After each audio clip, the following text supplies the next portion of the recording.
Hi, everybody. Nick Blazer back here. Monday at the UK Open, and we have made it down to the final two undefeated players of the Masters bracket. We're going to have Liviu Ionescu playing Paul Moulton.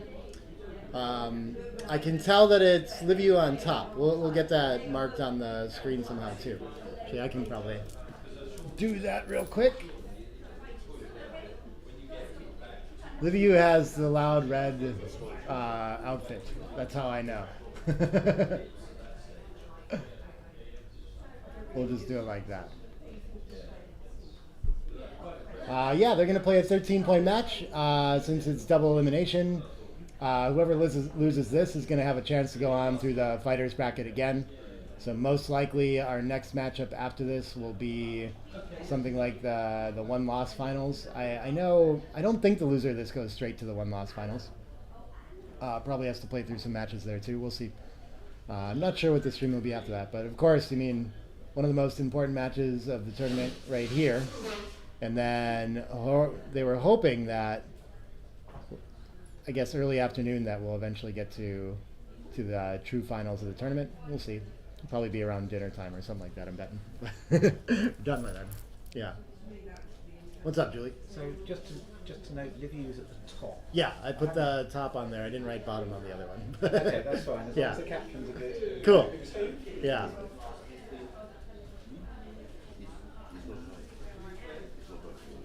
Are they going to start right away too, or are they still taking a second? They're ready to go. So I think Okay, I'm ready when they are. Yeah.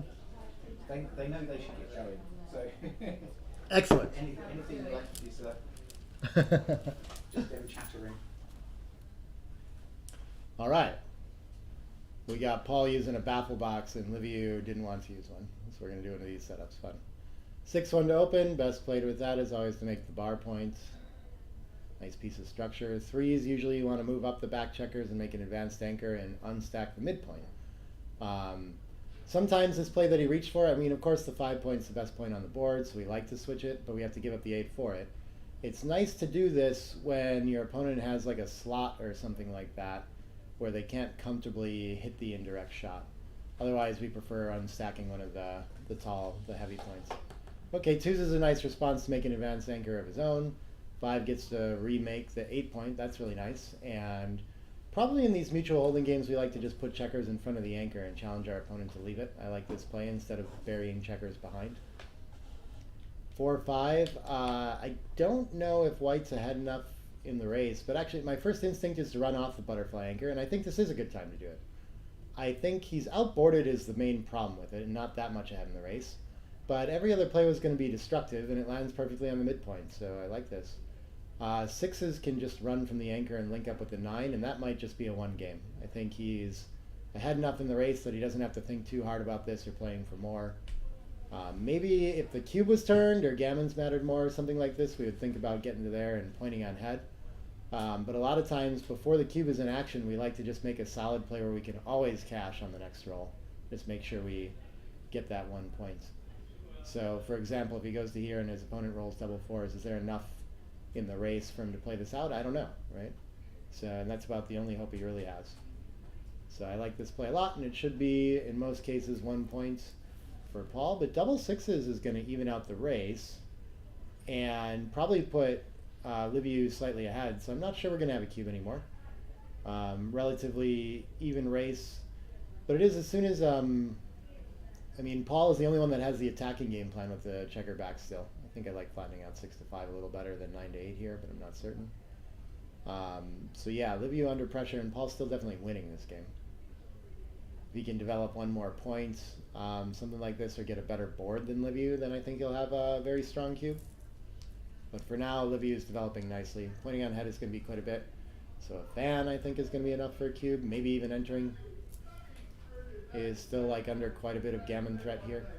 There are quite a few checkers outside. So 2 enters deep. That's a relatively safe place to be. Still has a strong board. So as long as the race is okay for white, it still looks very takeable. I'm not sure if there'd be any sort of cube here. But it's very race dependent.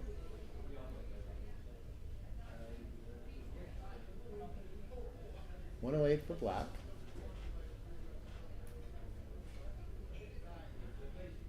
And 112 for white. So actually, okay, 4 pips kind of feels like it could be enough here to send it.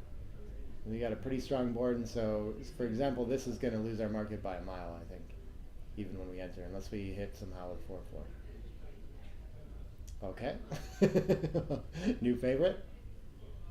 Yeah, I think Blink's up and covers, and now white should have a pretty strong cube. This could even be reasonable to play on too good here. 3-6 is going to put enough pressure on where I think it's worth cashing. But I expect that's the case, though, that white's just going to have an easy double and pass. Is the race close enough to hop out there? If black's ahead after that, then that can work. But yeah, this looks pretty bad. 107 for black. 98 for white. Yeah, so when he gets away with this, he is down 9 plus the roll. So best case, he's just in a nearly lost race. And worst case, he gets hits and loses a gammon. So I think you just got to let this one go.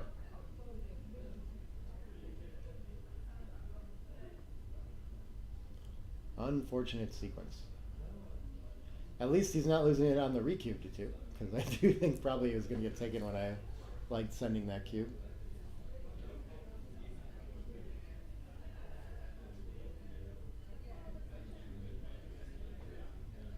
I presume he's just taking his time to count the pips and making sure he knows exactly where he's at, thinking about how the different sequences could play out here. But the main factor is the race here. If he's ahead enough and has really good chances when he's missed, then he needs to play this. If he's down either way, then it's pretty easy to pass it. I think the hardest ones would be in like some middling area where it's like a perfectly even race, and so he's got a really potent cube situation when he's missed, but under a lot of risk when he's hit too. Yeah, I expect you probably need to be ahead in the race at least a little bit as black to take this.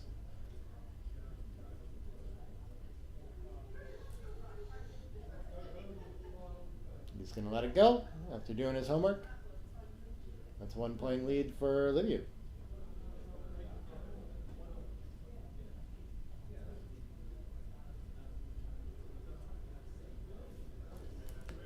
Not really familiar with the style of either of these players either, so excited to kind of see how they handle everything. 6-4 with a small lead, we usually maybe switch to something other than pointing, but this is always a candidate.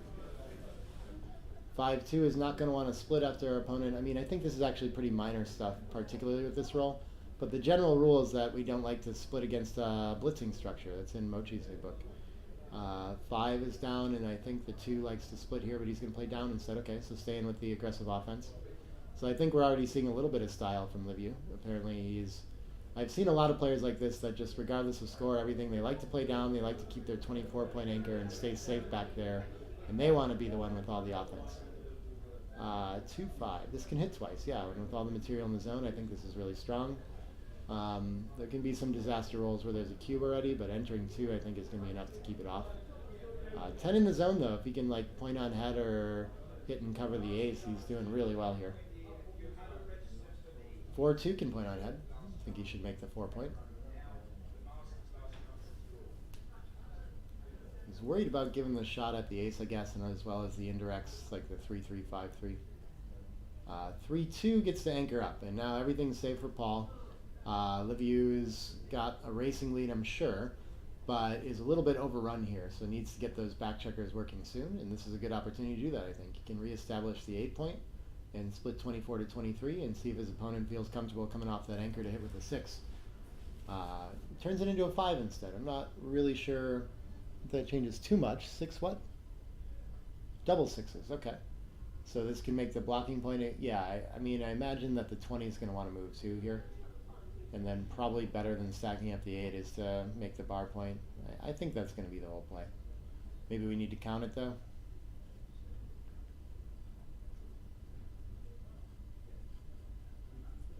$122 for black after the play, I think. And 131 maybe. So yeah, I think escaping is much better. I think you don't want to hold an anchor in contact when you're ahead in the race is the idea there. 2-1.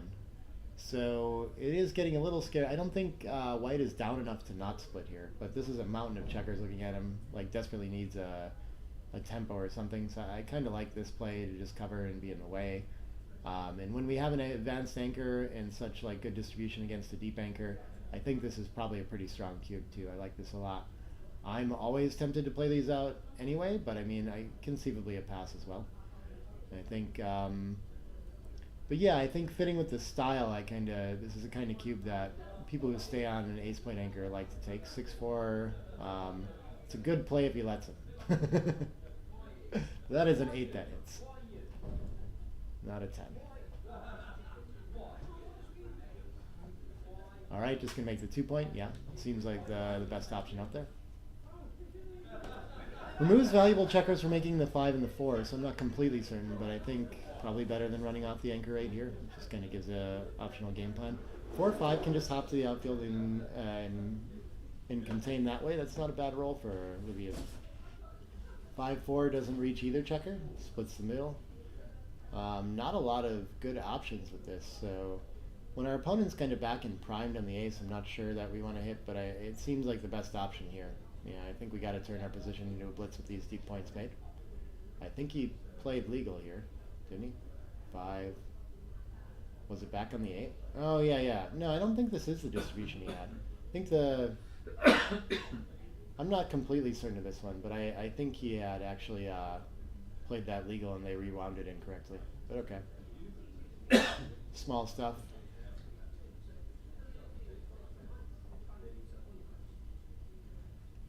2-6 fans, okay. That's a big step in the right direction for Paul. He's going to cover with the 2. And the ace, I guess, can just shift for distribution. Yeah, I like it. Needs to find his way off that 20 point. 2-6 fans again. Okay, now we're under a lot of gammon pressure. Hitting a second checker would nearly cement that. 6-1 doesn't quite reach, but it's going to try to get there. Yeah, so 2s and 4s to hit. I guess advancing.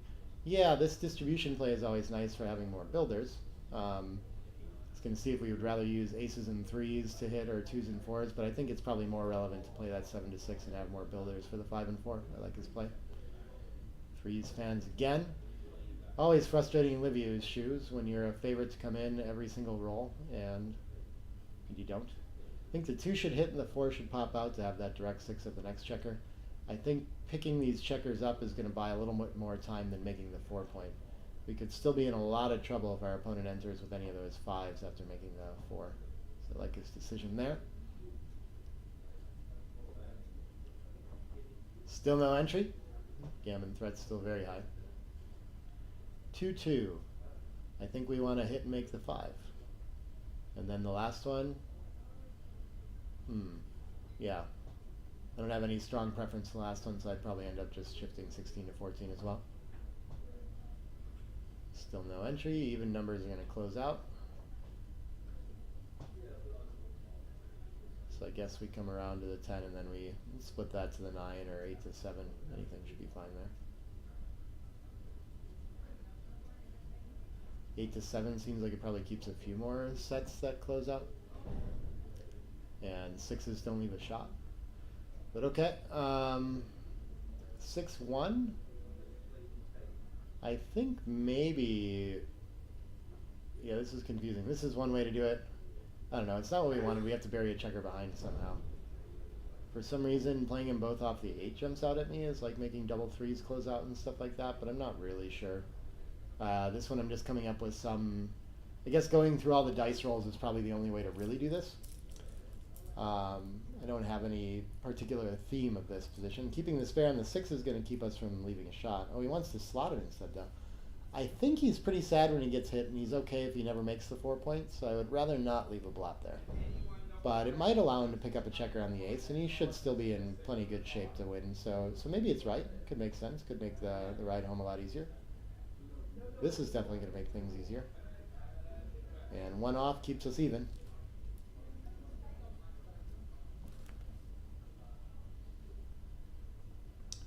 Double 5s, 2 are coming off for sure, and then I think we want to clear from the rear instead of leaving a gap.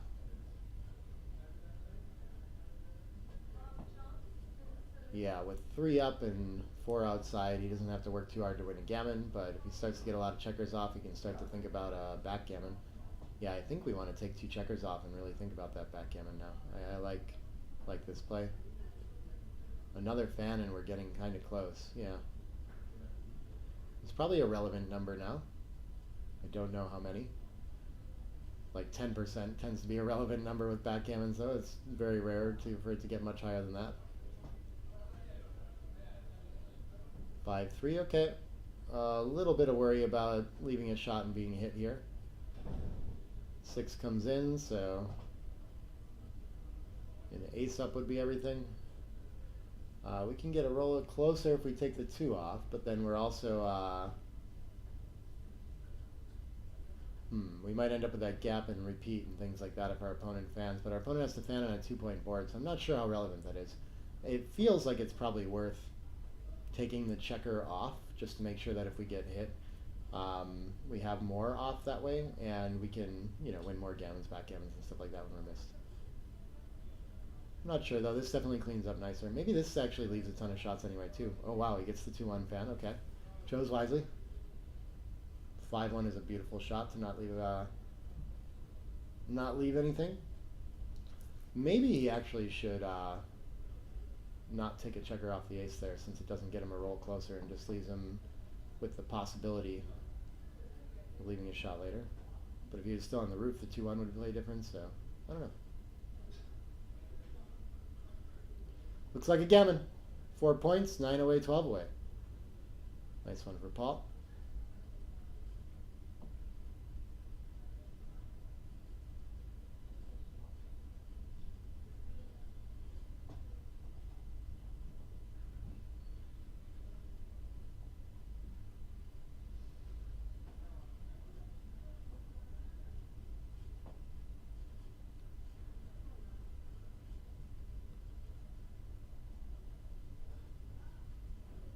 Six three likes to split usually, and that is what Livio will go with as well. 3-1, we have the option to hit, but only after the 6-4 do we really prefer that. That's not even at all scores. So 3-1 generally makes the 5-point just like you did. 5-1 can make the 5-point or anchor. I'm not really sure which is better. Once our opponent has the 5-point though, this seems very nice to neutralize that threat, so I think I favor his play as well. You could make an argument that trailing you want to play more offense, but we're split and just give our opponent a lot of good 6s the other way. And yeah, I guess the battle for that bar point feels more urgent than the battle for the 5-point right now, and our opponent wasn't split. 3-1 does get to make the 5-point as well after all. Nice clear advantage, 12 away, 9 away. We're going to send a little more aggressively. Our opponent doesn't have an anchor. I like the feel of this. I don't know if it's threatening enough with only 9 checkers in the zone, but I'm tempted at the score to start thinking about it for sure. I don't think it feels shy for money, but it doesn't feel terrible. 5-2. I think Liviu likes double hit kind of plays, it feels like, so I wouldn't be surprised to see him go for the attack here. But maybe with a more solidified position, he'd rather just clean up and put 2 on the 8-point. That seems like a nice solid option as well. I don't see much reason to do something like 10-5 and then the 2 down. Oh, he's going to go for maximum builders and thinking about priming as well. Okay, this is a lot of fly shots though. 4-3, 6-1, 6-2, 4-4, 6-3, 6-4. I think that's it. Well, that's quite a few that I came up with. 5-3 is not one of them. And so now, I mean, all these builders, well, Paul improved his board too, but Liviu is very likely to have a very strong position after this roll. Double 5s is going to blitz, so yeah, I feel like he probably missed a cube there because, I mean, this is a very good roll, but he's going to lose his market by a mile and be like clearly too good after this roll. And I think there were quite a few of them that were going to put Paul under a lot of pressure there. Force him to have to at least anchor just to have like a decent game. And even when he anchors, he's not doing that well. So off we go for a gammon, I do believe. Double 4s doesn't look like he can make a new point. He can break contact completely. I like the double 4s hits right now. I don't know if there's anything we can... Yeah, we can't do anything about that blot on the 8. Okay. Maybe I like reinforcing the 10 just for its 6 away from the point, but I think that's fine. I think we're still too good here. It's frustrating because we can definitely get hit back. Okay, this is going to be an easy pass for sure. But yeah, I see his fear is that he's going to be forced to hit loose and then he can hit back and lose again. But I mean, we just win a gammon so often when we don't get hit back or it works or we point on heads. So I think it's worth taking a roll there. But a point in hand is always quite tempting. And the other logic with the two good situations too is that you never know, your opponent might find a reason to take. 5-3 is going to make the 3-point. And 2-1 should like to split in response to that. We like to challenge a stripped 8-point so that he can't use 3-1 and 4-2 so easily to make points. I mean, he'll still do it with those rolls, but at least we get a direct 6 to hit. But he's going to go ahead and slot. The other problem with the slotting is that our opponent has a better board, so they like to get in a hitting contest like this a little more. 4-1 is going to hit and step up a little bit too. And a nice, like a decent advantage for Livio already. I don't think it's like cube worthy. You would have to score anything like that quite yet. 5 what? Feels like it must be 5-5. If it is, it probably just comes all the way around and hits on the 5-point.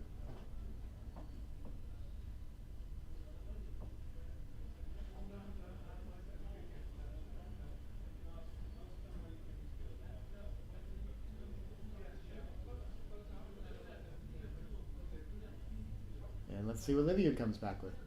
The hit is very strong, and a lot of numbers do it. 5-4 is one of them. I think we'll also bring a builder down into the zone. And this is starting to look pretty potent. 2-6. 6 is going to try to hit again. And I think that's enough to keep the cube off. I don't think hitting that checker is enough to lose his market necessarily. But I mean, we could think about it again. Some double hits with like a 4 or 6 up. Ooh, double 5s could be enough. What do we do with this? We can get the 23 to the midpoint, but maybe it's better to play 20 to 10 as builders. I think safety is actually feels like the key here, because with 4 back, I think Paul's going to have a hard time taking the follow-up here. So even though we're creating a stack of 5, I like this play. Then I just pop out and, well, the 3s are well diversified is kind of the thing that I don't like about it. 3s cannot enter, but they can hit if we pop out to the 10. So maybe just 13 to 8's a little better.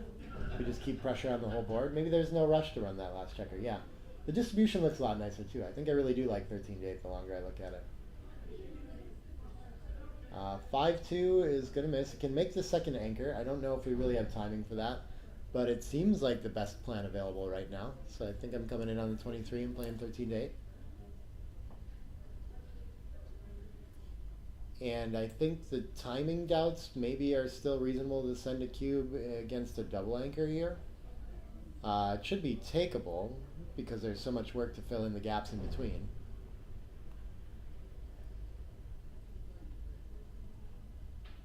Yeah, I think I like this though. Maybe we'd like to run off the 24 first if we have to leave one at all.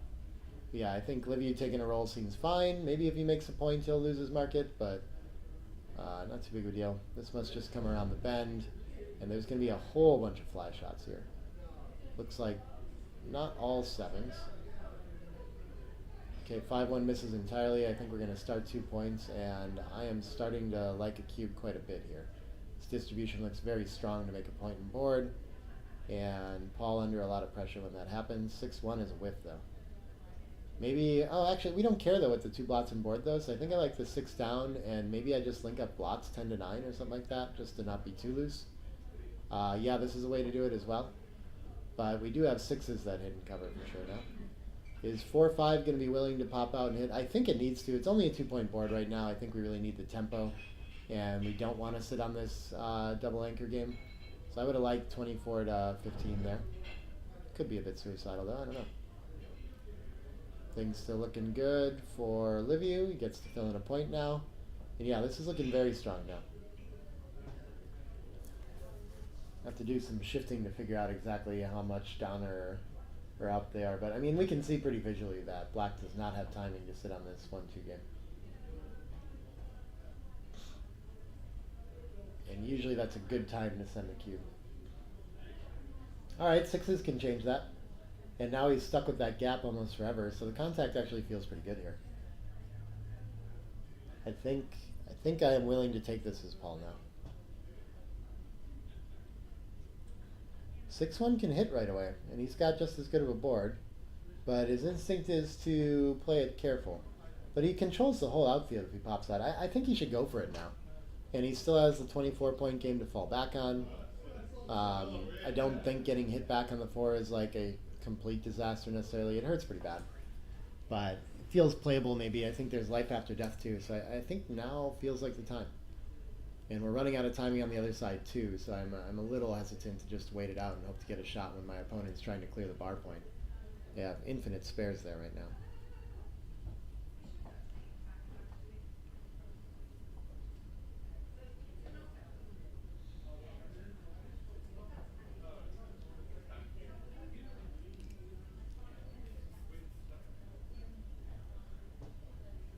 I like that find from Paul. We'll see though. Could just turn into a lot of attack threat for Liviu. 2-3. A little bit for each. And so Paul definitely still with work to do, but I feel like the hit kind of worked, you know. Definitely not a bad result. 6-5 is not a good result though. I think we should cover the 8 and go for some priming.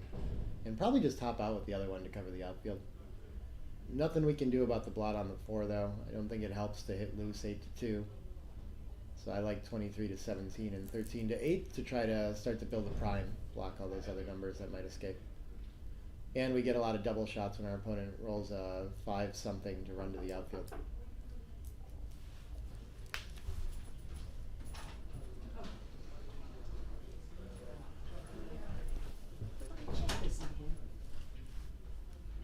And yeah, that's what he ends up finding too.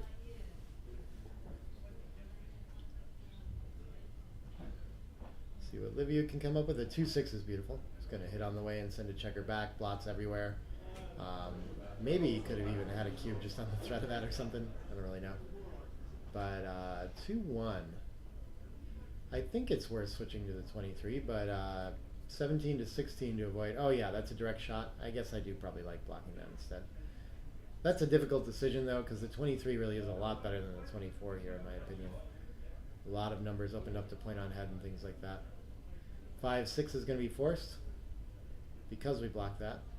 Or not because we blocked it, but you know. And yeah, it's getting scary for Paul for sure, but still playable, still playable. I still like switching to the 23. Oh, he wants to pop out though and leave those gaps. He could be right here. He's definitely got the timing to do this, so maybe this is better to keep the deeper contact. I was thinking that I want to keep my opponent from making the deuce point.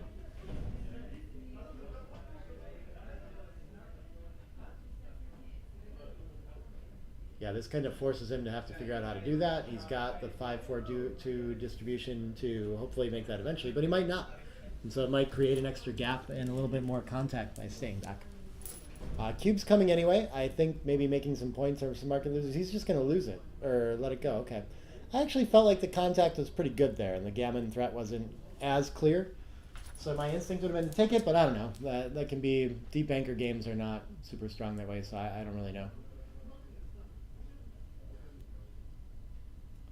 3-1 is going to open up with a 5-point. Paul gets a much better game to start. Best opening roll there is because that point is so crucial. 4-2 gets to make a very nice point of his own for Liviu. Small advantage for Paul, 9 away, 10 away. 6-2 is going to want to split after this.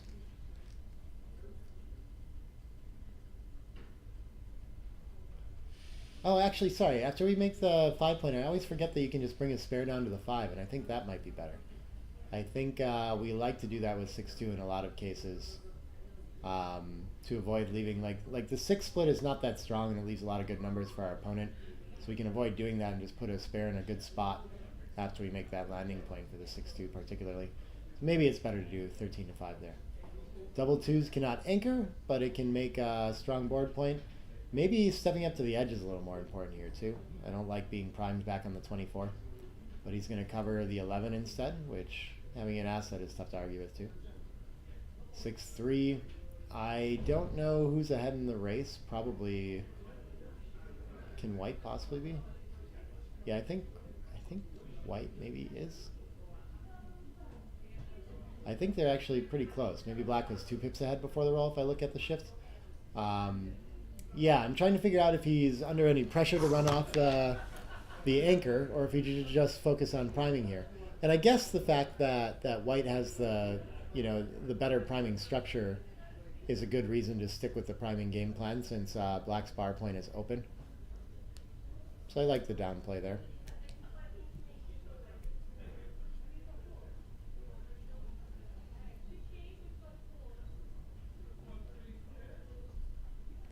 Two one, I like down and 7-6 for distribution. We're spread out well to make the 8 point behind there. And the 7-6 just gives us more attacking potential later. We'd rather have the spare on the 6 that we don't want to give up. We'd be happy to break the 7 to attack at some point though. So better place to have that. Double fours is going to fill in the bar point. It's a little fast. It makes a 6 prime for now. So it'll be tough to hold it for another roll. And of course, if Liviu can make the 8 point, Paul's going to be in big trouble here. But he can still roll this forward. So nice roll for him for sure. But it's hard to be in the priming game and gobbling up so many pips. 6-5, I think. No, I don't think we can slot the back here. I like the 6 down. The 5's probably coming in though, I think. All right, and 6 is going to be a huge swing for Paul here.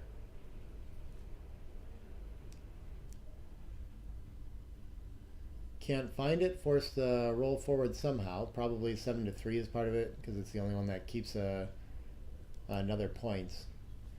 And then maybe, I'm not sure what to do with the other two. Maybe 8-4 twice. I guess there's no reason to leave an outfield shot. But the 8 works with the 2 well, so then there's a good 8-4 is a little bit better distribution, but it's still very front loaded. 9-5 twice keeps that 8-2 interaction, so that's probably a little better. Still part of a prime after we make the 3.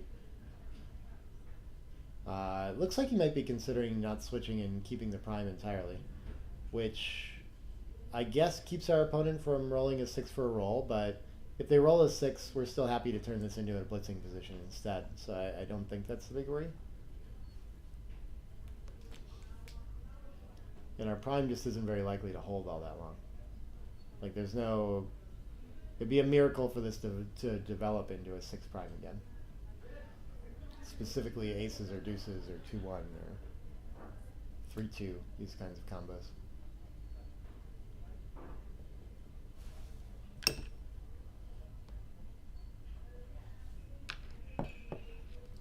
Well, the plan works, keeps the 6 from popping out, kind of. Except it's going to go anyway, and now the attacking structure is a little weaker. I think he's got the right idea to hop over and just cover the outfield.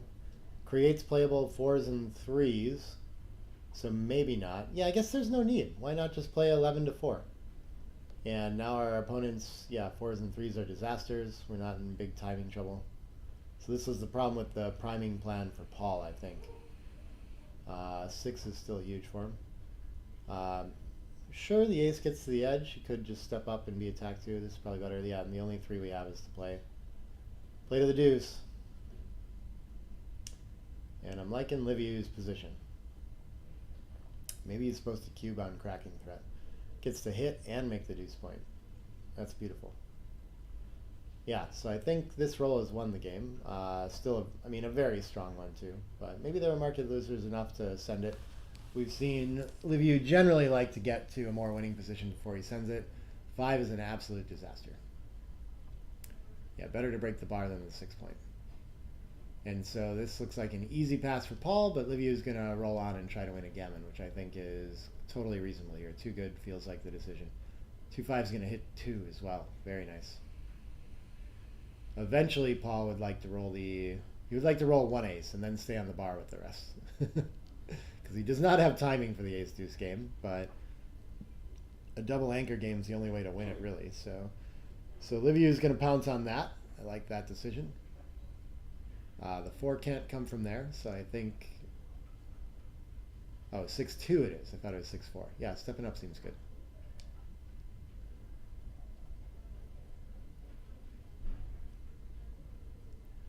Sixes and fives can cover. The 5 is the better one to keep the bar point. 6 pops out. It's got mobility.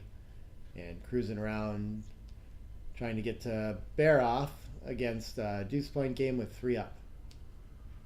There are a ton of gammons here and a few backgammons as well. 5-3 can come into the 5 point. That looks like nice distribution. I like to have a checker there when I'm bearing off. Try to keep the 6 clear and ready to clear. Eventually, oh yeah, he does have to roll. He realizes.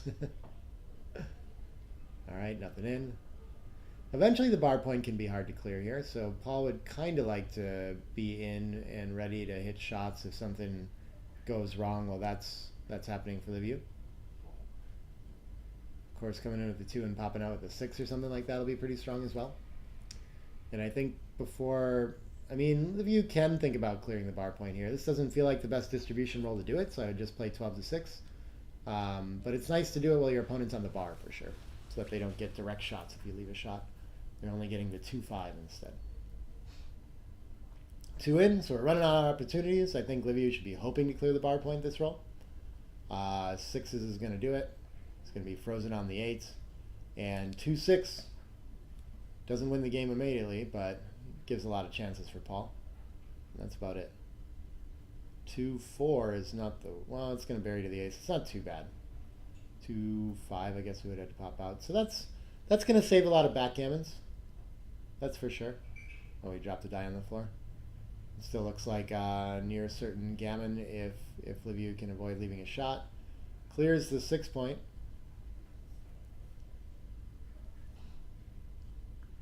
It's got that gap though, which can cause problems. We can play 4s to the ace, so I think all our numbers are still playable. 5-2 gets a checker moving and off the backgammon a little bit. Yeah, this is interesting. I guess we don't usually like to have so many stacked up on the 3 point right in front of the anchor like that, but it's kind of what the dice gave him.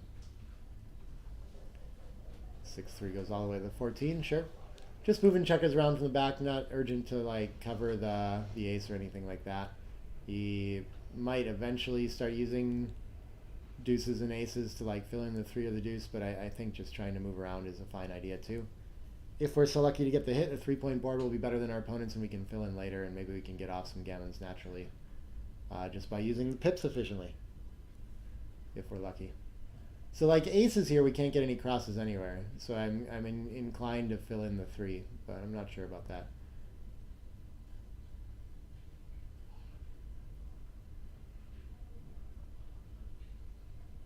Spends all the pips outside instead, intending to be able to save this gammon naturally. 6s is going to squash that idea, I'm pretty sure. He's going to need an ace up next time. 6-4 can run as far as he wants. Okay, he's going to make sure he doesn't lose a backgammon. I don't mind that. The ace is going to work either way. Opens up double aces. I don't know if he needs to go with the second one quite yet. But the 4 isn't all that productive anyway, so I see why. After a set, he's probably going to be wishing he'd done it. So yeah, I think this is probably best. I think I like this play.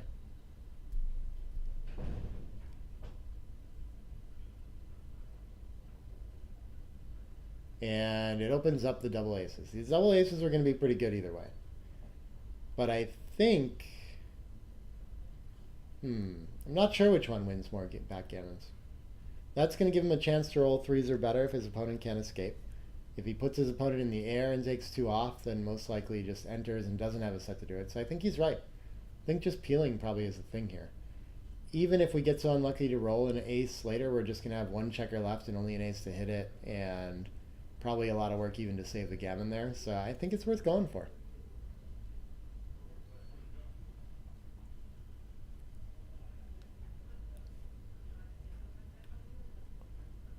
There should be a decent number of rolls that can't get out. I mean, anything with a 5 or a 6 is going to be enough, but, 4 anything and lower that isn't a set. Should be quite a few numbers like that. It's probably 16 of them or something like that. And we get a chance to roll 3s. 6-5, I think he should just leave the backgammon. I don't even think this is another... I don't think there's even risk in staying there because I don't think our opponent's going to stay back for the contact. I think they just have to save the gammon here. Or the backgammon, sorry. We don't have the wins that we would usually get with like a coup classique kind of situation, but look at this. Okay, he really wants to think about this, about staying. So like if our opponent rolls the ace that leaves the shop, there's only going to be one checker left anyway, which isn't enough to close out and win the game. It's mostly just enough to save the gammon if we get so lucky to close out, which is going to be really hard to do too. So I don't think there's enough in it for Paul to stay.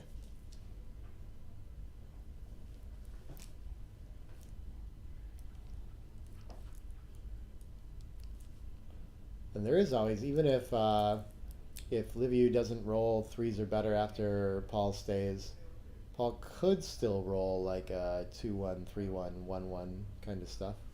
There's a couple rolls that would still lead to a backgammon there.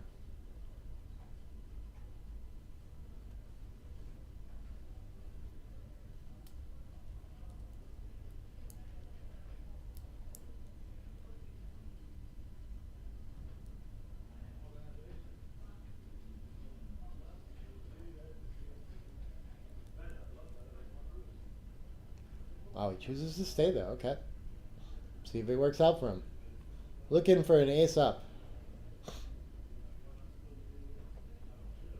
It's a bold move. And the double five is going to win the backgammon. So one extra point for Liviu there. And 6 points on the board. 4-6 is going to be 9 away, 7 away. Small lead for Liviu now.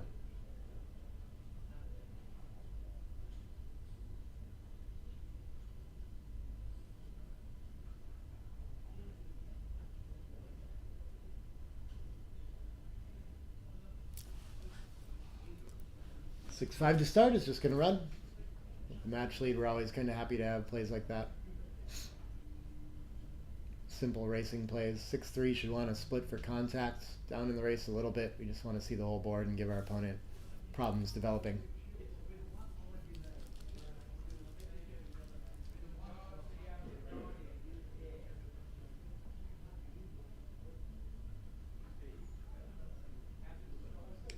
Five one. So the one wants to hit. He doesn't have an extra checker in the zone though, so we usually don't like to play the 5 to the ace.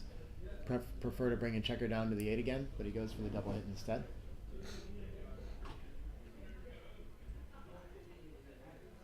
I think it's probably better to hit and make the ace, but he's looking at making the better points and just pointing on the 4. Definitely a reasonable option. I like this, and so this is the thing with the ace hit too, is that we're getting into a blitzing game plan, and it's just a little weaker plan when we're ahead at match score too. Just works less efficiently with the cube. Our gammons are worth a little less, all these kinds of things. 6-4 is continuing the blitz well though, making the deep points in order. And still only has 8 in the zone though, so needs to get some material to really have a big threat here. 4 enters 1. I think I'm still not cubing this for money, so at this score, almost certainly not either. We do have an extra checker escape, so I'm not completely certain. I think the loose hit is good, and then we should bring the 2 down to have more material in the zone here. I think we want to stay committed to it, but we could just make the bar point or something like this, just to try to capitalize on the racing lead now. So I guess we don't have to with the checker escapes, but I still like this. When this works, we can have a cube a lot of times. So 9 in the zone with a 4th point slotted, checker escape. This feels pretty strong. I think it could be a cube even at the score already. Looks like he's going to roll on here. 4-3, we're going to cover. And I think I like the 4 down because our opponent's so unlikely to want to hit us in the outfield anyway, especially if they enter with a 5. 3-6 is going to hit anyway. Okay. Would have given him his option of hits. Beautiful shot for Paul. Going to take a checker out of the zone, buy him time to maybe make an anchor if he gets hit again, all these kinds of things. And might have negated quite a bit of Liviu's racing lead too. But a 5 from the roof or a 2 is going to be pretty strong here. Oh, he wants to pause and think about the cube. Oh, he is going to send it too. Okay. A lot stronger before. This should be a pretty easy take for Paul now, I think. I don't know for sure, though. It's confusing. It is a 4-point board. There isn't the material to capitalize on a blitz, open high points. His opponent has 2 back to bring around, no landing point in the outfield. I think it feels quite playable. So if it feels playable normally at the score, we're even more excited to take it and send back a really difficult player recube. But Paul's going to let this go. Okay. So maybe they have a feeling for each other too, and like maybe Liviu feels like he can kind of play on for the gammon in situations like that because his opponent might just let the cube go later anyway. 9 away, 6 away. 4-2 is going to make the 4 point. Great start for Liviu.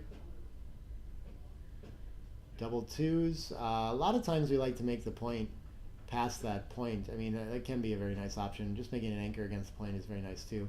Making the 4 points pretty strong though, so I think probably called for. Especially at the leading match score, I think we got to play some offense. So maybe that's actually an argument to make the 11 instead. 4-1 brings the spare into the zone.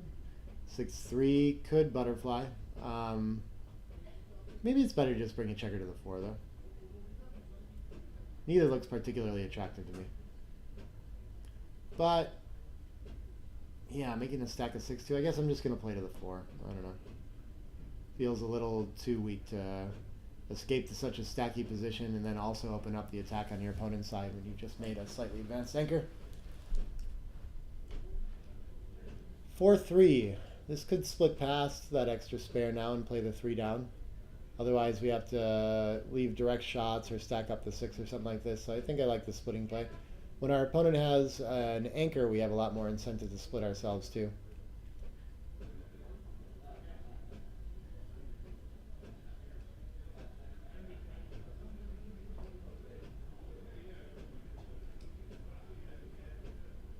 Okay, so he's going to find a safe play too. He doesn't want to step into these 9 checkers in the zone. I think that fits his style. Maybe we could have guessed that. 3-1 is going to make a beautiful point. Yeah, would have been in a lot of trouble being split there, so I'm sure he's happy that he found this play instead. 5-3. Maybe I like just making the 5 point and volunteering a 5. Everything else looks pretty awkward. We're very stacked up with our spares. Yeah, I don't know. Playing 10-2 looks... Can't do it. I guess he could make the 10 point and play 6-1 or something too. Looks like he really wants to fill in that 5 point. Just had to feel it out first. Okay. I like this though. I think we got to play pure. We're not happy when our opponent rolls a 5, but there's still life, and we've got a strong board for the rest of the game. Very happy when we get away with it. I do think Paul should still go for the hit, but he seems hesitant. I think after that he should continue to duplicate the entering 3s and the hitting 3s and 1s and board and all that. Keeping all the low numbers as the only playable ones.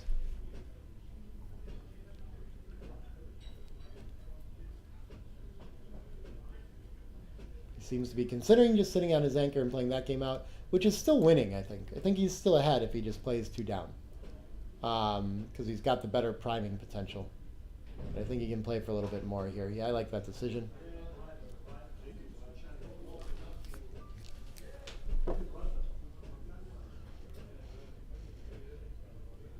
Two, 3 gets to make, yeah, it's got to hit. Okay.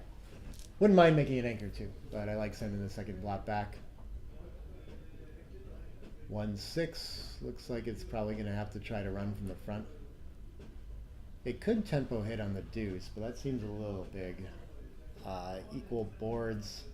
Our opponent has more checkers back. I don't know why we want to get a 3rd and 4th blot involved. We can just try to run, and the 4s and 1s that hit in the outfield might give up the outfield. Not so costly to be hit out on the 16 point is what it feels like to me. And I don't want to be pointed on head, but okay, he's going to buy the tempo instead and try to take the initiative away. I understand that idea.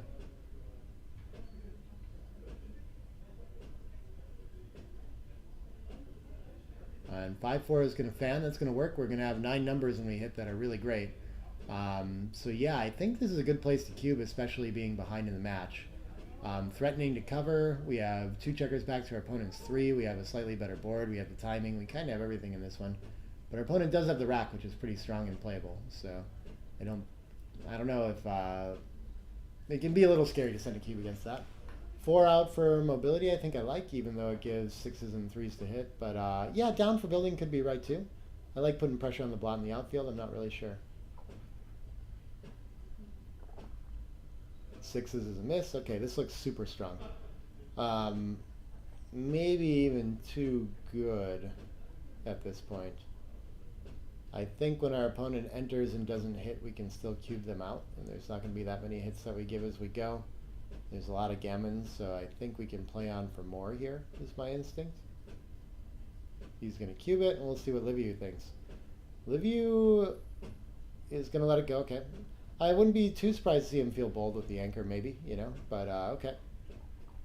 So we're going to go the conservative route, make sure we get the 1 point, and move on to 5-7. That's 8 away, 6 away. Small 2-point lead for Liviu.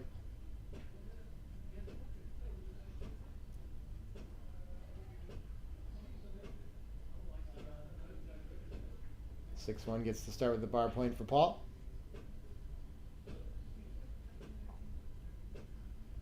And 5-4 is going to split. Or it's going to run. Okay. Usually we like the distribution of the 13 to 8. And, okay, it would have been pointed on though.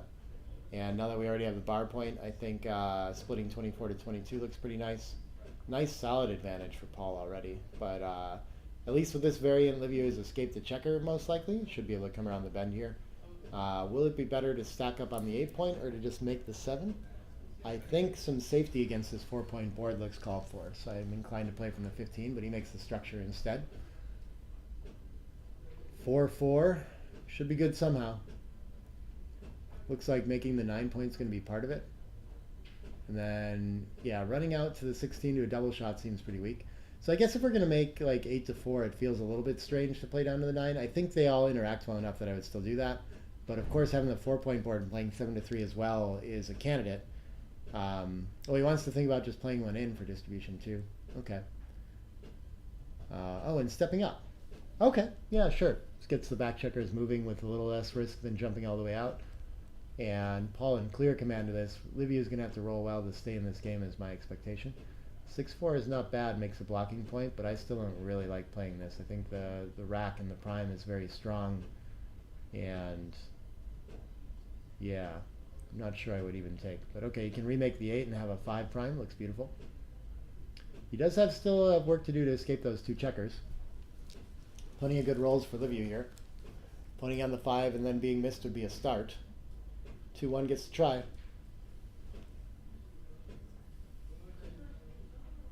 Oh, he wants to step up to the edge of the prime. Interesting. This is going to leave a lot of returns. I think he needs to focus on building his board first. I think that's more important. And this is usually just going to result in 5s, 2s up and 3s up, and maybe even 4s just hitting and turning into attack. So I think we're going to get gammoned a lot here. I think we're almost certainly missing a cube too. 3-6 is a really bad entry. The midpoint is going to come down, and now Liviu actually has a lot of life here. This is fascinating.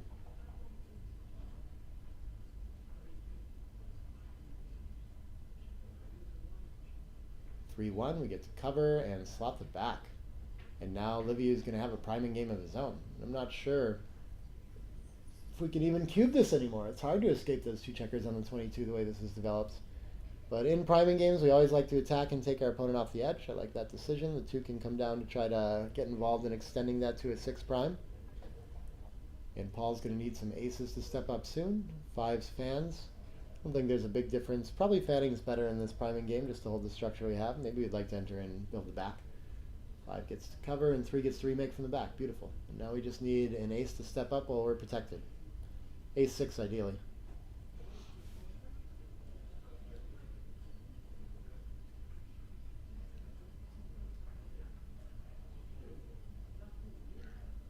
No such luck, so I think, yeah, he's just going to clear the back. I don't think we need to slot the front there, but that's an option. He is running out of timing quickly, so sometimes that's indicated to just make sure you can keep rolling home comfortably while you try to buy time to get over that prime. He does not have time. Ace enters, and the rest of them cover the back. I think he would really like to step up to the edge and be able to escape, but he's got to remember that his opponent has to play the next roll. So a lot of times he'll be hitting or breaking the back or something like that too anyway. 6-2, for example. So I think he did the right thing in covering the back and not prioritizing being at the edge of the prime. And covering is probably good. Maybe we'd rather be hit on the ace. I don't know. That's an interesting question. And now we have a cube from Liviu. Wow, leading the match too. I think this can be good. His opponent, he can just fan and his opponent can crack. But he always has an anchor, so I don't know. That can be playable too. It's hard to figure out.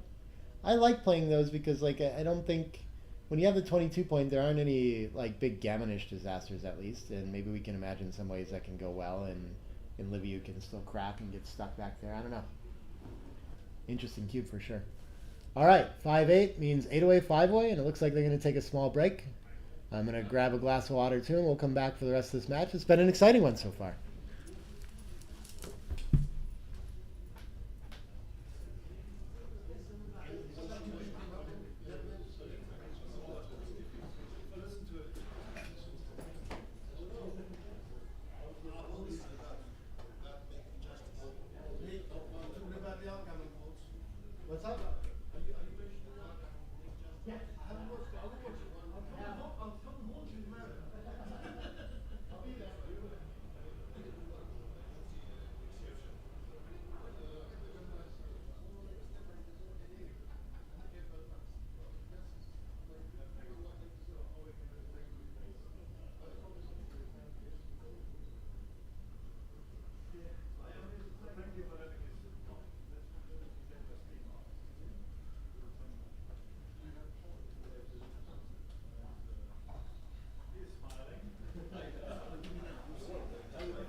nice signs, aren't they? I'm not gonna. This is you still smell the freshness of it. Mate, smell the glue. You smell the glue. Oh yeah. Don't sniff too long. Yes, It'll exactly. get hard. So these are the boards that have been given out. Obviously, the masters, the pen on the masters. Yeah, That's I've going to be seen given to the masters winner. Yeah. And then Oh, those are nice. I like those. yeah, they're nice. Look again. Look at them. Look at that, lovely protected. Feel the weight of these ones. A bit more heavy. These are not MDF. These are wood. Yeah, these are solid. No. Yes, sir. But I could bring these over, but I don't know if I'm going to sell them. Do you think they'll sell though? Do you think getting this sort of sold? I don't know. Usually people with Most of these the people in the Masters want big boards. So. yeah, exactly. But you know, I spoke to Tim. I said, Look Tim, for- upstairs in Tim. You know Tim's place. Yeah, what are these books here? Well, it's in the front. The thing he's booked. They sell them in the front there. You know what's his name? I said to you.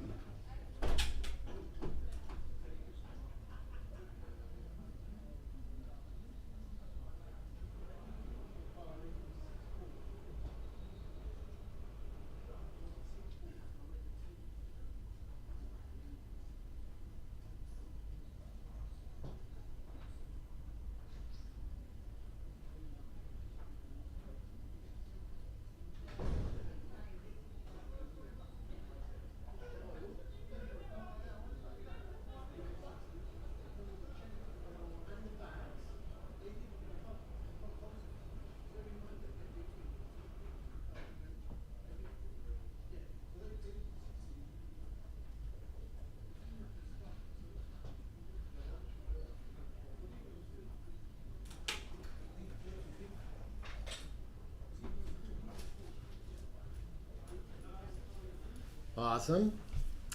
So the players are still on break. I just got told that after this match, we're going to do the intermediate finals, which I'll be super excited to commentate. I think it's cool to get like the newer players on there too. Maybe something with commentary will help them when they get to watch it back. But it's just exciting to get to be on stream and like have that. I mean, it's tough to get that far in a tournament, so it's nice to have the stream to go back to and everything like that too. So I look forward to that. Hope you guys will check that out with me too.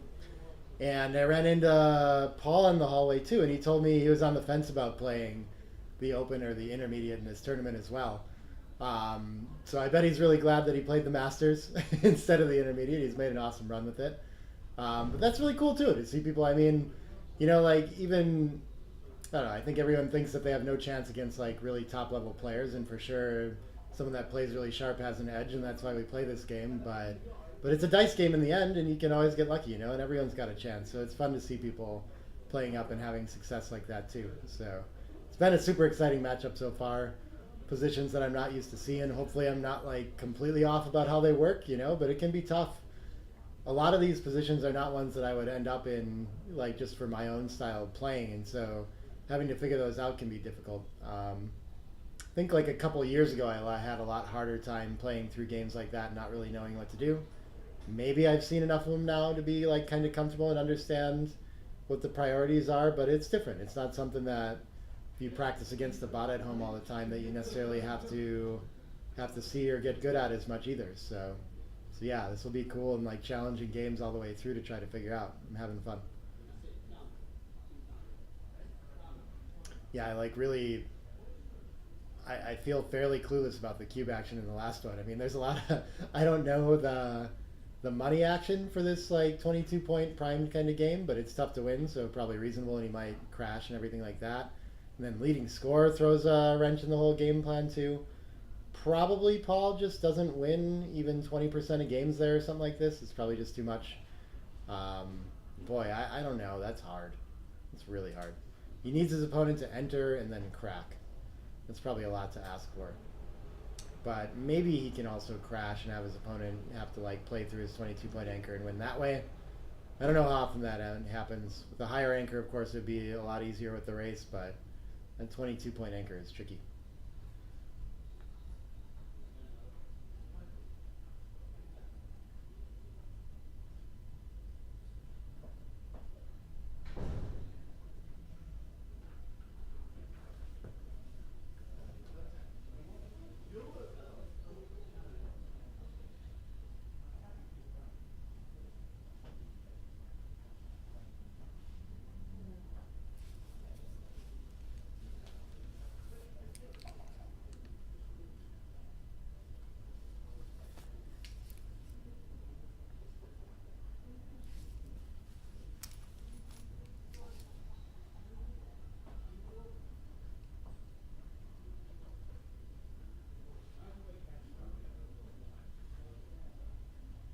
If you've been watching all weekend, then you know that they're playing on the Art Gammon board here too. Those checkers are really nice and weighty. I was playing with them before the game too. I enjoy them a lot. Someone was telling me they cost quite a bit to get a set of them too. But beautiful and probably a very nice and pleasant board to play on. So that's always exciting for the players too. You can check out Art Gammon sponsoring, I don't know if it's like the UK BGF in general. I think it sounded like a year-long sponsor or something like that. But yeah, thanks to them for providing boards and prizes and things like that. Such a nice board to play on for all the streamed matches in the finals here.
All right, looks like the players are back at the board, getting ready to start up again.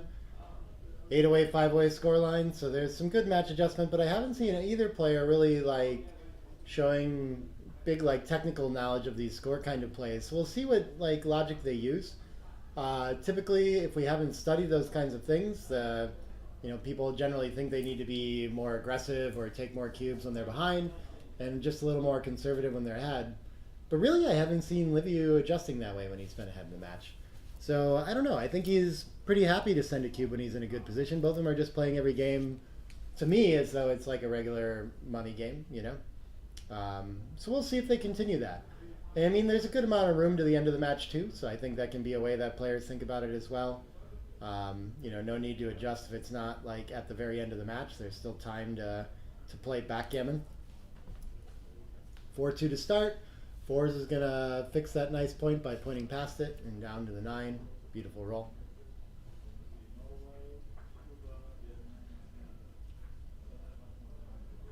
Six, 5 can run. And fairly even race. I think that puts white 1 pip ahead. 5-4 I think is going to switch to the 4 point now. And not too bad, but it's a shame to not have developed the 6 at all yet. Biggest liability to Paul's position for sure. 6-4, yeah, after we've escaped the other checker, we probably try to want to make it the rest of the way. Not ahead that much in the race, though, so it's not so desirable to run there. 2 gets the hit, the 4 is a little awkward. Maybe we can release the midpoint to make the 9 point here. It just feels like a lot of indirects that I don't really want to give to play to the 7, and at least that's part of the offensive structure. We don't need the midpoint as much when we have the 20-point anchor. But it will give a lot of indirect 1s anyway from the bar. So it's probably more shots to play 13 to 9.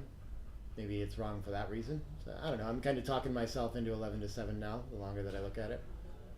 It's a nice builder too.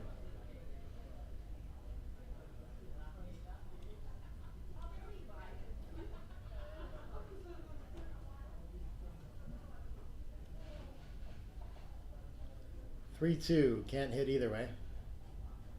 So I think he probably doesn't want to step up under the gun up to the 20 here. It's a little scary. But if he stays back on the 22, he's primed, which is a bit frustrating. So he's going to step back even further and start a new point maybe. I don't think he's going to... Feels a little threatening to put a checker in front of the 20 point and let Paul potentially escape with tempo here. Feels like the wrong time for that idea right now. In mutual holding games, it's very nice. Here, it seems a little scarier. But okay, he's just going to... So like the key to his game is to escape that back checker even though he's down in the race now, so he's going to step up and make sure he sees the light. And I think there's a lot of market lost here, like in technical sense. I think for sure we should be keeping this for the threats of pointing on the 5. We'll see what Paul decides to do with this though. especially at the score. I think it's going to be very hard for Liviu theoretically to take on those good rolls. Again, they're all playing a little bit differently, so not as important to get it in now if your opponent can still play later. This looks like the kind that Liviu, to me, I suspect would pass. 9 to 5 twice, not on this roll, but I mean after having made double this play, I don't see too many scenarios where Liviu wants to play this game on. Beautiful shot for Paul, and I think it should be good enough to win him a point almost always. I love that play though. What else is he looking at? He knows he wants to hit, apparently, yeah, and then after we do that, we cover. Okay, I love it.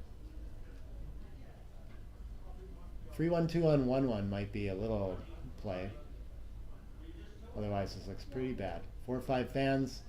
I think, like, Paul's probably comfortable taking a roll even here, but we've seen him, both of them, kind of more willing to claim the points. I don't think Liviu is going to want to play this one on. We'll see, though. I've been wrong about that quite a bit so far.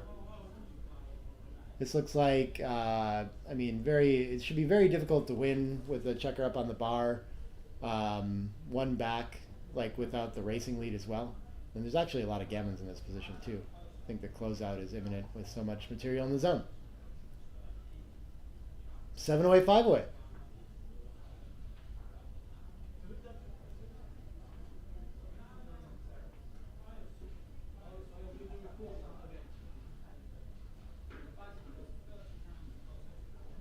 Six five is going to run. Always a happy result as the leader. 6-1 gets to make the bar point. Nice blocking point for Paul.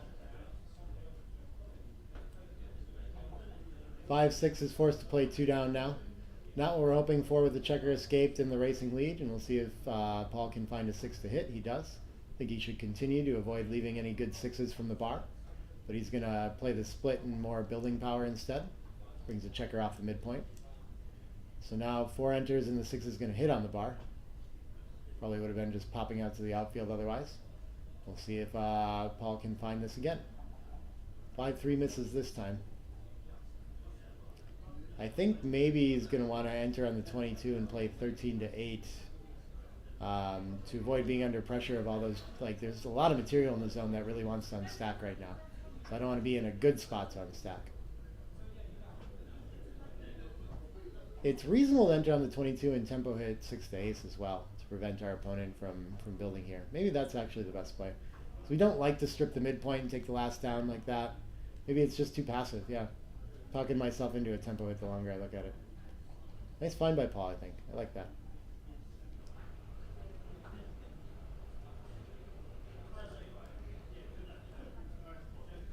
Ace is going to hit. And then I think the 5 can hit twice. I think that's probably the best. We're leaving so many indirect shots from the roof anyway that it probably reduces shots to just leave the 3. And whatever sets it as well. And the other 5s are kind of destructive anyway. Ace is going to make the deep point and enter on the 20, okay. So the 24 point will keep a lot of life in defense for Paul. Good entry there. And what is the follow-up for Liviu? Not sure what he should do with this. He's going to leave a shot no matter what, so that gives a little bit of reason to play 21 to 14 and just hit. Man, I guess we can make the bar point twice, but I just don't really love what I'm doing with the ace or 6 on the other side either way. I have to leave a double shot if I make the deuce and cover the board point, so I think I'm leaning towards just hitting here. This is a difficult one though. Maybe he could also play 21 to 15 out and then cover, but it's like 3s, 2s, and 1s to hit. So I feel like anything other than hitting actually is going to leave more shots somehow. Okay, he's going to make that point twice, leave direct 2s. Okay, it probably did reduce shots in that sense.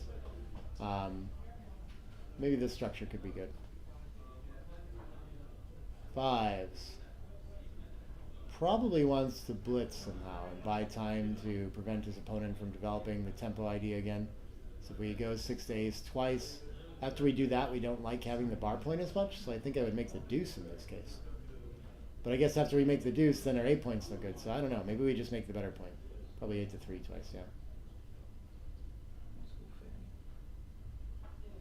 Hard to blitz with 3 back, but I think this is the best that Paul's got right here. 2s, 4s, and 5s to enter for Liviu. is going to anchor, cover, and we've got 2 more to play. So we could hit loose on the 20, but I think it's probably better to just develop somehow. Maybe 21 to 17 twice just to avoid overrunning the position. Of course, with the stack, we're kind of tempted to play 6 to 2. 8 to 4 must be a very nice development as well. They look pretty good. It just looks a little bit too overrun and stripped to not play from the back. So my instinct is to try to run here. Don't have to give them a phone.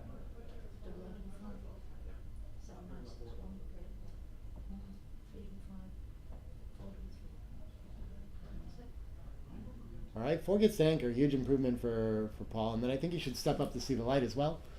All the other aces are either destructive or step into direct range of the anchor.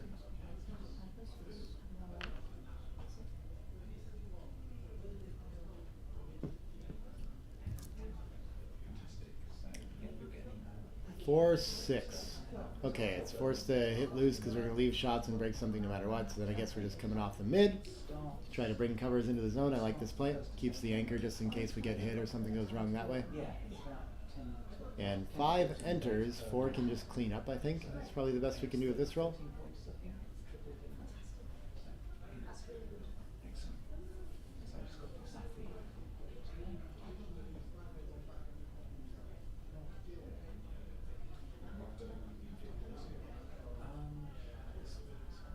So I guess this is duplicated with covering numbers, but I'm not sure I see the need to volunteer here. I would rather just make my opponent play and deal with that blot in the outfield, not let it have an easy ride home. But maybe, yeah, I'm struggling to see the role where that's going to be stuck there and we're going to gain by seeing it with that checker on the 16. So I think it's better to just tighten up for a roll and play later. We're not like struggling for mobility here either. So I think it's okay to just keep the extra checker parked on the 20.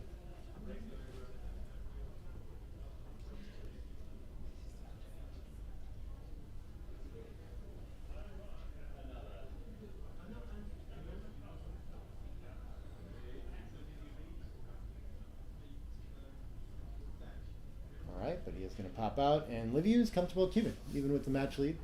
5 away, 7 away. Paul's structure is pretty weak with so many checkers behind 2. In a mutual holding game, yeah, I like this take. It's hard to imagine that it can be too passable with the anchor still to extricate. Plenty of timing and things like that. Contact should always be good. He's happy to go for the hits. I guess he's kind of forced to do that instead of just covering in some way. I don't know. No, he's always going to leave a shot, so I think he's happy to hit this checker out here. 4-2, 2's going to hit, and the 3 can continue up, and maybe Paul's got an advantage in this game already, and if he knows his score stuff, then he's got to get aggressive recubes in for sure. 4 comes in, and 5 is just going to clean up to avoid leaving shots. And what can double 3s do? It can make a blocking point out of the 10, then probably bring a checker out to the outfield to contain some more. It's a lot of fly shots. So certainly 20 to 17, and then maybe we need to play a little more conservative with 13 to 10 as well. But it looks like an option to just continue to the 14 and try to really cover the outfield well when our opponent tries to run from the 21 here, which they're going to want to do with most of their rolls. 4-1, I guess he can wait a roll and not do it instead of leaving double shots out there, but maybe it's still best to just pop out. Looks reasonable to me. 3 gets to hit, and what is the 4 going to do? Probably just step up to the midpoint.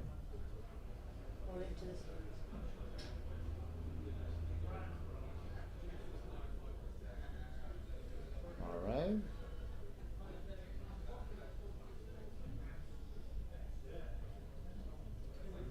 Five, 4. It's not even going to think about it. Going to go for the hitter with only a 3-point board. This is pretty loose. If Paul enters and hits, he's going to be in very good shape, but he dances instead. Liviu takes the advantage in this game quickly then, and there can be a lot of gammons here.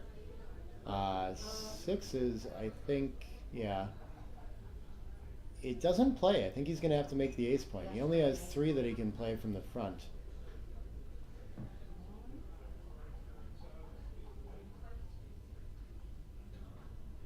But having a 4-point board isn't so bad. It's just going to be 2-5 that hits. If he plays it that way, I think he's actually sitting on 2-5 kind of everywhere. Maybe 5-6 and 2-6 will be shots as well. Wow, so if he just stays on the 17, it really is 2-5, and he buries the checkers. So if he's a numbers guy, he can really limit the shots by playing this way, and it appears that he is. I think I would play structurally and still play the 17 to 11 and give a couple extra shots, but this reduces the numbers for one roll for sure. And 5-2 he finds anyway. 5-2, I think we want to probably hit in the outfield, but we can think about the returns here as well. I guess if we entered on the 2, well, he's going to have a lot of ways to attack, so I don't think we want to do that. But the 13 to 8 looks kind of nice. Yeah, so most likely 13 to 11 is going to reduce shots and be safest. But 10 to 8 is going to create another blot too. But 10 to 8 could create an extra builder, so that's kind of helpful. And it duplicates the 4s hitting with entering numbers, but it's also going to leave the 2s to hit. It seems like it's got to be too much. Seems like it has to be too much.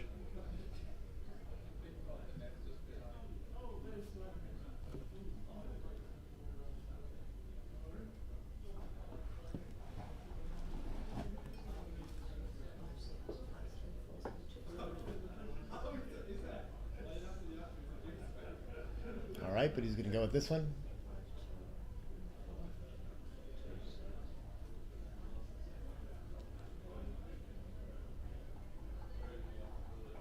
So 4-1 doesn't hit anything, but it gets to anchor up and reduce shots by advancing a little bit. I don't know if it actually did reduce shots since we got on 8s instead of 9s. The 10 is going to miss. What can this do? It looks like, oh, we can duplicate 4s by playing 20 to 16 and 13 to 7. I think that's the best we're going to be able to do with it. No way to clean up both.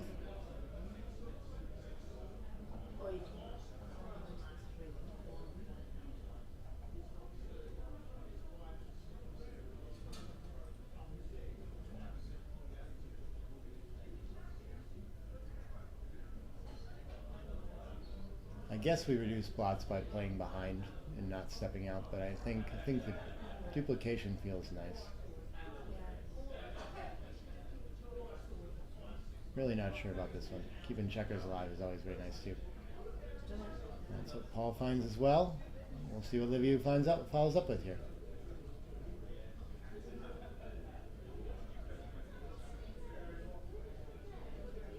3-2 is going to miss, but it can get the blot in front of the anchor at least and force Paul to leave the 20 points if he wants to hit, which he'll do if he gets the chance. 3-4 looks like a nice, gets the link up with the 16 point as well, and it's going to leave some returns from the bar on the 8 point for sure, but feels worth it. And Liviu under a lot of pressure to hit right now.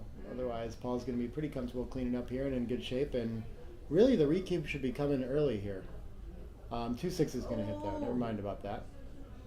5-2, still plenty of chances for Paul to enter on that high point. The 5 is likely to be open for a long time. It's a pretty nice roll, reduces some fly shots, cleans up a blot. You can just wait for his opponent to come to him. I don't know if I want to leave the 9s. I don't know if we get enough mobility, like benefit out of that, so I'm just very inclined to respect the 4 point board here.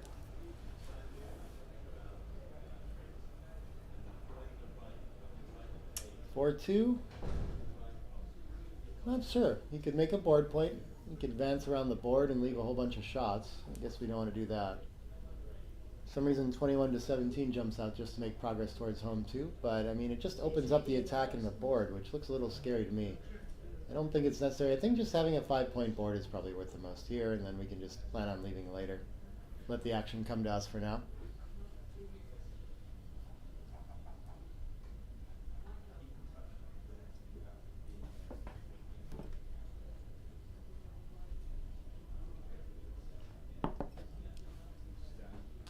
Two can hit. I think the 4 should probably clean up to the 6 just to reduce shots against this 5 point board. It still is quite a few, so it's scary to do. But I don't think we can just let him play around. I guess it's actually not clear. When your opponent has a 5 point board and we have a 3, the returns are pretty devastating, but we haven't actually gained all that much by hitting. So I don't mind this, yeah.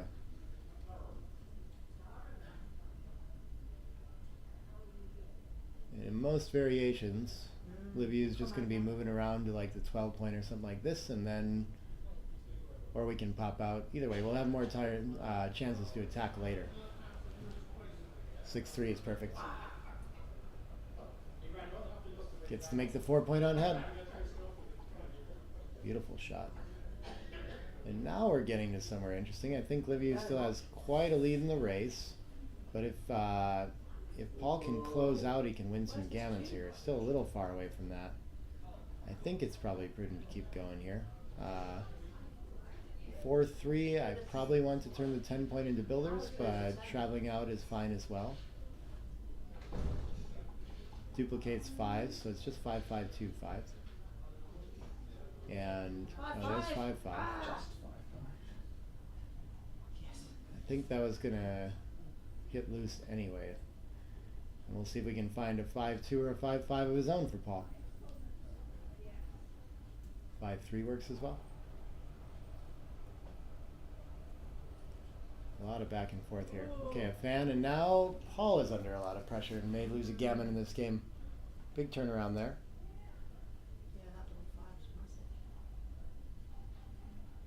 5 is massive. 5-3. Looks like he can link up with the 12. I like that. Still leaving the 5-2. That's all though. Nothing that closes out though either.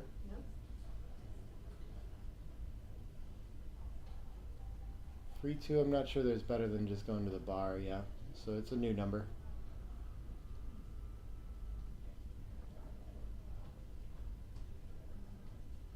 Another miss. Looks like 6s still plays here. I don't think there's any disasters for... Oh, that's an interesting disaster. I guess we're just going to play 7 to deuce and 12 to 10, but 5-5 and 5-2 again. 5-1 as well. Ton of flash shots in this game. Ooh, the 2 is up. Now 5-2 closes up. It's always the roll in this game. All 5-2. That's nice. All right, Liviu's one step closer to bearing off. Paul's still not in. I wonder what the gammons are here. It's not a closeout, so the typical estimation of counting pips outside doesn't work. He doesn't get to do that. No, that was illegal. Yeah. Okay, I think we missed it already, but yeah, so he peeled with the 6s instead of putting on the ace. That's going to help the gammon race. His opponent's entered now too, okay. Cautious. That's terrible. Yeah, 4s and 1s are going to cross over everywhere. What is this? 1. It's going to take him to 12-6. It looks like favorite for gammon here for sure. Paul's going to kick himself. So I guess the 3 should come out from the back to get a crossover. I like that.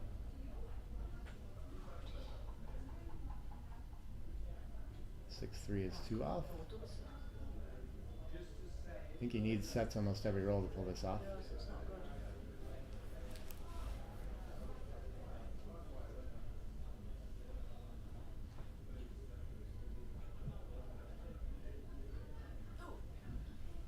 Six in and 5 around, and it looks like it should be 5s are better to save it. I don't think we can do better than that. Oh, actually, if we play 14 to, yeah. One wouldn't come off with 5s because there's nothing on the 5. Oh yeah, the 5s still aren't going to get off here. Yep, so it's going to be 6s or better either way. Unless there's some way to take 2 crossovers anyway, I don't know. This one doesn't get there either. The 4s still, he needs an extra crossover to get there, so not going to work either. Oh dear. I can't imagine there's any way to pull this off by... Oh, actually we could, would that work? No, that doesn't get 5s either. Could have played 16 to 5. I don't know if that helps though, I don't think so. Needs double 6s to save it. 6. 6 Oh. 5, okay. And on to Crawford we go. That was good. 7 away, 1 away Crawford. Match equity from here is pretty low. It's under 10%, I think. So long path to victory for Paul. But the cube action got a lot easier. Hopefully he understands his post-Crawford cube mechanics, that he has that automatic double after this game if he's lucky enough to win it.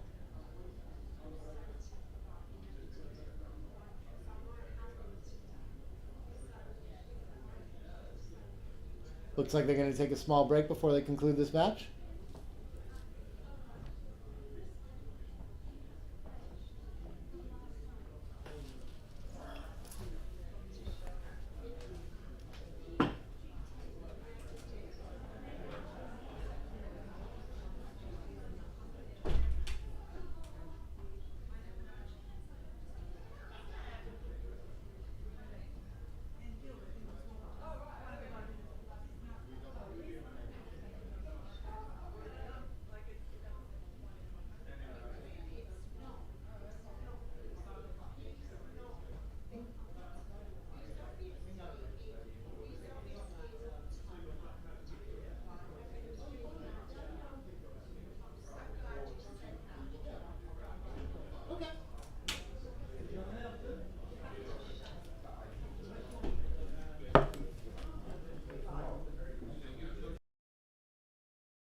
All right. Looks like the players are getting back and getting ready to play again. Got Olivia back at the board at least.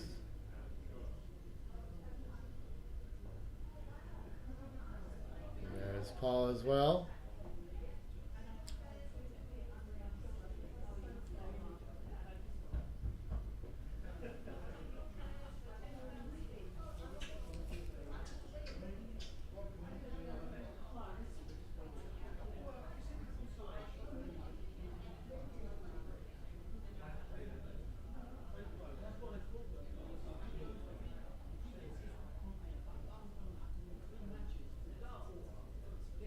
In Crawford game, odd away, so gammons aren't going to matter much.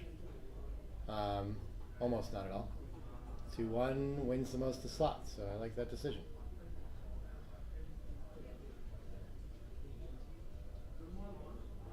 Get to play something similar to DMP here. Of course, a backgammon will change things. All because of the recube, that every game from here on out will be worth 2 points, basically. So the odd points are like half a point in a way. Or sorry, the even points are. 5-4 gets to anchor up in response after being hit. Okay. So Paul's got defense to play forever here. And Livia with a small racing lead. 5-1's going to pop out and hit. So he's definitely got the advantage to start here. 3 enters and 2 gets to hit back. Some counter play for Paul.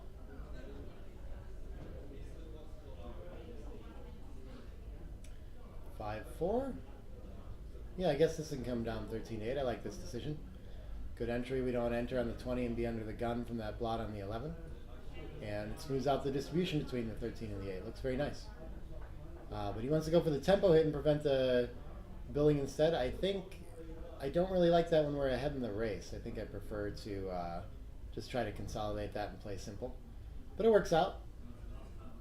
And Paul for sure should be happy to hit blots loose and board with 4 checkers back already. What's the difference if a 5th goes back? I like that decision. 1-6. Not a lot to do other than I'm still just progressing from the back. 24 to 18, and I mean I'm going to be hit most of the time, but I should get returns. Hiding a blot behind though just creates another liability to deal with if he needs to hit later, needs to clean those up. They're not that valuable of points when they do cover them, so I think that it's just better to hop out and deal with that. We're still way ahead in the race if we get hit on the bar point anyway. Yeah, I like this decision. There are definitely hits and covers, things like that we don't like, but it's worth doing it nonetheless. So the 4 is going to hit, the 2 is going to cover. Nice roll for Paul, and Livia is still going to get returns from the bar here. 1-5 is one of them, going to enter and hit. And Paul could still hit that blot on the 8th point. Likely to hit something here, but misses it all. Maybe in on the 4 and 20 to 18 just to kind of spread out here. Of course, like, he can afford to play pretty loose here since gammons don't matter.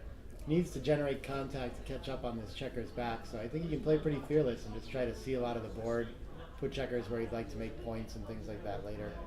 The 2 in and the 4 out, yeah, I like this as well, actually. Maybe actually being on the 18 duplicates the 6 that wants to anchor too. I don't think you should be too worried about being hit in any place, really. But I guess we'd probably rather make the 16 than the 18. The 20 and the 18 together are pretty smushed, so I can see some merit in jumping out to the 16 instead.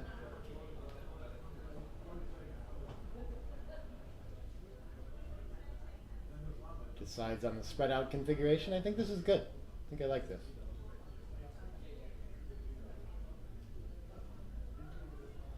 Four gets to hit and 5 covers. Beautiful shot.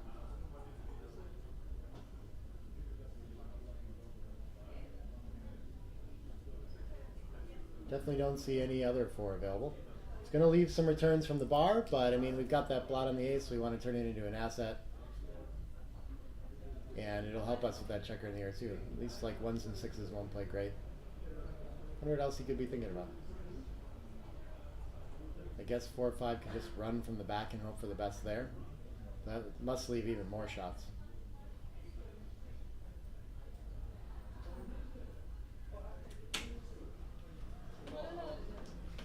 Just heard that playing. Oh, sweet. Yeah, okay, so he just cleans up the blot and tries to run instead. That makes a lot of sense.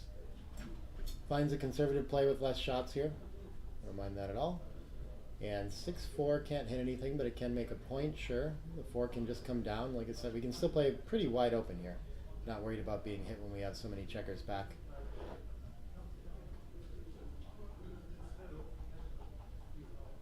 Five one can try to get to freedom. It's going to leave a double shot, but it doesn't introduce any new blots, so I like that play. Paul looking for a 5 or a 2.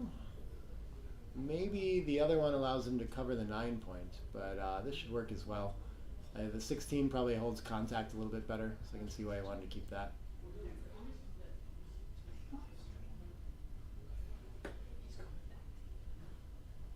2-1 can just step up and try to escape. Under the gun and likely to be attacked with 6s, 5s, and 3s. That'll point on head. Very nice shot for Paul. So he's getting back into this game slowly. Olivia having trouble escaping. 2-3, probably the best we can do is hop up again, and most likely going to be hit, but better than introducing more blots. 3 is worth hitting loose. And I really like making the 11 to protect that 5 point, to make a point 6 away from the slotted point. I think it's worth it though. I understand why he seems pretty loose, but his opponent has a 1 point board and a blot on the 8th, so I think he can definitely afford to go for it.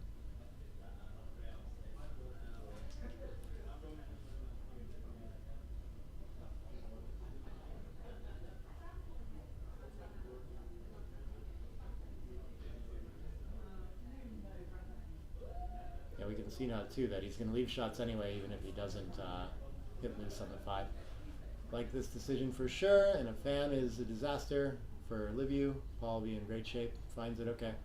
And yeah, Paul's looking good to make it on to another game in post-Crawford here. I think we can make the 8 and the 5 now. The 8 interacts well with the deuce and makes a priming point. Brings more material to work on that closeout.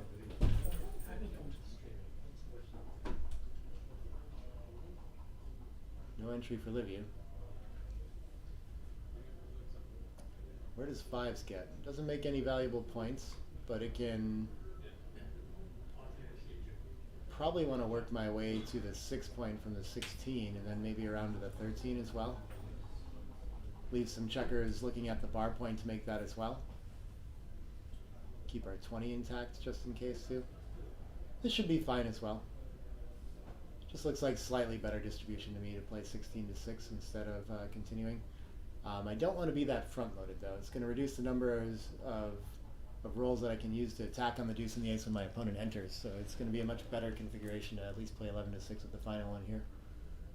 His play is going to be focusing on attacking when his opponent enters. The other play could also allow him to make the bar.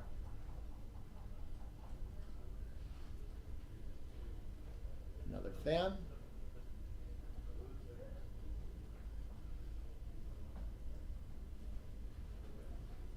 Now we have 2 checkers enter aimed at the bar point again. That looks pretty good. Still probably like coming to the 6 a little bit better here.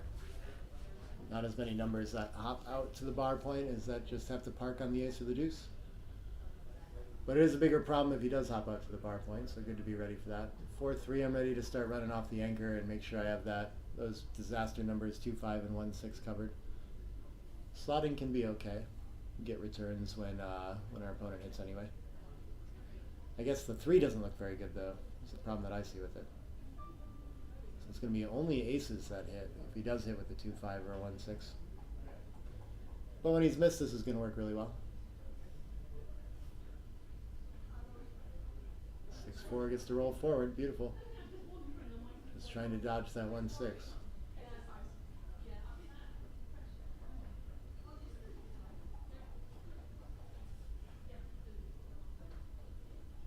Can't see what it is. Must not be a 6-2. 6-3, I guess, comes around the bend. Sure. Once again, we could play 8 to 5, just focusing on the closeout, but this should help us cover the bar. Both are fine. 5-3 does not. I like so the 5 is going to come out, and I like the 3 and 8 to 5 a lot more now. I guess we could also play 11 to 6, 8 to 5, maximize attackers for the ace. That's probably a little bit stronger.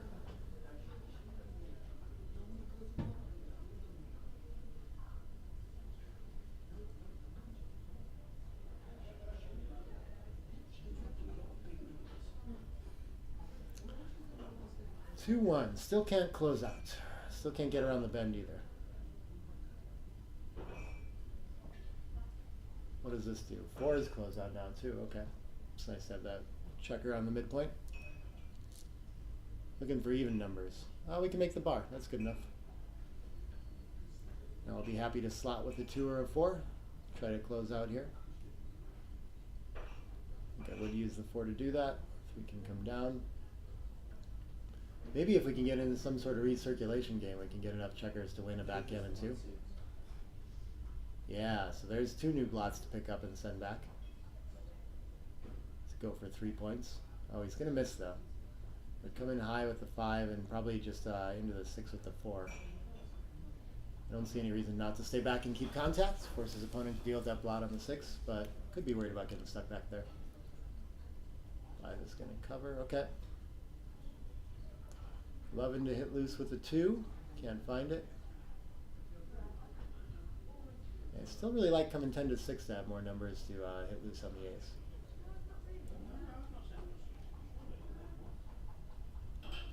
4-2 can make another board point for Liviu, so slowly bringing some counterplay in. He covers the bar point to have no blots for that recirculation instead. Okay. Very much worried about getting more involved in losing a backgammon, but as I said, the gammons don't matter too much at this score. It's looking a little front-loaded for Paul too, which can cause problems in the bear-off.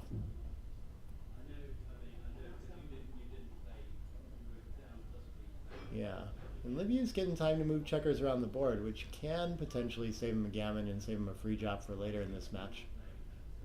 Alright, we got some problem rolls now. Hoping not to roll like 6-5-4 combos. Low numbers will close out comfortably.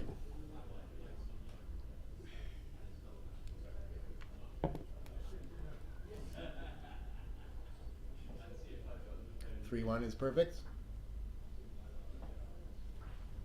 Alright, back in the driver's seat. Alright, the spares are a little deep again, which is maybe would be worse for winning a gammon, but I think we just play safe and clear from the rear and make sure we win the game and don't worry about that extra point since it's only worth that free drop. I think we have enough checkers outside where it looks like it would probably, if gammons mattered, it might be more on the fence. Might be worth playing aggressively here since our opponent can get everything around. 6-4 is going to take 2 off.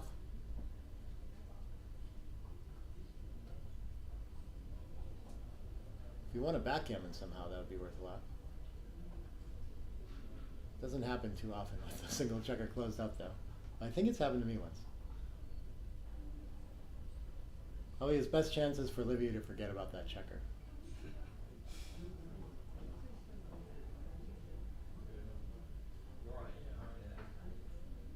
Alright, maybe Liviu is a PR player. I guess he's getting most efficient crossovers here, but saving the backgammon decision is a nice way to continue to have decisions in the match. 2 more in again, beautiful. Now he's starting to worry about what, if his sets are going to put checkers on the right points. Could be valid.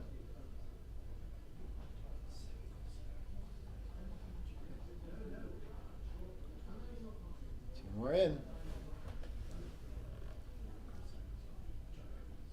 Now he's going to have to leave to avoid that backgammon. Can't leave the 6 sets to earn it. And the 1 can come in. Oh, he takes a crossover. Okay, yeah, I guess it's going to be double 6s either way. 2-3. So we could save a little bit with double 6s here. Not the most important gammon to save, though.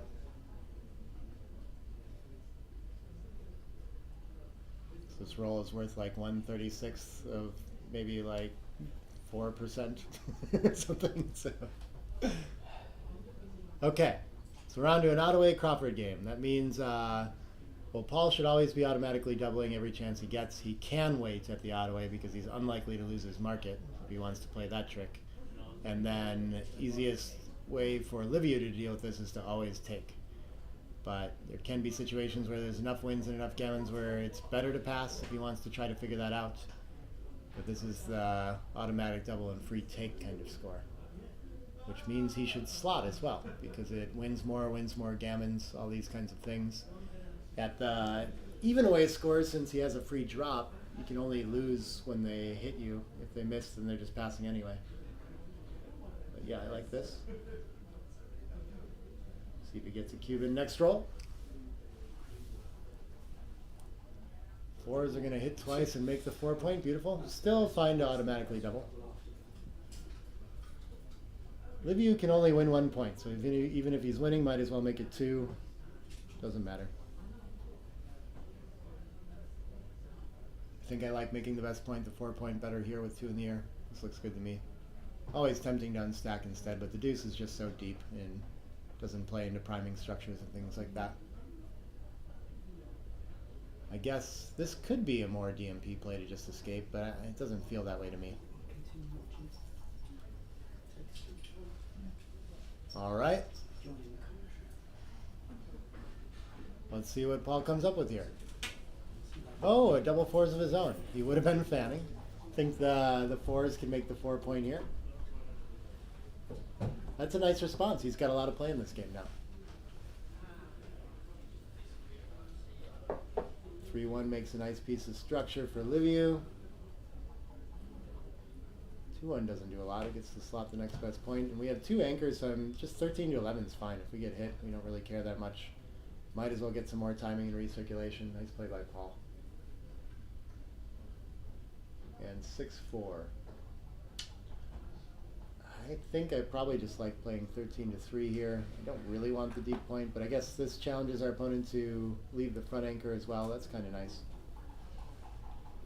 Gets away with it. The 6 gets to make the 5.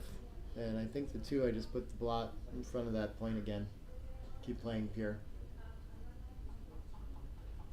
Recirculating can still help me with my timing.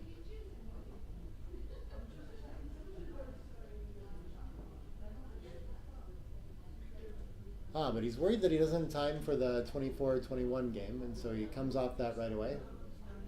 Could be right. I think it's worth holding on to that for a little bit longer, though, even though it's a relatively weak back game. 5-2 has an opportunity to hit twice and try to prevent that double anchor game entirely. I'm not completely certain that's worth it either, though, since getting hit is pretty costly here against the rack. Misses. And the follow-up's pretty weak for Liviu, too. I mean, he can cover the ace sometimes, but not always. Okay, this is going to do it. And this is getting tough for Paul. He needs a 3 quickly. 4 enters. 5 can make the 8 point. So I guess he'll be looking to try to... I mean, he still has decent double contact and not likely to be attacked on the 3 too often. So he can play somewhat like a double anchor game, but obviously not as strong to not actually have the point.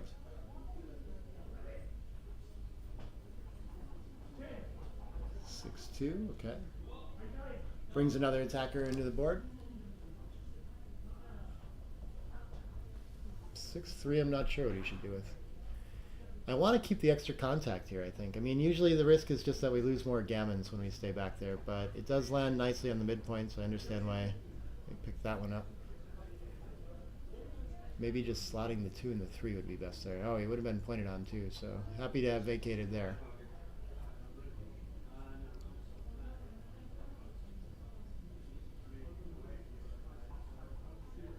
5-2, sure. Bring the builder down and try to make the next board point. And the game seems like it's going to come down to clearing that 10 point. So the contact between the 21 and the 10 is pretty strong here. Midpoint still has to go as well. 6-1 I think just covers behind, yeah. So still very good winning chances for Paul here if he can keep his board pure. 4 is going to slot the bar.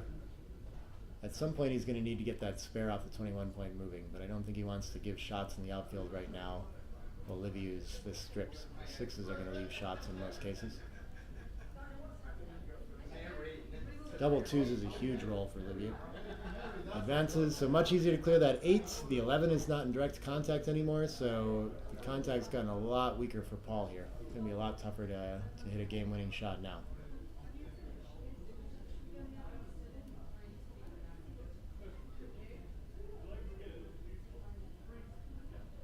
Ooh, double 2s clears a little bit more. Probably the bar point. I think that's going to be better than playing 8-6 twice. 3-1 can slot the back. 13-12.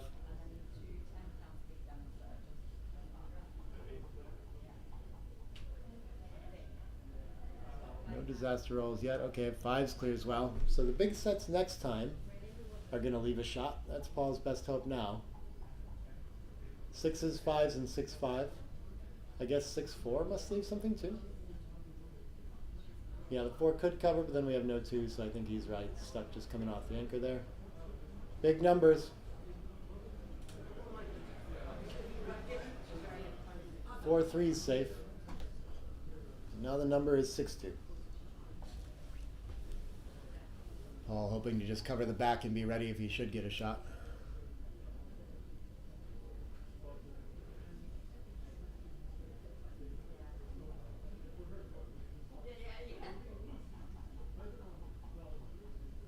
Five, 3, one more safe clearing. So now 6-1, 5-1, 4-1 seem like the last chance. Any ace will give Paul a little bit of hope, but the race is looking pretty dead here. I think he needs to hit a shot. And 6-1, a little bit of hope. Paul's got to do his job and roll an ace now, and there's only 3 checkers off, so he'll be a very big favorite if he can hit with that one, and he does. There we go.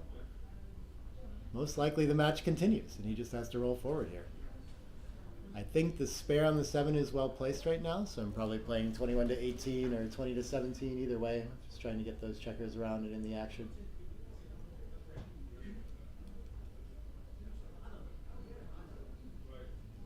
Maybe I like 7-6 just to have the checker inside, but that's all right. Doesn't matter too much if Livio enters or not. Yeah, slotting the front looks good. Don't mind being recirculated at all. 6s cover. Easiest way to roll forward.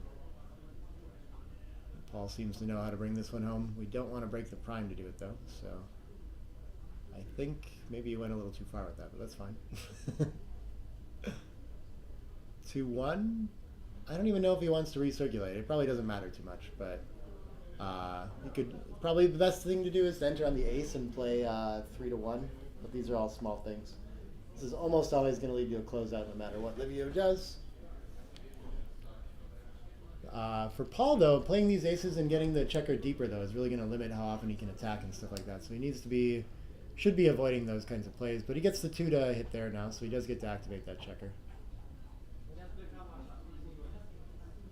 Ideally for Paul, he wants to keep the spare on the 6. Yeah, okay, this time Livio chooses not to hit it. I think I like that better. Just let your opponent keep playing forward.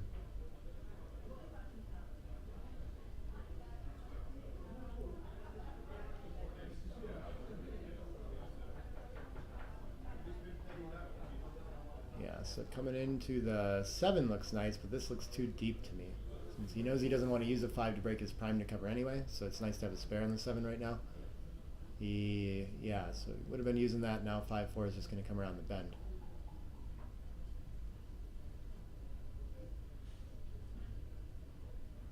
Needs a 6 or a deuce. That'll work. 8-2 is pretty huge here. Takes a lot of pressure off of rolling the prime forward. Looking for a 3 to hit loose next.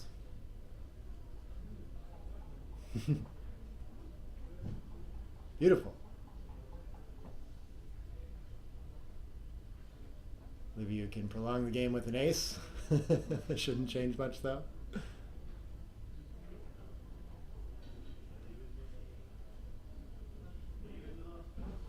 Yeah, I guess there is some world where, okay, double 2s is going to solve a lot of that. Where Livio is going to say roll some deuces or some aces and frees up another checker, and then Paul ends up winning a gammon instead. But it's a pretty unlikely scenario. Good use of the deuce there. That's exactly where he wants it. 5s can hit loose comfortably now.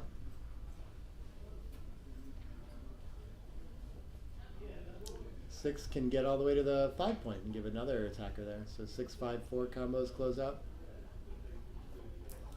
And 5s and 4s are happy to hit loose. 4 will do just that, and 3 can play 21-18. Oh, he doesn't want to hit loose there. Okay. I think he really, that's the ideal. Just put it there. If you get recirculated, you don't mind at all, and then all you have to do is cover instead of having to roll both numbers. 3s is going to solve that, though. Maybe he's still thinking about wanting to win the gammon and hoping that the aces are going to free things up and just waiting on closing out. So I think it's like too far fetched to not just close out and hit with that 4, and really you can still be recirculated with the ace anyway. But yeah, that seems to be his idea, is that he really wants to try to win an extra 2 points here. But I think it's this can go wrong too, right? And it's not enough gammons that he's playing for. All right, gets the fan there.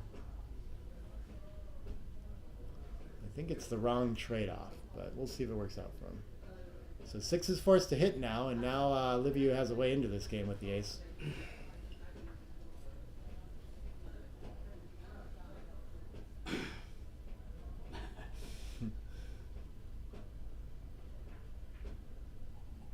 Paul's keeping it interesting.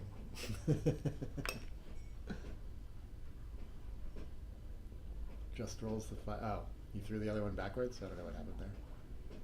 Ace 4. Uh-oh. This is a sweat now. Yeah. Paul really needs a 5-4-1 from the bar, and he gets it. 6-4 can hit loose.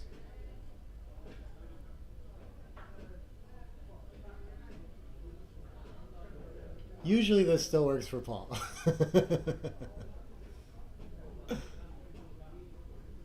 All right. 5 gets the cover. He gets the closeout he was looking for anyway. 4 comes around. That's wrong. Yeah, I don't know if that was legal. I don't think that's legal. That's okay. He might be trying to prevent double 6s or something like this. It's not the ideal distribution to have an extra checker on the ace for sure. I think it's probably here better to play 6-4 instead of to stack him up on the 6, but we'll see. I don't think he can create enough wastage where he's going to have real problems still winning against only 3 checkers off. But he can end up burying to the ace a lot and just being slow enough that it's more like another checker or 2 is off, and he's only like 80% to win here.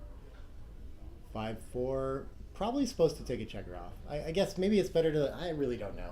Because this lets your opponent in and it's only 1 off. I don't know how many we're peeling next time anyway, so maybe just keeping the 5-6 point board and playing the deuce and the ace is better. But it's quite unlikely that you're going to peel too many checkers from there anytime soon. So that was a bit of a dilemma. 6-2, it works for him. So you're going to think about peeling here. If his opponent had more checkers off, he would need to do that. But here he can afford to just play safe 6-4 and still be a very big favorite now.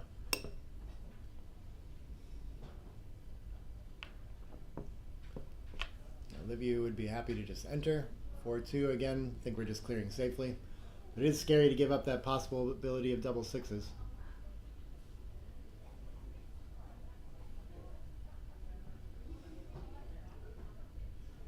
Alright, Liviu obliging and continuing to fan. 6-5 is 2 off. Things are looking good for Paul again.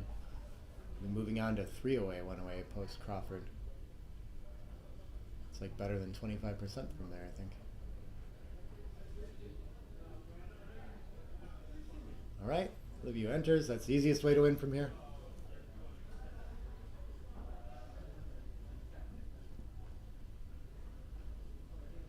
We're still playing on daily gammon. 2 sets could win a gammon. Probably needs them both though to do it. Oh wait, there's no gammons here. I can't remember if, oh yeah, was he thinking about picking up that extra checker when there were already checkers off too? Maybe he was not sure how big of a favorite he was with only 3 off. But okay, we make it to 3-way, 1 away. Another odd away score, another free take situation. He's going to play with all 15 checkers. 4-2 gets the start of the point. Beautiful start for Paul.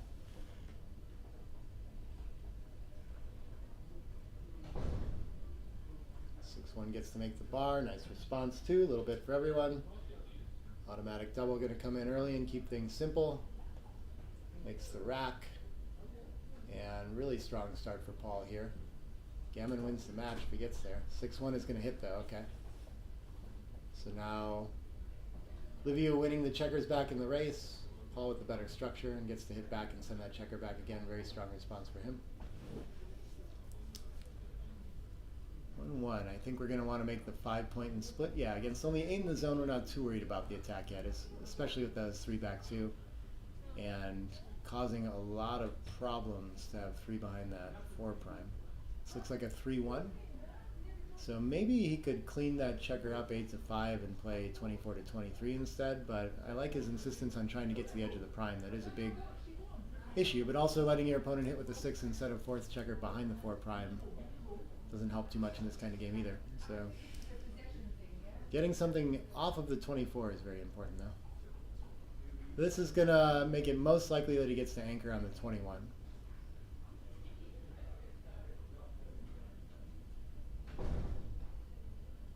Liviu cannot find the 6, but he can hit off the edge with the 2 if he wants. Maybe making the anchor like this is best though. I like it. Aces gets to make the anchor and clean up. I really don't think he wants to be hit and have another one sent behind the 4 prime. But it's a chance to extend his prime too, so he's going to leave it slotted and challenge his opponent to leave his anchor with a 4. Might generate more gammons too, so it's got some merit at the score. 5-1 looks simple. 4-4. Not a lot of room for that. I guess we could just make the ace point to avoid playing too many things. Yeah, a little bit stronger board. I like it.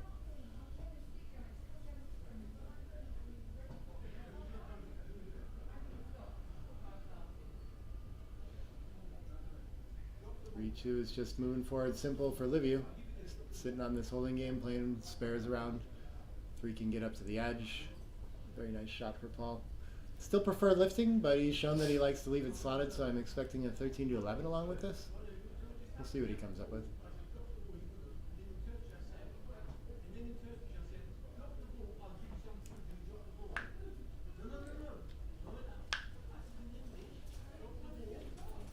Fours and 8s hit. Those are Liviu's best.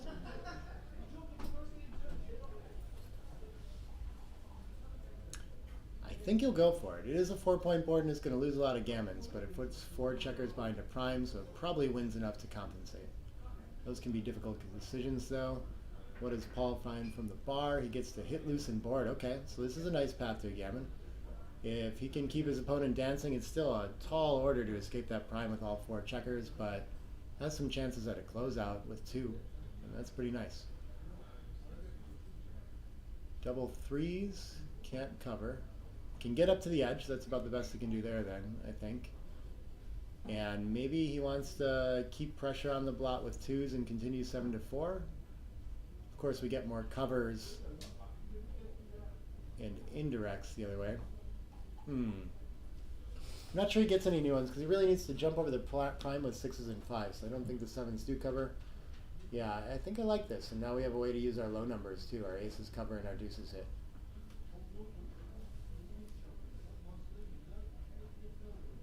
2-5 doesn't hit, but it enters. I'm not sure where he wants to play the 5. Can't get either blot to safety. 1s and 2s are gonna, so he could leave it duplicated by just leaving those where they are and playing one behind. If he pops out, he creates 6s to hit, but 6s want to jump out too, so maybe that's a fairly safe place to be. 14 to 9 is gonna make 5s that escape also hit, which makes them even stronger. I don't know if we want to load up that way. So I kind of lean towards 23 to 18. It's a difficult one though. Puts pressure on the blot in case he wants to do something else. So it's going to be really hard for, after 23 to 18, very difficult for Paul to hop out with a 5 or a 6 and cover. He's going to have to deal with that blot on the 13 point because it's under so much pressure. Right, he's going to go for slotting the back. When this is missed, he could extend to a 5 prime, so it's got that going for it. See what Paul finds here. 5s are great. 4, I guess, is going to come around the bend. And a 2 is pretty strong for Liviu. Of course, a 3 to hit is better. Double 1s, fans again. All looking for hits and covers. Yeah, I think covering is better there. And the 6 can come out, yeah, for sure. So the 6 is coming out either way. Keeping him from anchoring is awful tempting, though. I see why he's pausing to think about it. Paul rolls the 2. It's going to save a lot of gammons for him anyway, so he really hates to give it up. But I think the 5-point board just worth a little bit more. Whichever you do, I think it's fairly clear that the 21 to 15 is coming out. So maybe you can just play the 6 and think about the 1.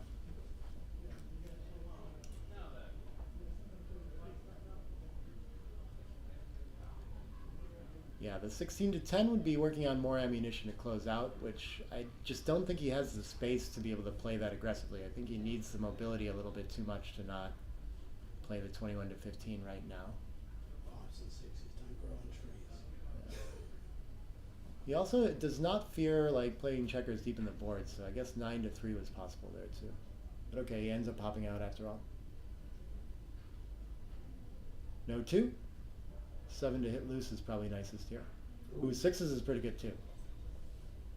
Nothing reaches, but he gets across the prime, can leave no fly shots. I mean, this is a beautiful shot. So after that and 16 to 10, we can figure out our last one.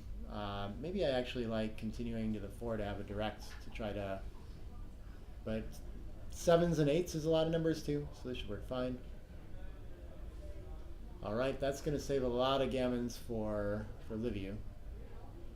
Likely to keep him alive in the match. I think we just clear the 15 and leave a couple fly shots. 6-2, 6-3, 5-3, 5-4. It's a lot. Is there any way around that? I guess we could just clear from the outfield instead and only leave one of them. Maybe 10 to 4 and 9 to 5 is the right balance of 6-1, 5-2, and we leave all those fly shots later if we have to and hope to land and only leave one at a time. Of course, clearing the 15 makes the most progress, but Liviu's board is already ready. 15, So 15, 9, 10, 10, 4.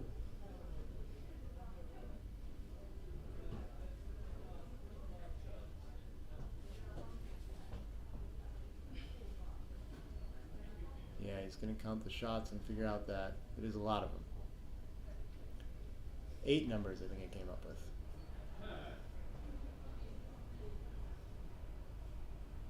It's not an insane amount of numbers. I thought maybe he was going to forget how to rewind it. And just, I guess this is a play now. That can happen too. I don't mind it. It's gonna. It works the best when we're missed for sure. And there's still life after death too when he gets hit. Maybe it wins more gammons to encourage the back and forth right now too. 5-1. Misses. Ride home gets easier. It does allow Liviu to play like this too by giving up the 15. He wouldn't have been able to release that way.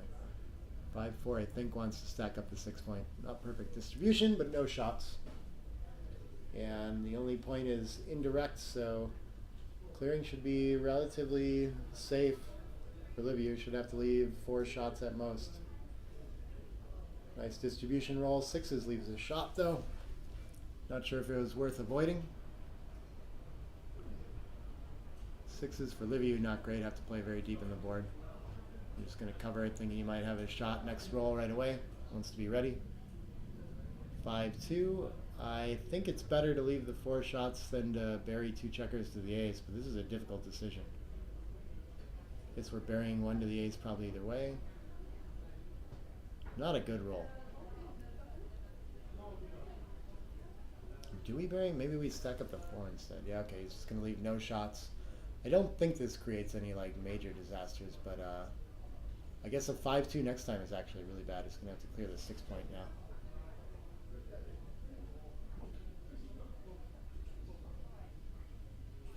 Six 2 can go to the ace though. A little bit better than the 5-2. Yeah, that's for sure. 4 shots. The thing is too, there's some entering numbers that are going to leave a shot next time too. So having 3 checkers on the ace like this is going to give a bumpy ride home for Paul. 6-5 could run one. I don't think it needs to. I think maybe it's okay to just make the ace. I don't think there's a lot of gammon risk here though. But I guess there's just nothing that's going to close out anyway. Yeah, so I don't mind this decision by Liviu either. Paul is going to come in with the 4 and yep, smooth out. Now things are a little more even. Looking likely to get to a DMP game. 4s is going to bring a whole bunch of checkers in. Yeah, I guess he doesn't. Yeah, that's probably saves a pip, sure.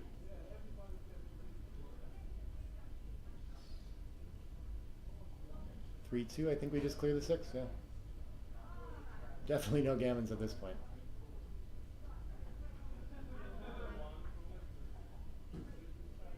Still takes a lot of sets for Liviu to get back in this, though. 5-2. He could save a 6 if he wants.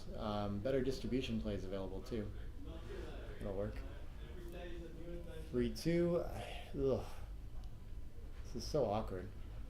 We either take both our spares off the 3 or we have to stack 2 more on the ace. I think I'm inclined to take one off now since my opponent's going to leave with a 6 very often here anyway. I think I like this play by Paul, but it's been an annoying bear-in and bear-off for Paul for sure. All right, Liviu gets to stay one more time.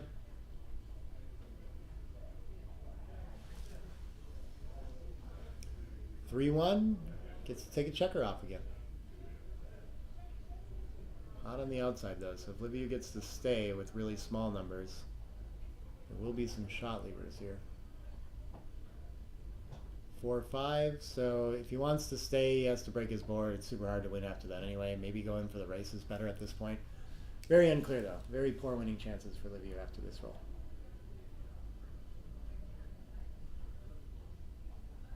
4-2. This can clear safely, and I think it should. So there goes the 5. And he's really slowed Paul's bear-off down quite a bit by staying like this. 6-3 is finally forced to go. So most likely we're going to go to DMP here.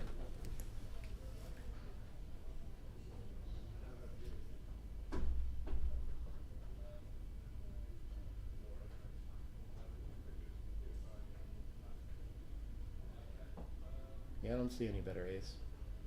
But he's looking for something to smooth out his distribution. Looks pretty good and front-loaded already right now, though.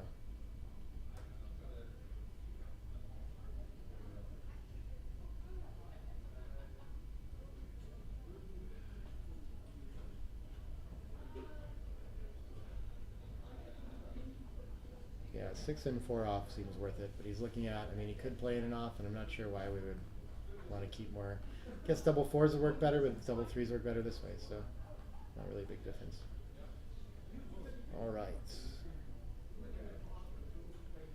Double 6s could make a game out of it. Paul has some misses available here. Let's see if we can dodge those. Doesn't want a 2. 4-3 is perfect, so he's in a perfect 3-roll position now, which means 2 sets and a regular shot for Liviu is all that's going to do it. So you need all sets from here on out. 2s are better.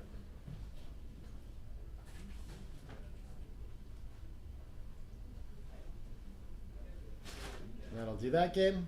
We're on to the last game of the match. 12-12. Super exciting finish after we got to 7 away, 1 away Crawford. Paul's chances were under 10% there, and now it's just a 50-50 game. Who rolls better in this last try? That's how finals always go.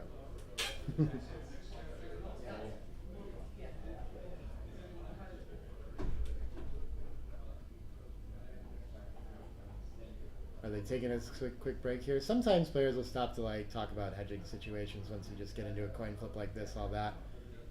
Maybe they just want to break before the last game, but yeah, okay. So we're going to come back with the conclusion of this match shortly. I'm going to take a small break here too. Couldn't be more exciting. I'll be back soon.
right.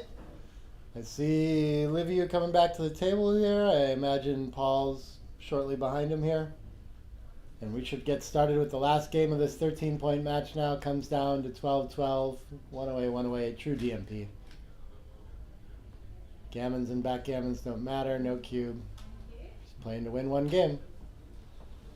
Which can lead to some little, like, differences in play for sure. See how they navigate it.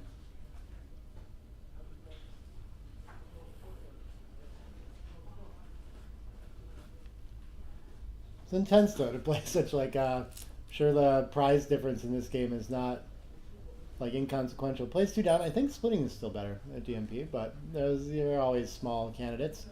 Would have been blitzed, and so I'm sure he's quite happy to have chosen this variant. Paul gets the 3-point though, and a racing lead to start. Let's see if Liviu can follow up with a priming point here. That's what he'll be hoping for. Not exactly what he's hoping for, to use both spares on the bar point, but it'll do. And 3-2, Paul under a lot of pressure to split now, so I think I actually would just play both up here. Doesn't want to take the last spare off the midpoint, I don't think, but okay. He's going to focus on building still and doesn't mind slotting too, okay. So can get away with this more than you could at regular scores because he doesn't care about being gammoned or anything, but the issue with this play is that, like, playing all offense when he's ahead in the race is that he's going to run out of time to do so before his opponent does. So it's easier for his opponent to stay on the ace point. All right, 5 comes in, and I probably split again just now while my opponent doesn't have any board. Wants to get on the 5 to be hit instead. Okay. I don't see a big difference between getting hit with 6s and 5s there.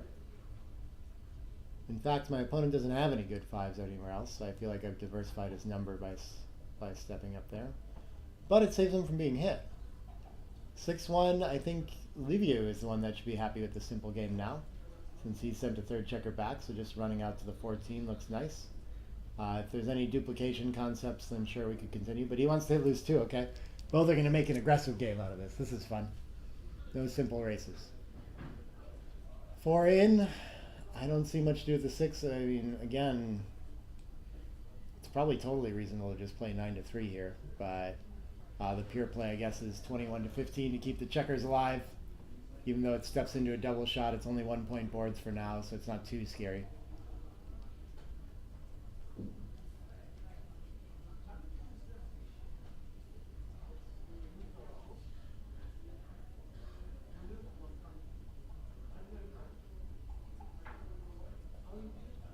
I think that's the play that I would make, but I'm really not sure about this one.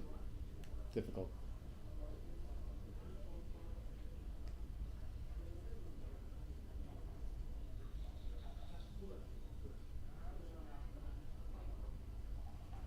(6-5) doesn't appear to be able to cover, but it can escape another checker all the way to safety.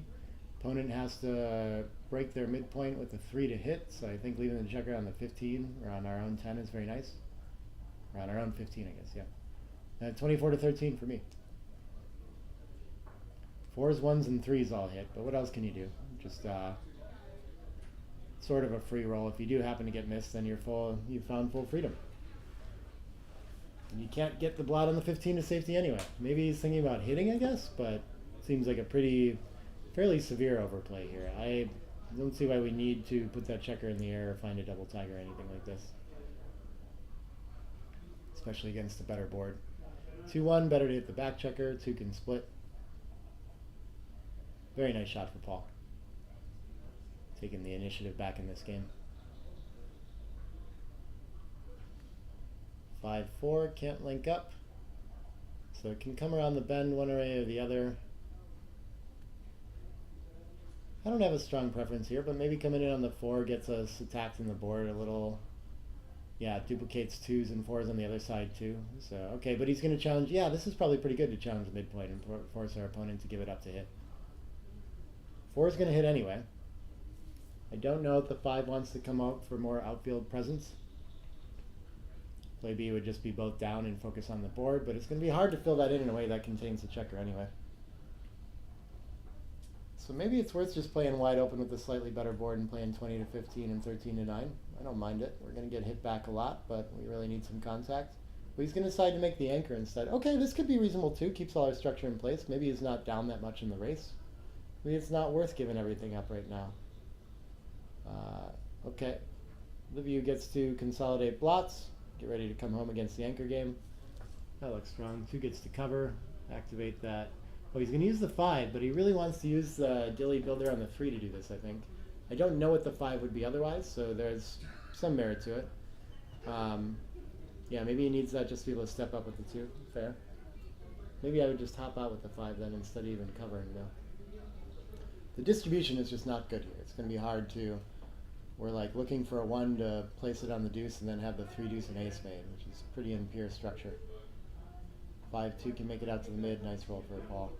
He's ahead in the race somehow. This is all totally fine. 15, 126 for Paul. And 124. So yeah, I guess this actually does make a lot of sense to be playing this conservatively. He's slightly ahead in the race. But he does have the better board too, so he can afford to play for more, but a big set will win it for either of them. 6-2, I don't think that Liviu can afford to clear, but this is his last spare. Let's play with the 6, ends up with a board point, yeah. 4-3, sure, can slot 2 points. Things are coming together nicely for Paul. And Liviu quickly running out of flexibility here. 2-1's going to start another point behind. 6-5, nice. I think I'm happy to release the midpoint here. I mean, it takes a lot of pressure off of Liviu's position, I guess. But where did he play it? Where did it go? Oh, he came down and covered the 8. Hey, it's not that important to have the 8 point here, though. So I don't really see why we're thinking about making structure. I think if we're playing down, we're playing both down and not leaving a double shot, even though our opponent has 2 blots on board. But the 2 blots on board is a strong argument to just run 20 to 9 too and keep the midpoint. Maybe that was better there, but I don't know. Opens up the attack. That's a difficult one.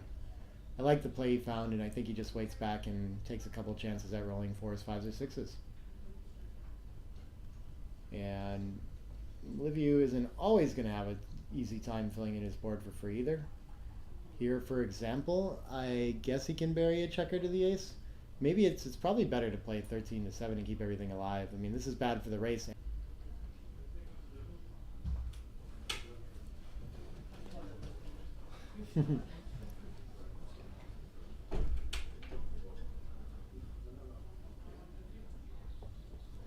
Still anybody's game, but any sort of set is going to be huge for Paul here. Well, it looked like it wanted to be 6s. I think he's stuck just making the deuce, and he's going to get forced off with 6s very soon. Okay, 3 to ace is fine too. Maybe that's even better. It gives him a chance at covering with an ace somehow at some point. 6-1 can safety a blot to the 6, yeah. So 8s are just as nice as sets now. Even though they leave a shot and board, I think he'll take it. Not that set. 6-2 is an 8. All right. Liviu is going to need a deuce for some life here.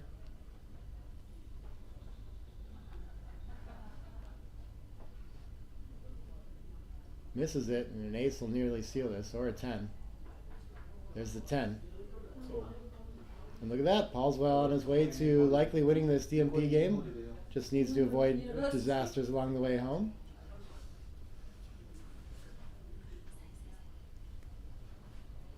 Three, 2. Okay, this is a little bit awkward. This is going to leave some like 6-5, 6-4 shot lever kind of numbers. Yeah, there's no way to avoid it though.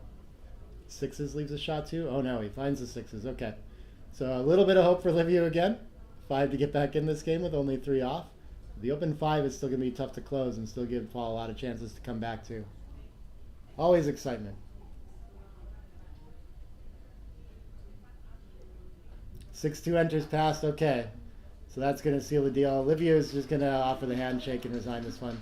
Probably technically possible to win, but yeah, good sport to just give that one up. And congratulations to Paul Moulton, who will be your first finalist in the actual finals of this. Liviu will have a couple matches to play on the one-loss side to see if he can make it back for a rematch. And we're going to come back shortly with the intermediate finals. Thanks, everybody. I'm going to put it on mute for now.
Right, so good afternoon everyone. We are back now with the intermediates final. This is going to be played between Merrin Rose, who's sitting with black checkers at the top, Andy Gilbert at the bottom with the white checkers. Just as they're getting started, bear with me a second.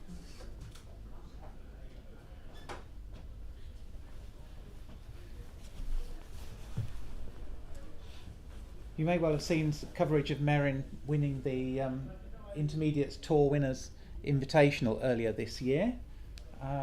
It's highly likely she'll be joining us in the Masters events going forward. So I think they are just waiting for waiting to get going.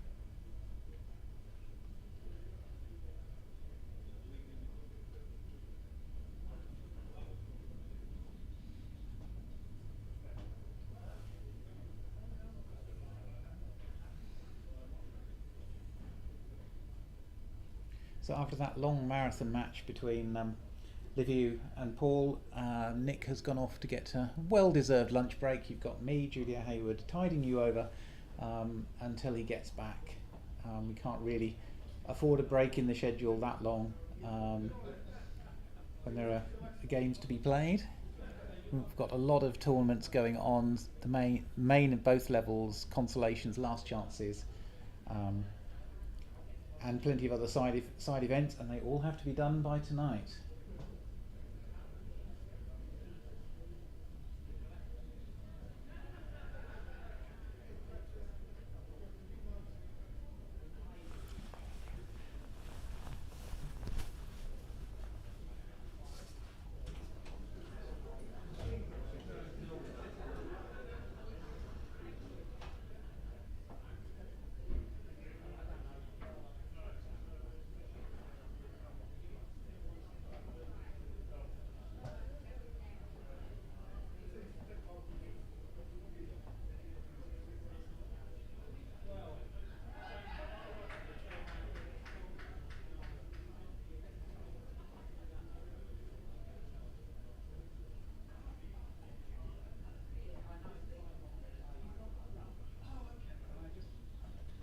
I feel a little bit exposed on my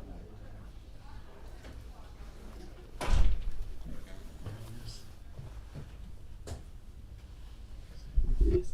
Oh, they're underway. The mic, they're underway very quickly. It's Peter Bennett here with Julia Hayward. I was the only person available, so here I am. So what's happening here? They're going quickly. 4, 6 It's coming in. Could have jumped out to duplicate 3s, maybe.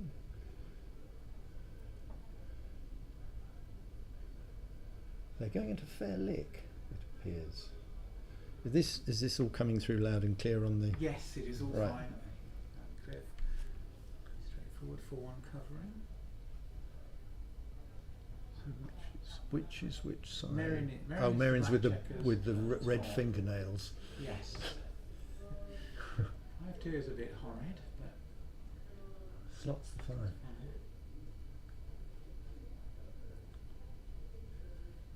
Presumably slot slots is the 5. as well. Yes.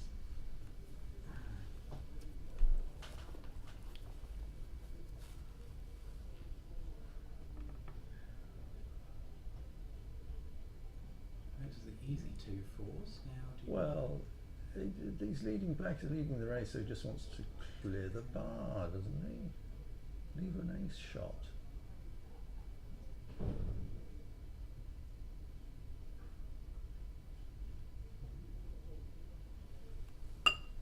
They are going fast. Surely That's it. now. Yeah, you must get the Yes. get them moving.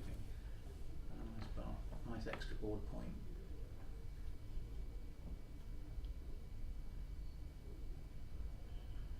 This speed, you hope they're going to slow down and start thinking. Oh, I was about to say, start Yes. thinking about two decisions, but there it comes. So very, very quick cube. I so don't think there's much for white here. I don't think so. Oh, he takes. Yeah.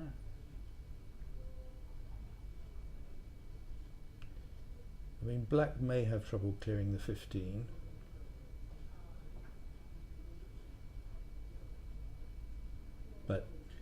So the best white can hope for is a direct shot, but that doesn't happen all the time, and he's still got to extricate his back checkers.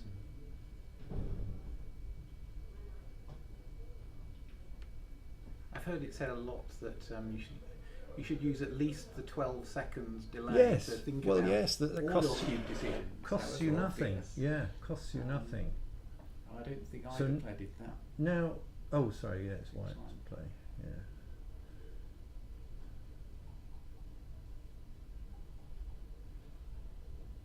It's a comfortable Makes play it two. still, but he's going to run out of play pretty soon, or rather, she is going to run out of play.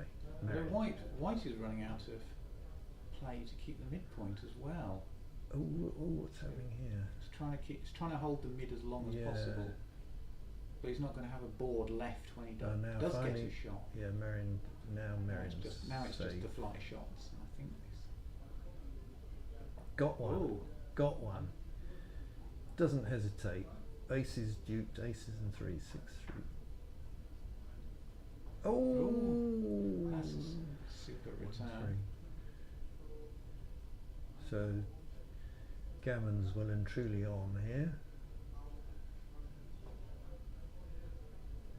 She's like she's catching a train. It's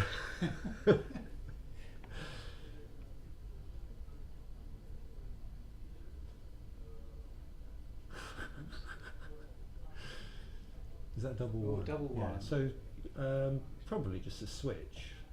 Doesn't need to. I mean, there's little risk in this, but I would have just switched, I think. Ooh, and I'd have been punished. Yeah, Aw. so now with the 6 prime, she's safe.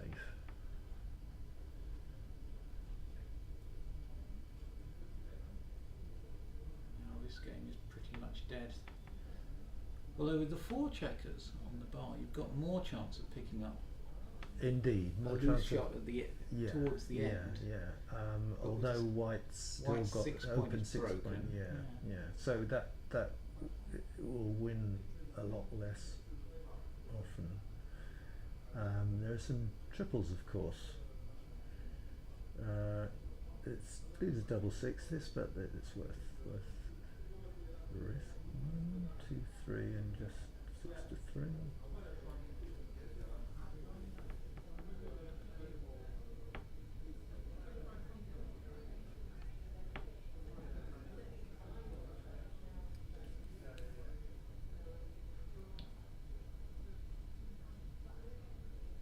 Yeah, no risk. She needs to start thinking about whether any risks need to be taken to increase the triples. 6 shot numbers, that's There's one of them.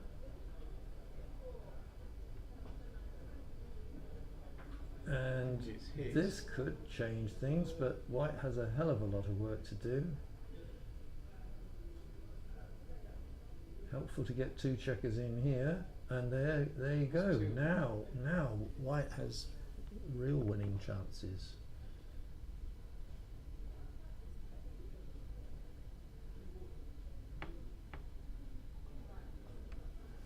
Go, take your time.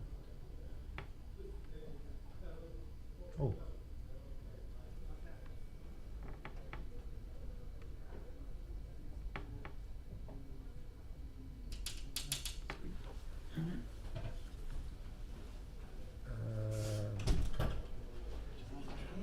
Very difficult to get.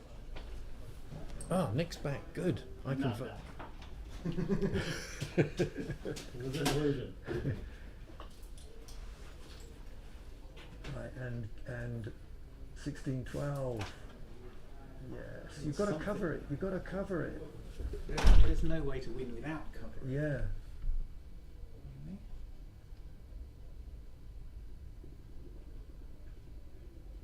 Oh, I'm not sure whether I would. Oh, maybe. Yeah, maybe. No, get it No. back. This is quite exciting.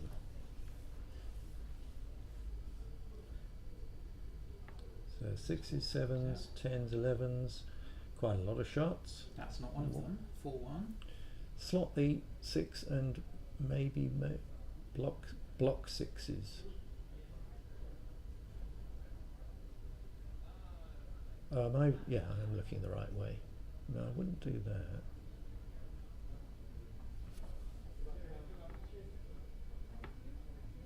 There's a certain amount of danger with leaving direct shots because Yeah, very even dangerous. 3-point boards can Yeah, be. yeah.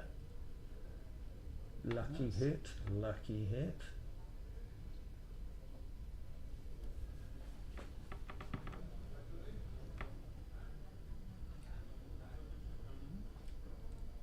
So you've got to put a man in range, yes. Well, why there?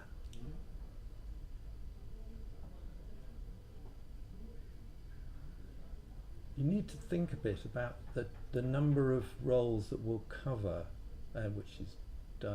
No, it's I'm not there's sure very about little to that. be gained by Not hitting. sure. It's Yeah, the you're the just 6 covering. point is the Yes. bit Now, to do. now she can Ooh, come in. would have hit the slotted 6 as well, but They're going so fast. now what do you do here? I would. You can block Bring- double I would fives. bring that in. Yeah. You don't want to get hit. That's quite worth handy. No spending a directs, one. but there's a myriad of indirects with that Again, not being 4-1 one of doesn't them. reach. You need to think about what you're blocking, and Blocking blocking you've got some sevens play. doesn't achieve a lot. Blocking 6s would have been Mm, more helpful. still now Can't you do much. only 6-1 double 6 misses.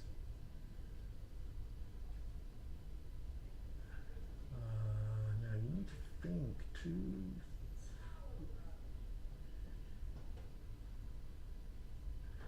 I'd get two checkers on the 12 and a checker each on the 12 and 11. I think to start with, probably. No, you don't want to be close. You don't want to be close. You want to be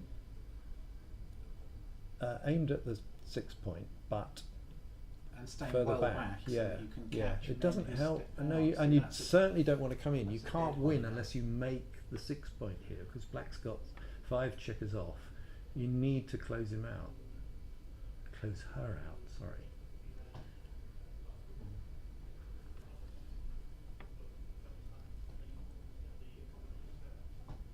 And you need to make the 6 in preference to the 1, because obviously once black comes in, If you Either make the way. 6, then there are chances to get a second man back. yeah, now that yeah, black's yeah, board is yeah. as stiff But as it is. they are playing so far. Some of the difficult plays where you need to think about checker placement to maximise point making. Blocks double 6, but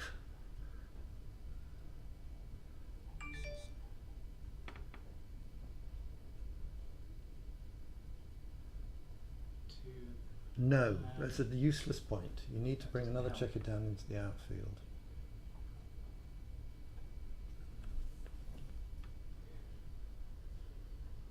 And now what do? You have to bring 2 down. You have to bring 2 down. Don't put it in your board. Yep.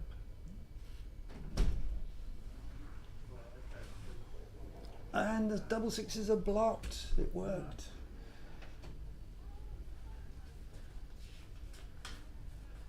Double 4 doesn't One of hit. the misses, but But white is pretty much off the gown now. I have yeah. good board.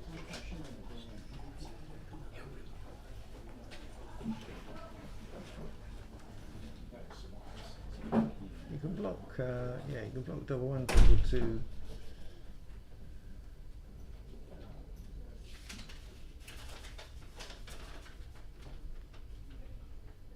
Ooh, just grovels by. Very little chance of winning now.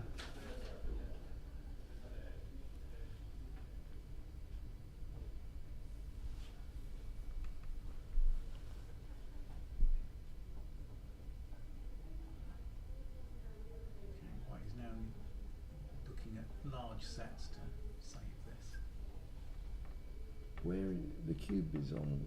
The cube is off the ball, off camera, but it was taken quite Yeah. early on Yeah. by Andy. Yeah.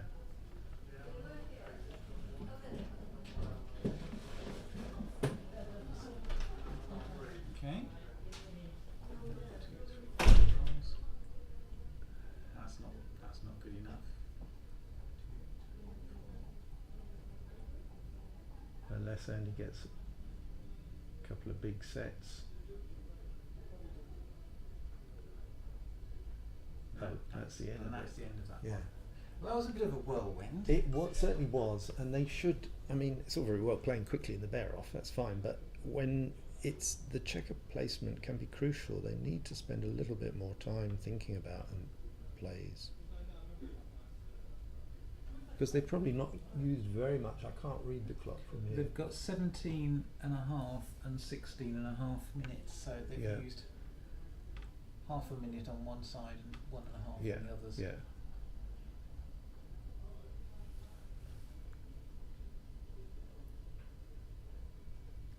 It's very noticeable how the top players use every last drop of their time. Most of them. Most of them, yeah. Right, so you bring that's incorrect. You should just bring the 5 down 13-8, but Double fives. In this situation, just run. I would Got them, imagine got you don't need to slot. You're winning the race. You don't need to take the risk of slotting the 5 now. when you're that far ahead in the race, just race.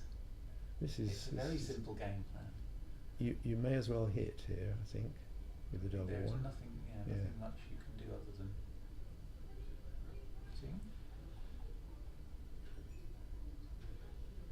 And it Ouch. sometimes pays off with a Yeah. double 6. Now double 2, you make 4. It's obvious, and you can anchor up with that as well. Yeah, that's But maybe making the bar with some value. That's what I'm thinking about. yeah, but you couldn't make that and the 4, could you? No.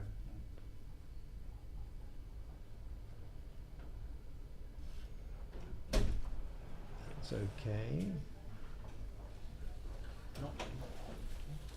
Not giving up that anchor to hit while you've got 3 back. Seems good.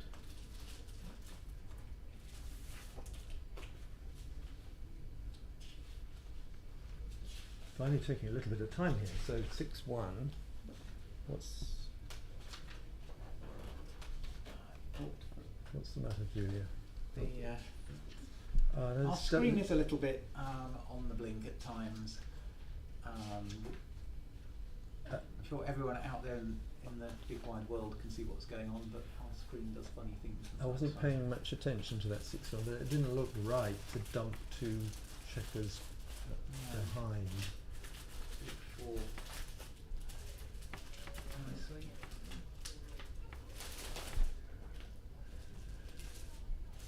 This is Just just bring them down. ones down.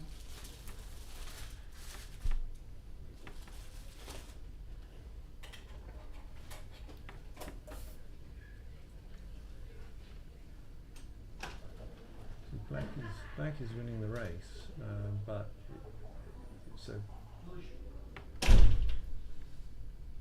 she wants to get off the anchor eventually. All 3.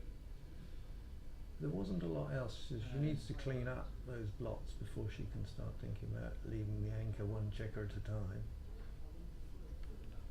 4-3, does white leave the anchor while there's minimal risk? Well, I don't think so, because white's Not really ahead. not winning the race.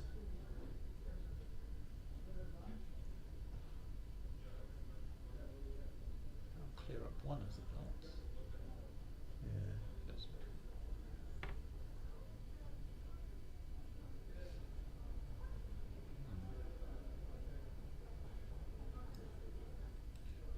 Now, poor roll. What do you do it's with a bit this? of 4 to trouble. Bit of trouble. Shift 4 to 2. And no, Because I this think is- this is. I think you have to keep a clean board, not with points close together. Yeah.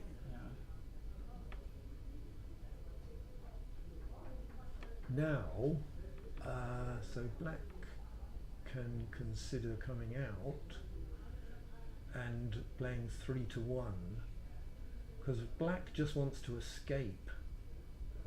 I don't know what the count is, but black is ahead, and if she doesn't come off the anchor now, it's going to get very difficult to do so. And there's not many other attractive plays. Plays And like 3-1. kind of the mid- Yeah, Now, if yeah. that midpoint is hit, you've got your forces completely Yes, isolated. I would have come out 2014. Oh, and this does not run cleanly, but Yes, you've got to make the 8, I think.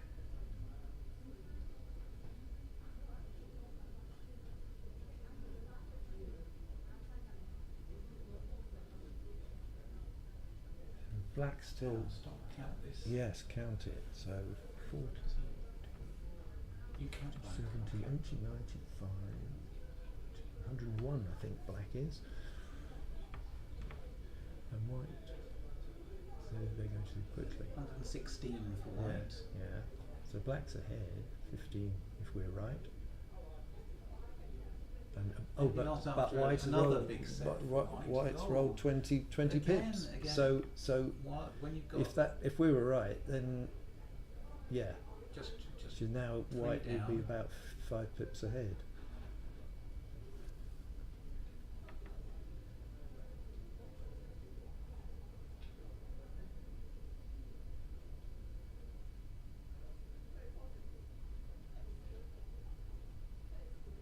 Stop and think and count it if they haven't done already.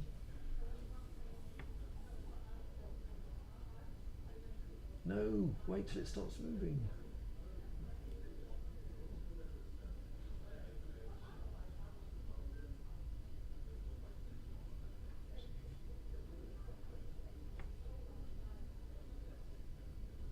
Don't leave. like the structure. I'd move another from the 6 to the 4.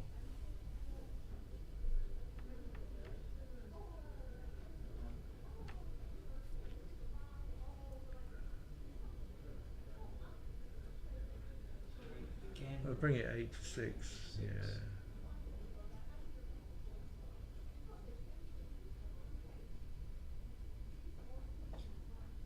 Now this could be interesting. White just needs a 1, 2, 3 combo. Doesn't get it. So the race is too close, I think, to consider hitting.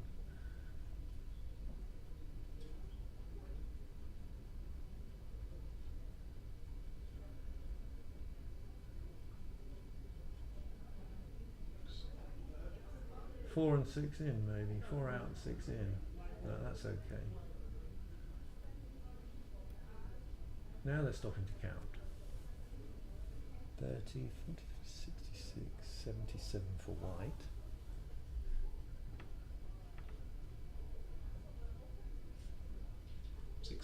Yeah, for black.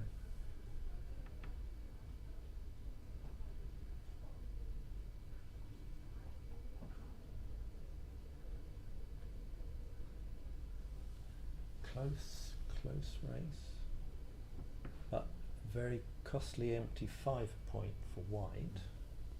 So you should think about this. So it's for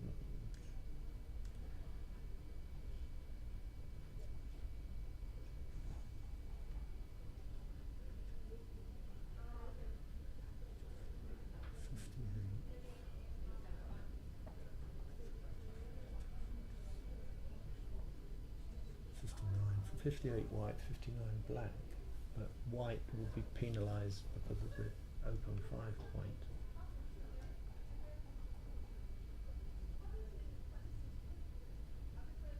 And there it's Found it once, these. the 5. yeah.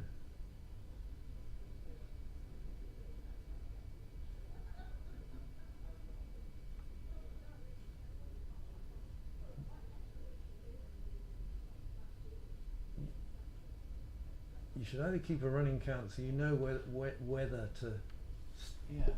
cube or or stop and count. Ooh. Oh. At the very least, stop and count after each time something good happens for you. Yeah. Well, now it's fairly clear. Oh, was it? Oh, that's That's 2-1. 2-1. I thought it was double 2. 2, 1, 2, So it's 7, 6. It must be a cube. and must be a Must pass.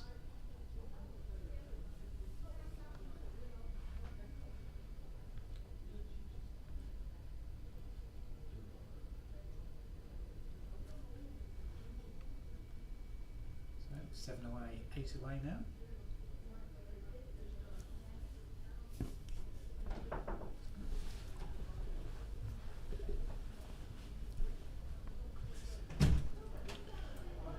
So Andy opens with 2-1 and makes splits rather than slots. Marion similarly 2-1.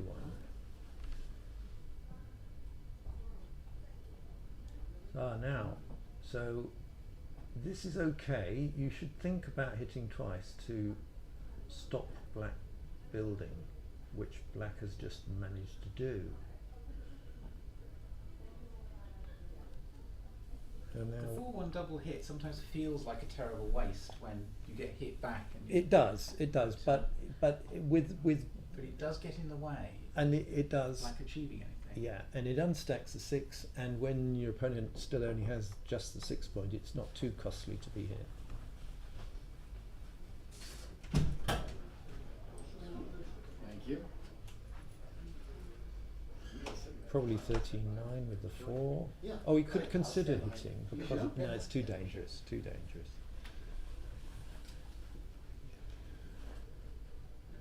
Whoops. Yeah, make the ace, why not? You want to stop white playing. Is this 0? Making the 3 looks pretty good too. It does, but oh,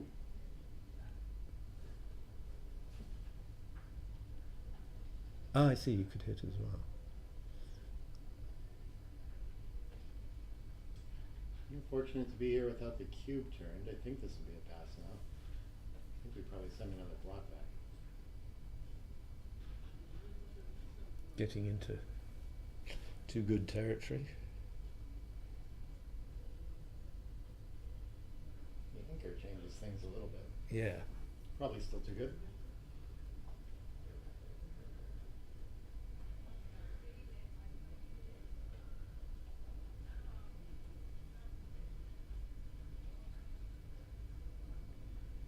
I'd be thinking about that back checker.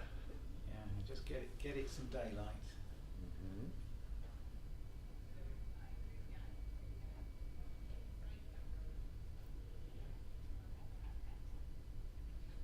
They go so fast. Yeah, they are playing. I mean, they're very instinctive players, or certainly Marion is, but I'd slow down. Well, I wouldn't go anything like this speed. It's exciting for me. Yeah.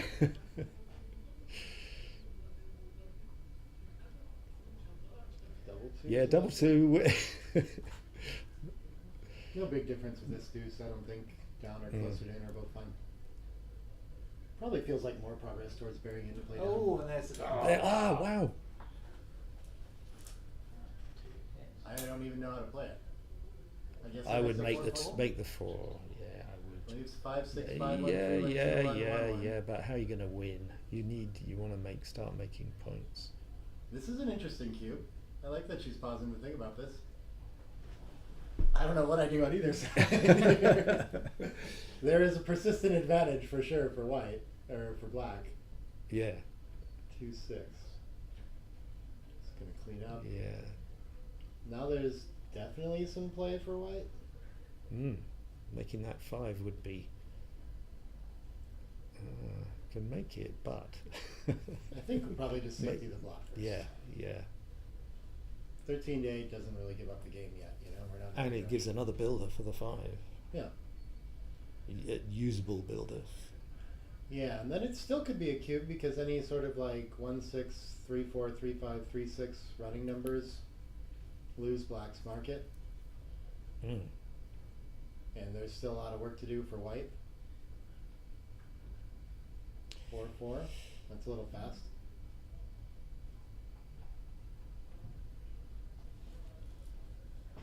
But yeah, now white on a roll if they can make the 5 point. That's Ooh. Now, white should be thinking about the cube, depending. yeah, now they should. Now it's probably too good as well. Probably not with a 5 prop. Why don't they? Why doesn't he just stop and think? We should just get to the outfield here and try to make Yeah. the prime from the back. Yeah. No. Why do you hit? You don't want him to hit. You don't want him in on the. He's where you want him. Yeah, no escape route. Now this might just help them get up and not crash further. 3 gets in at the edge. The ace was going. And now you've lost. White's lost a useful checker.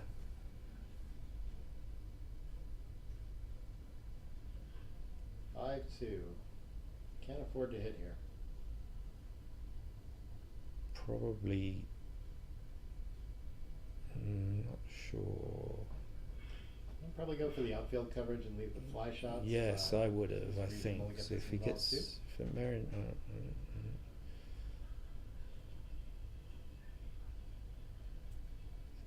6-5 is pretty nice. I think we Both got to out. this into an attack.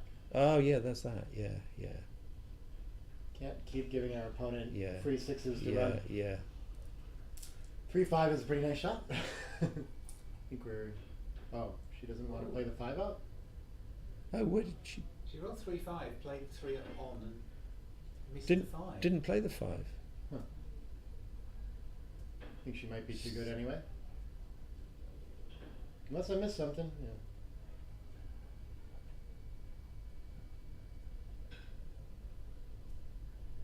Six is a good game. I was just going to say dupe 6s, but. Wow. I don't think we want to rush to make the ace though. I think it's better to cover the outfield Yes, and focus on the 3. yes, yes.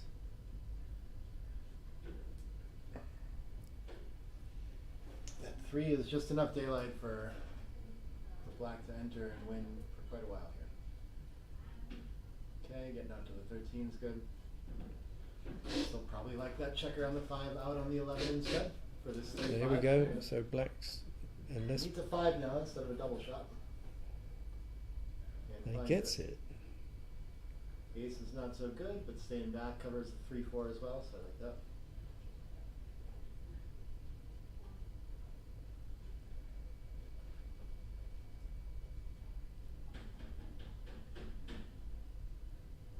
Just all the way around should be good.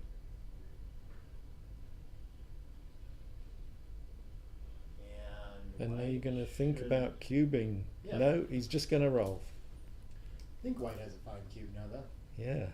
technically. I think leaving the 3-5 is probably okay. Just focusing on covering the outfield. If we go all the way, then at least we get a 7 on the 3-6. Maybe that's worth it. Why do you want to Also clean come that in? up to the 2. I don't think you want to No, no. You do this when you really need to make the point Yeah, to win, which I yeah. just don't think is the case here. Small overplay. Yeah, go for it. Well, now, Now that it's slotted, the threat to cover it is funny. So I guess he's playing on too good is the idea. I don't know. Maybe he is. Sweet, you guys got this.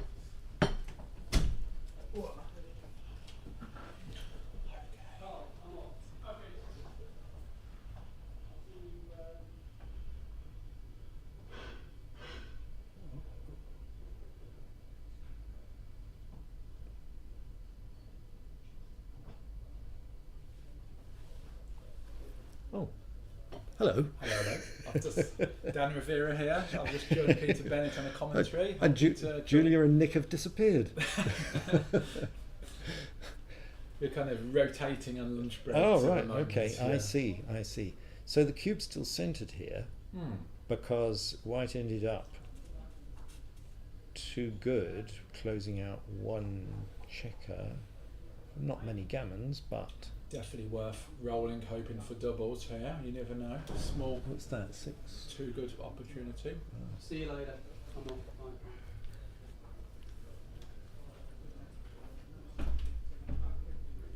So what do we have? We have Merrin Rose on the top and Andy Gilbert on the bottom. Yeah. Intermediate's fine. Okay. So, So there's now white can cash it. Once Yeah, black's it's- gone around, just settle for the point. no. So It's- it looks like we'll be going to a 7-point match. Then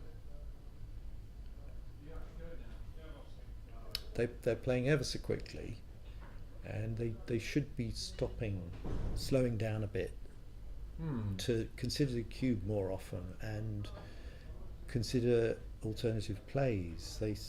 That's right, They yeah. often seem to be snatching at what seems to be the obvious play.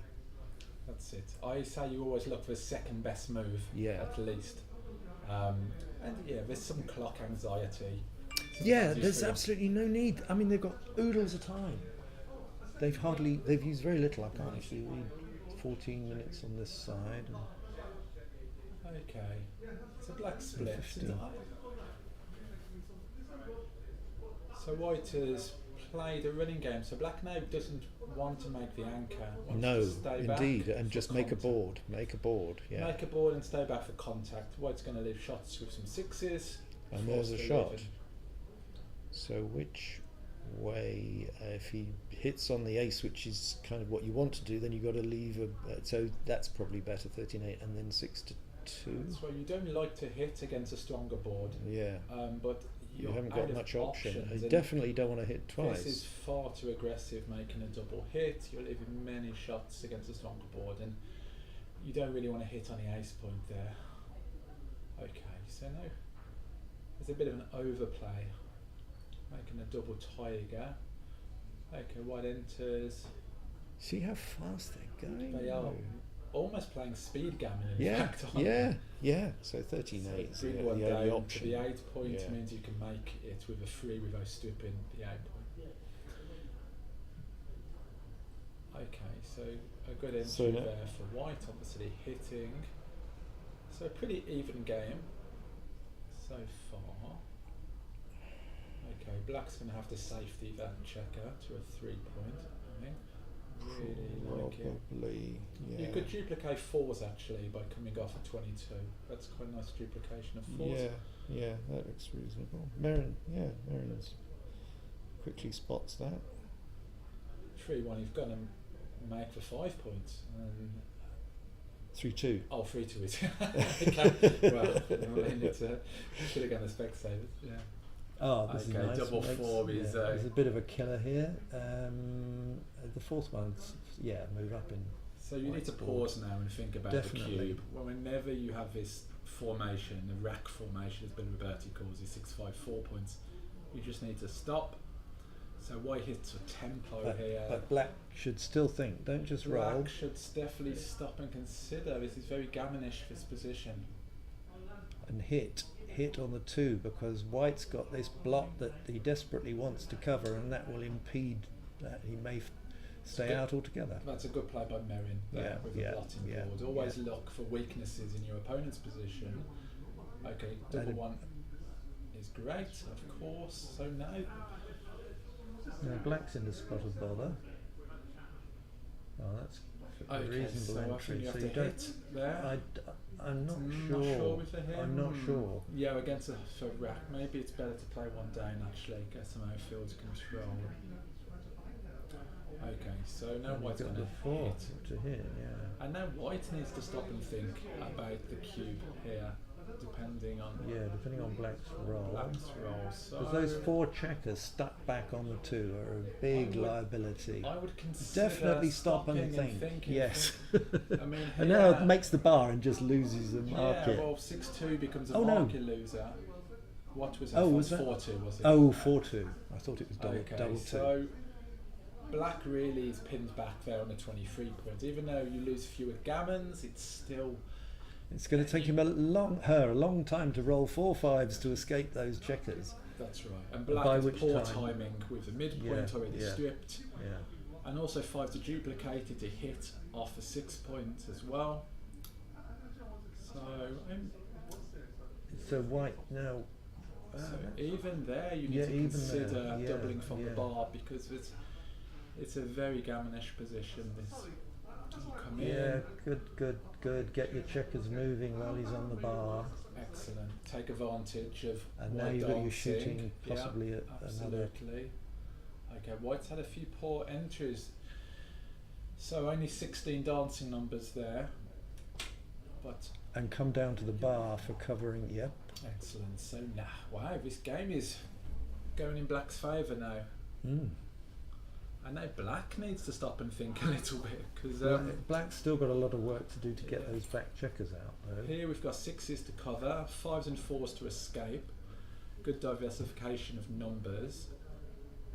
So I don't think it's necessary to lift that checker. You get more covers with a 6. Yeah. You can take some risk when you've got the checkers back. Desperately wants a 4 or a 5. And black's also duplicated their own 5s there. Don't just think about covering. Think about those back checkers. Yeah, so this is a common mistake where black could crunch their front position now that they haven't extricated those checkers. And now white's back in the driving seat. Yeah, So yeah. much too fast for play, Peter, as you said. Yeah. Not enough deliberation over candidate plays. But you know.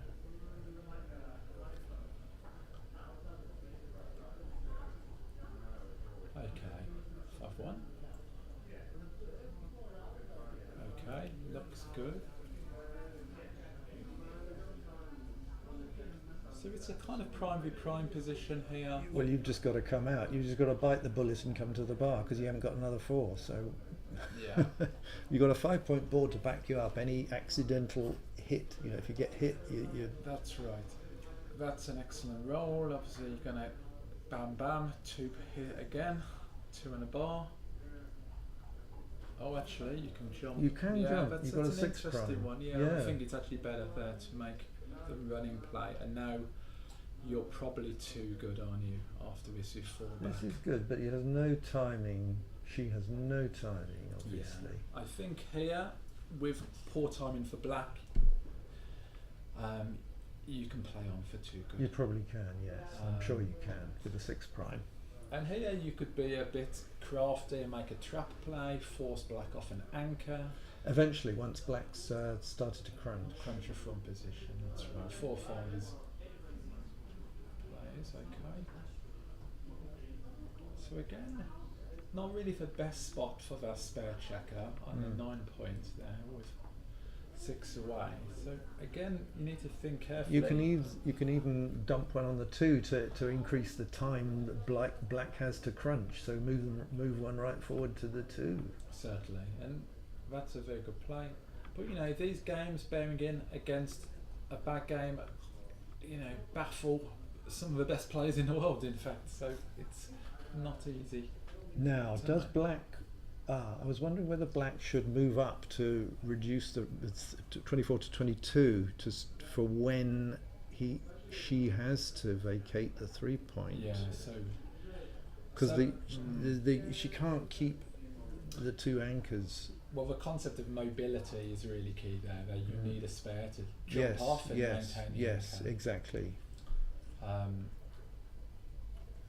I mean, once the board starts crunching, it becomes very difficult for black to win because even with a late hit, you can't contain. Now, the what checker. about 8 to 2 here? Or is it too early? Still too early with Feels a little early with. because but you're still trapping the ace point checkers and you're forcing black off with 5s. It's a and bit awkward there. A bit. this is very awkward. I Very prefer awkward. 8 to 2. You don't like that, really. You really want to play as flexibly as possible, making sure your numbers work. Here, Kit Wolsey talked a lot about danger rolls when you're bearing in, and you can do 6 minus the point of the anchor to see where your bad numbers are. So here we have 3s and 5s. We need to make work for white in this position. Okay, so black really doesn't like running, but of course no choice. So white, I think you hit now, right? I think you take the risk. Yeah. Well, because with black still stuck on the ace point, there's a little risk here. Okay, so now white is hugely too good in this position. You roll it on. Okay, excellent. And probably clear the 7. Yeah, so I would clear the 7. Yeah, You're only yeah. leaving a 1-6, and it's a difficult point. And now you've to got clear. the risk of 6-5, 6-4. What's you've Six got? six anything, pretty much. Yeah. Okay. Well, So here against the ace point, holding game, white really wants to clear the points as safely as possible. Okay, that's good. Only leaving some doubles there for a shot, but no real risk. Well, now there's some shouldn't risk. speak too soon. Yeah, but the but white- commentator's curse. Yeah. but black's got a lot of work to do, even if she hits here. Yeah. I mean, the best you can realistically hope for is to save the gammon. Well, the cube, yeah, being undoubled gammon. But you know, it's Yeah, the white's cube. got 9 crossovers, black's got 2, 4, 6, 7 crossovers. Right. Okay, so here there's plenty of shots now. 2 big numbers from white. So black stays back. Yep. Okay. Doesn't leave a Takes shot. 2 off. So black So needs you've got to be think about the triple here. be a bit mindful of getting backgammons. They say 9 just in time, 8 too late. Ah, That's when you should be running. When you like 8 checkers, that's saying, oh, Benjamin. well, so when the 8 checkers. It's a the 9 opponent is has- 9 is the time to go. 8 is too when late. your opponent That's has 8, yeah. right. Yeah, because 9 is the time to go. backgammon. But of course, Yeah, match yeah. score comes into play Yeah. as well. And okay, so white played on the 2 good and was rewarded. So 5 away, 7 away.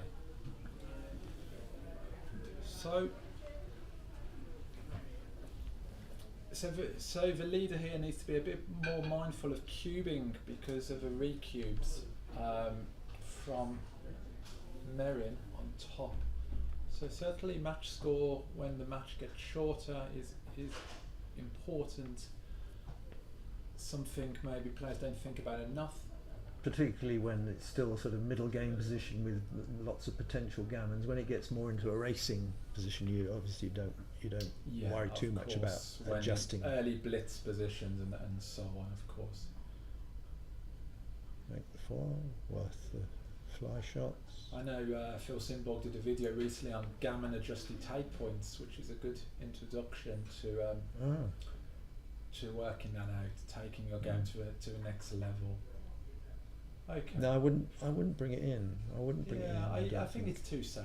Yeah, I'd You- bring one down from that stacked midpoint, and Yeah. that would have left many more numbers that make the bar. That's right. And now you have to bring 2 down. Really. Yeah, you've got to bring 2 down. It's no. Here, you're happy to leave in directs. If black hits, you've got plenty of return shots. You've got some potential awkward numbers. 5-1. You know, what do you do with 5-1? Oh, I suppose. Yeah, Now you really can- want to try to contain the outfield here. And okay, so yeah. 4-3 is a That's little bit it. awkward. Obviously, you prefer making the 3 points, but you still have a 4-point board. Yeah. And okay. Oh, Marion's doubling this. She's got a broken 5 prime. So this I'm looks not too early. It does look too early. I mean, it's pretty even position. I mean, white does have a slightly stronger board, but still has 2 stuck back. And okay, He's passed. Passed well, so okay, bit of a bluff cube, I guess. Yes, there. yes. Yeah, you've got to think about marquee losers in when you're playing. John O'Hagan's law: 9 marquee losing rolls. Usually, it's a good time to turn a double if your opponent has a pass afterwards. Okay, so if a double hit is too aggressive, better to hit once, bring 1 down. then you've got more covers to make the 4 point here. They're almost halfway through the match, and they've used, you know, a fraction of their time, which they could have usefully employed thinking a bit longer about some of these. Yeah, Plays that's right. I mean, you can't simply just play the first move that you see. Yeah. Okay, so the anchor, well here, even you do not need the anchor. White is pretty weak there. Only 8 checkers in the zone, but no other But real the- candidate plays. Yeah, nice. So that's good. That really nullifies Black's builder on the 11 point. Now he can only really use it to make the bar. Okay, excellent. Roll. Good time to run off. Yeah. You want to make points in front of the anchor, so that's excellent. Blocks, of course, double 6s. So now what you hit, you can be more bold. You've got the anchor. If you get hit back, you've got a stronger board. Certainly worth going for it. Okay, 4 down, and then Probably just come out. just out. You don't like to Nothing give your else opponent safe. a good 6, but then you just also don't have another alternative. So here you hit again, of course. So a bit of a, you favour a hitting contest with a stronger board here, and 2 6. I Awkward think you just have 6. to Go play behind. Yeah. over. You like don't want to leave a doing it. double Yeah. shot. Okay, so what do we have? It's got dice. Is that So 3-1? 3-1. 3-1. Okay, interesting. So, I mean, oh no, I don't no, like, no, I don't no. like that. That checker is where you want it stuck. You're just helping it to get in higher I or think hit I would you. have made a 5 point, taken a risk. I was there. wondering about that, or just play safe, lift the block, but certainly not hit loose Hitting on the 2. there on the 2 is you want to put your checkers on the higher points. If you're hitting and slotting, you want to slot the higher points. You make them on a subsequent roll. Okay, so what's happening here? Are we? Okay. So what's in a difficult situation? So here, Black being at an even away score, 6 away, certainly can think about the cube, the efficiency. What's it's That- going very fast. We Yeah, I can we barely can't keep up. Yeah. Okay, so just So he's conducting a blitz with 4 checkers back and it's very fast. Yes. 2 point board at ace and Okay, so no, not yet. Okay, so that's Yeah, nice. that's and, all right. And Probably then you, pop then out. you jump out. yeah. Okay, I think No. you don't like that. You strip the mid. You still got And you've got 4 to, when are you back. going to move those back checkers? You've got to go. So that makes a 20 point. Of course, you've got to make a golden anchor. And you've got a very good reason not to make that point. Okay, so 1-6. So now you've got to get them moving. You can't keep those checkers all back there.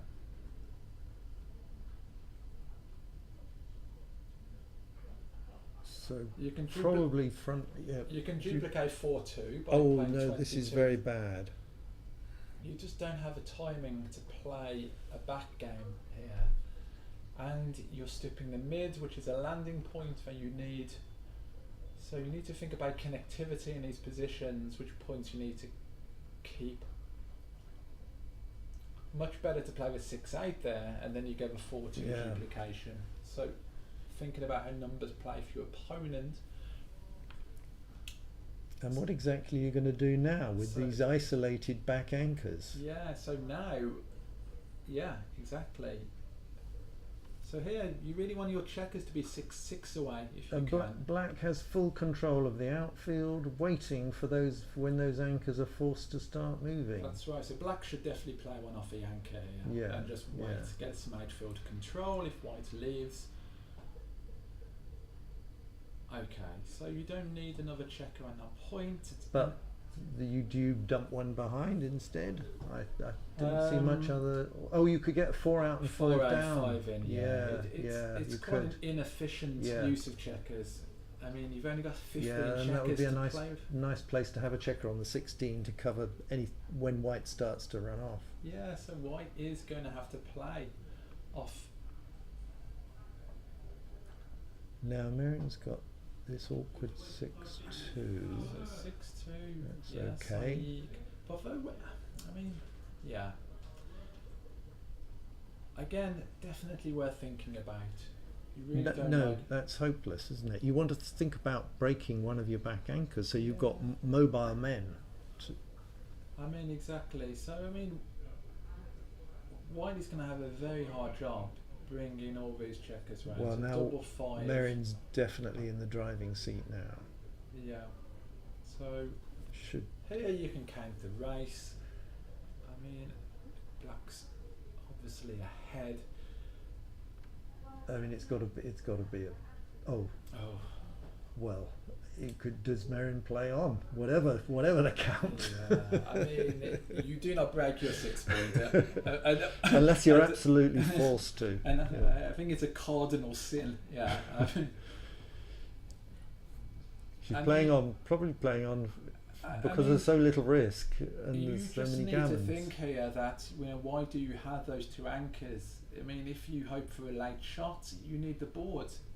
You can't just destroy your board in the process. And now the So even burial starts, but white's board is at its strongest now, so black's got to be a bit careful at this stage. yeah, Oh, we can just make the bar. Yeah, why not? I think you just make a bar. You leave it in directs. White's 5 and 4 point Yeah, open. yeah. You really like having that point. And from now on, white's board will either white will try and run off one of the anchors, or his board will start to. You certainly do break. not want to do this. Okay.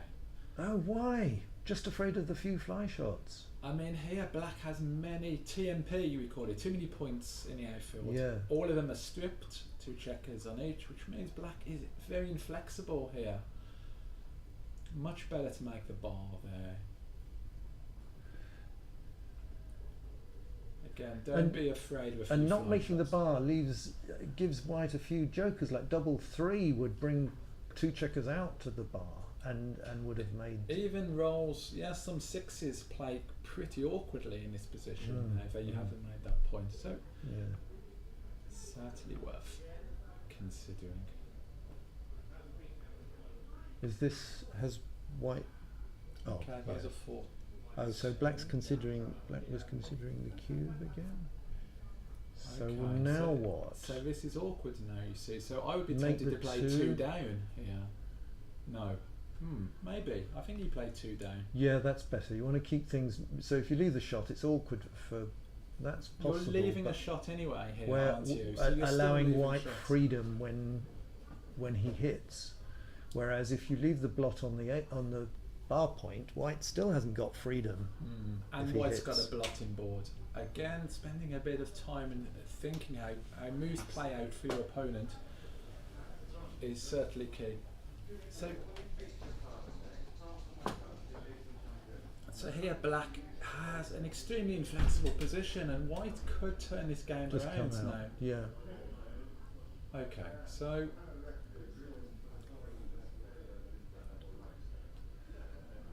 white's home board though really isn't helped by those 2 checkers on the 2 and 3 point, which are effectively just out of play. Yes. Yes. So really need to think about where you put your checkers. And Okay. black needs to do a count now, and Okay, now- open pass looks yeah. good. Just leave. Okay, and this. Okay.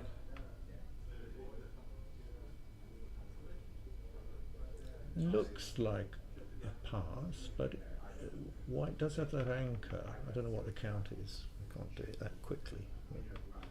Okay, so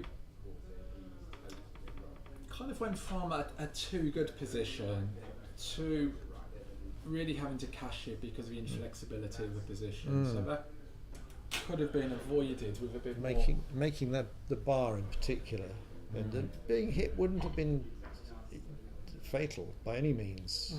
That fly shot with that strong prime. So they're having a break, obviously.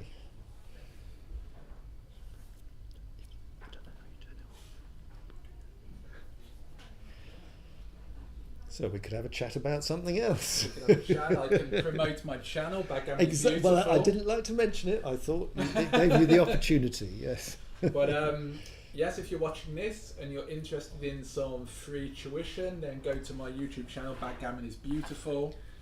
That's Dan Rivera's YouTube channel. That's right. I've got over 100 videos on there now. Many special guests, top players imparting their knowledge, but also lots of positions on some of the things we've talked about today.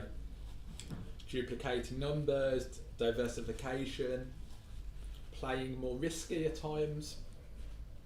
Lots of good stuff on there. What's coming up, Peter, with the UKBGF? Well, I'm not really in a position any longer to tell you because I'm no longer a board member.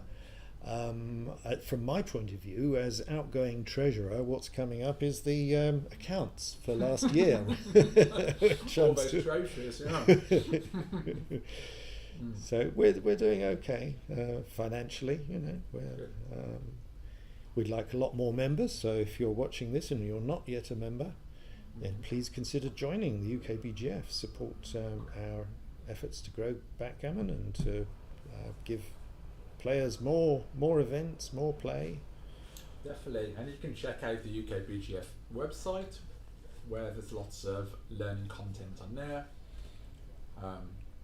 Plenty local clubs. You can find a local club in your area, or even start one should you wish. Yes, there's help for clubs. There's advice on the website about starting a club, and the UKBGF offers a grant to clubs once they're set up, £150 to spend on boards or whatever else they might need to buy. There are many more clubs now than there used to be 10 years ago, for example, before the UKBGF started up. So Marion and Andy have both done very well, making it to the intermediates final. Very well. Marion has had a meteoric rise. I think she's been winning a lot of things recently, and I think she's planning to go up to the Masters, even if she's not forced to do so because of her improved rating. Sure. Yeah. Okay. Well, you're certainly seeing a few things in here in this match that they could work on, slowing Yes. down a little Yes. bit, considering candidate plays, and playing a little more boldly at times to improve the position. Yes. Well, here we are. We're back. That was a in very it. short break. So it's a 5-point match now. So cubing can be quite tricky in these 5-point matches, where take points can really swing. And certainly knowing when you can be more aggressive with a cube or more conservative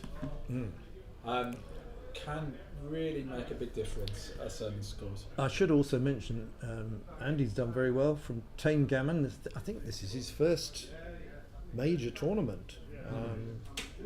So he's done extremely well to get to the final of the intermediates. Okay, so an So excellent response. 5-point is obviously better than 3-point. And split, Yeah. of course. Starting to get primed, so he wants an advanced anchor or to escape. Okay, so black also splits here. You split to the 21. And we can. I- It's not terrible, but I don't think there's any need to hit. You for your doubles match. Just finish this one. Yeah. So here you must split. When your opponent splits, you follow suit and split also. Yeah. It's often the correct play. And of course white is not blitzing here. White is priming. So It's worked it's okay worked. for black.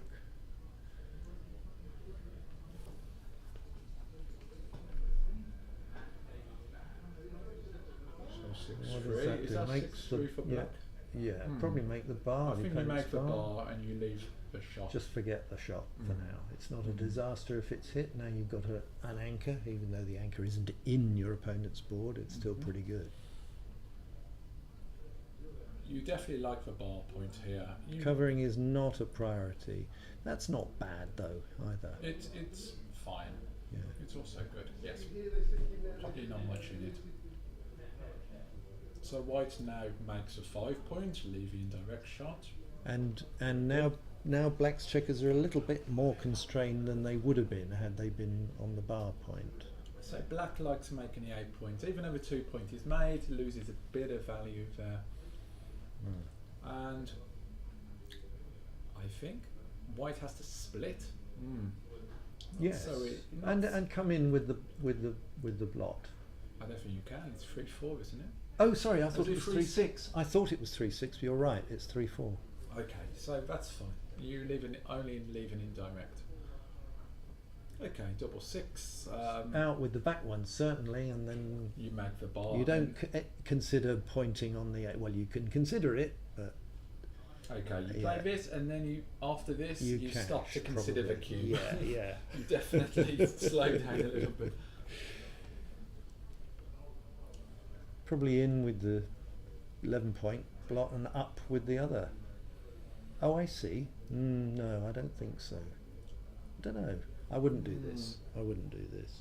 You don't like that. Okay, so here, I'm pretty sure black has a cube here. You've got some good sequences. 2-4, double 2, double 4. You know, some good rolls. 2-3. Ah, yes. Well, And well thought. At least she did stop and think. And it does look like a take here. Black's still got some work to do there.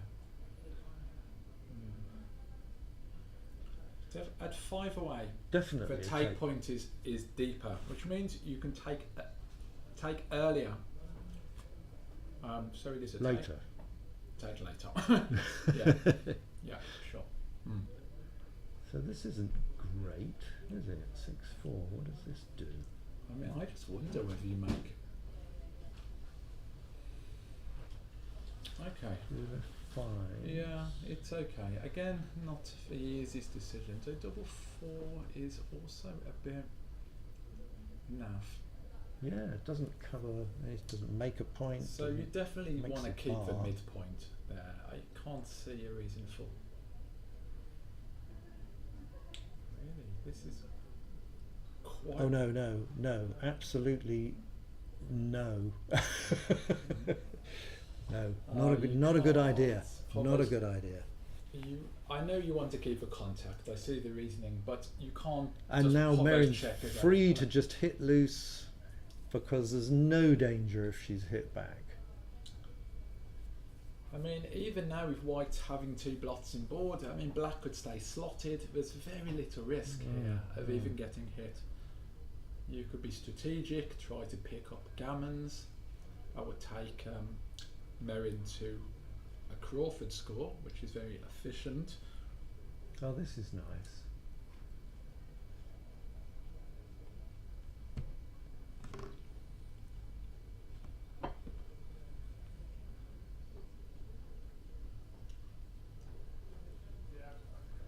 Andy seems to like making his board in reverse order from. Yeah, I know. That's happened a couple of times, actually, Yeah, hasn't it? yeah. In the match. So Yeah, there we go. Nice, it's nice just 5-foot it's ball. just a but- caution, isn't it? Really, playing a Yes, bit too yes, cautiously. yes. But it allows your opponent to play with complete freedom. So here you could clear the bar, clear a difficult point. Yes. Very nice. If you leave a shot now, it's only an indirect, so you're not And you don't too have to worried. worry about white rolling double 6 because he'll still be behind in the race.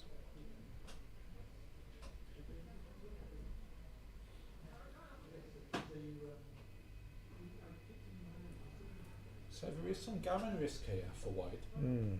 If white comes off with 1 and gets attacked, then What's that?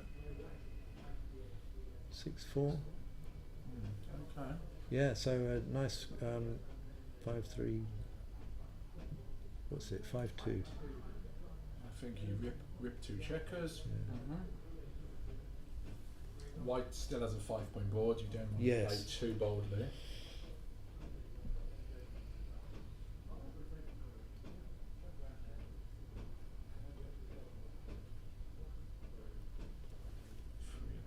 Well, Don't bury it. get a good crossover to a 6. Excellent. There you could have slightly duplicated 5 and had played to the 11 and had a 5 to Yeah, come in and a 6 yeah, to yeah. come out. Okay, so it seems like That was a danger number, yeah, it 6 seems like 5. Andy's quite good there in knowing how to bear in, get the full crossovers. So you can see those. So Okay, gammon so it looks danger like this is over. receded. Yeah. Unless white rolls miraculously. Right, I'm going to go and join my doubles match. Ah, before okay. I get kind of told off. Thank And you, Julia's Peter. Thank back. you, Julia. Thank you very much, Dan. See you soon. See you Okay. Bye, Dan. Cheers.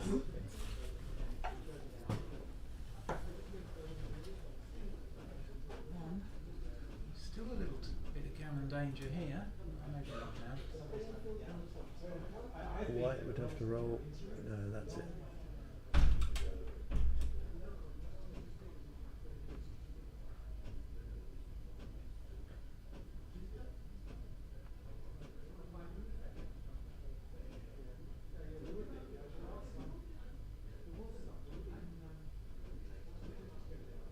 There's not a lot of point rolling on, really.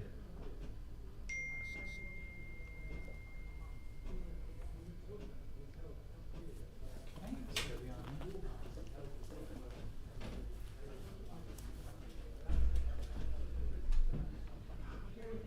Now, I'm five back. He's playing his last chance, so I'm available. Oh, good. So you have my esteemed company for Excellent. a little longer, if that's Who's okay. playing that last year? One of the doubles team, the last chance takes precedence over the. Okay. So it's. So I'm here. We're Off off. the commentary. 4-1. And we're joining in by Nick. Unconventional. Nick is in the house. So Unconventional 4-1 opening from Andy. okay, so 3 away, 5 away. Interesting. A bit of an awkward Oh. score being 3 away. Now the other 2 threes hits twice. Seems reasonable. Okay, so here one needs to be thinking of the cube already. Yes. I mean, but now black but black has entered 2. It's Yeah. not so good. certainly Okay, make cover the the ace point, Or make the bar. cover and jump out. Yeah, so Duplicate because the freeze. White's winning the race now, doesn't need to take risk. I as like say. the freeze, which Yeah, I duplicates like- make the anchor. I like, So I like that. Although could have come out with the other. okay, 6-1 is you're not going to run to the midpoint, so that I think you jump. Where are they? What do you do? This one is a little bit tricky. I don't like that play. No, I don't I like like it. keeping Just it there to make makes the anchor. life but easy for White. yeah. So Probably here come out and safety the other one. You just okay, good. That's just a nice winning play. winning the race. Keep it simple. Follow the game plan. Ah, is that double 3? Well, it looks like double 3, so Ah, right. make the home board. Yes. Good. White is inflexible, only has 1 point. Stay back as black. Wait for the shots to come. Make the 11. Nice point. No, why No, do you no. need to do that? So now you don't want to leave a shot against the board. Excellent. Spots it. Works well Good. with the open 5 point. Here you've got 9 rolls, more than 9 in fact, that make for 5. And another one down to cover next time, hopefully.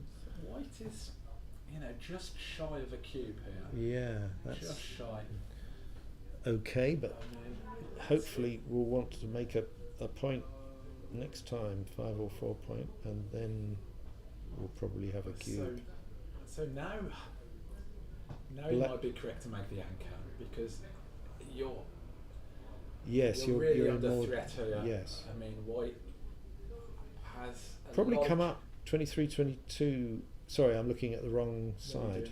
doing Yeah. 4-1. Okay, so that is not the correct play against the Stormcombe. No, no. It's just- Those black checkers are where you want them. yeah. You're trying to prime them primarily because you're outboarded. It's You just don't want very to- dangerous to get Yeah, hit there. yeah. You need to And consider now more you've stuff. thrown a checker away, which could be used to make your prime. So 6-2 here. Do you make for 5 points and leave it in directs, or do you bring 2 down from the mid? I do not like this. Leave that checker alone. Keep them trapped. 2 down. Did you It's say? either the 5 points or it's 2 Oh, down, this is or this that is not the far right too play. dangerous. White is taking a lot of risk here. The cube is not turned. But he's getting away with it. Yeah.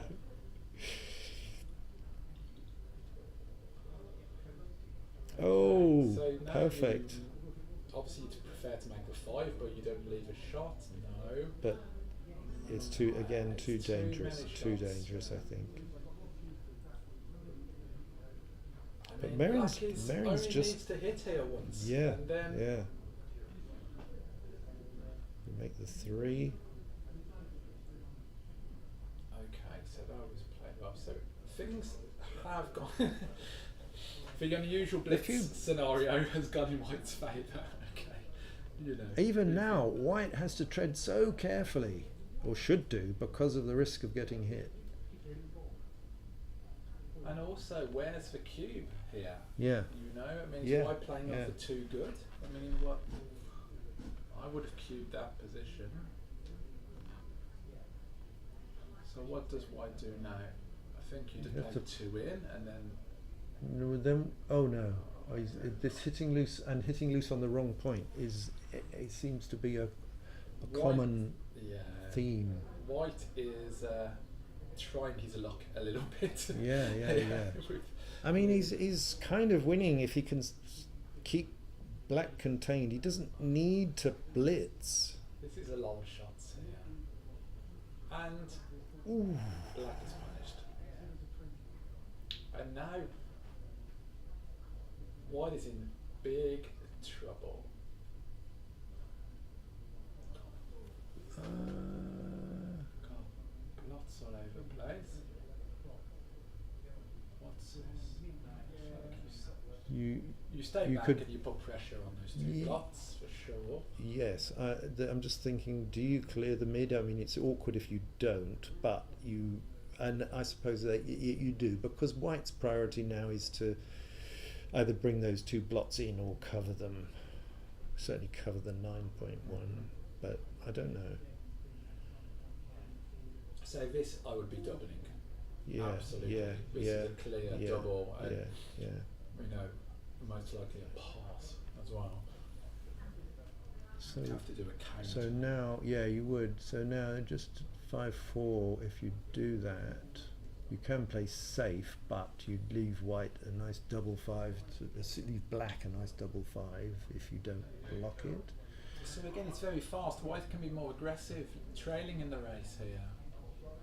Certainly want to play cube a bit earlier, be a bit more aggressive with the cube to make up the match lead.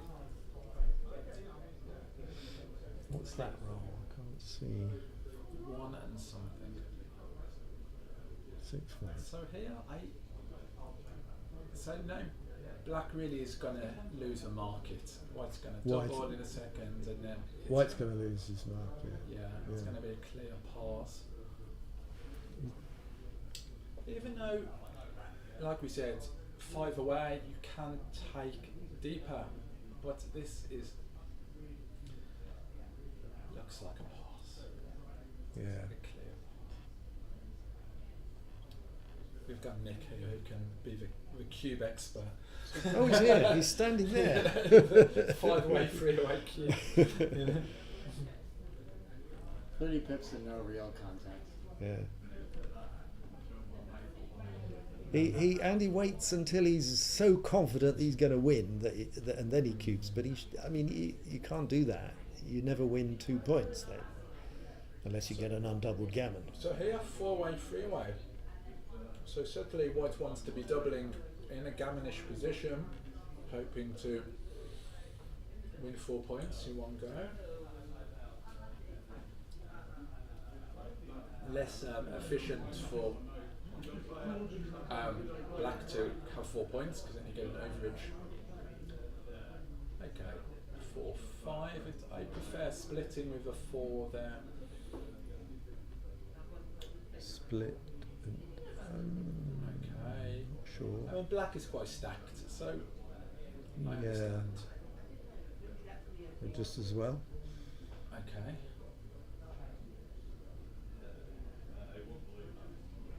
Three five is a bit awkward. Hits. Oh, actually, it hits. Sorry, I didn't say it on 4. Your eyes just go to the 3 point, don't they? Yeah. Very good. God. I'm still feeling quite fatigued after my spin match earlier. So. Okay. Did you win in speed? Yeah, 1 second on the clock. Wow. So it was quite intense. Yeah. Okay. Now, do you? I mean, You yeah, could. but that's all very well. But You don't need you're, to you stick let, the mid, you know? you're letting white play without any I risk like in the outfield. coming off with a 6. You invite contact. Yeah. White Yeah. doesn't really have spares to hit you in the home board. Okay, that's a nice roll.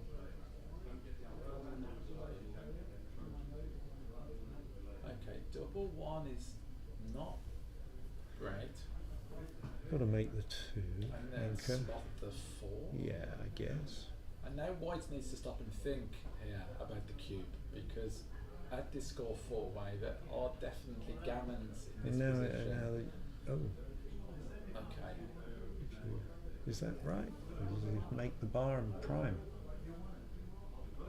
He's I don't like super fond of blitzing, is Andy? I don't like blitzing behind the anchor. Yes. Like, what are you hoping to achieve? Black has the anchor, he just comes in. And now you cube this.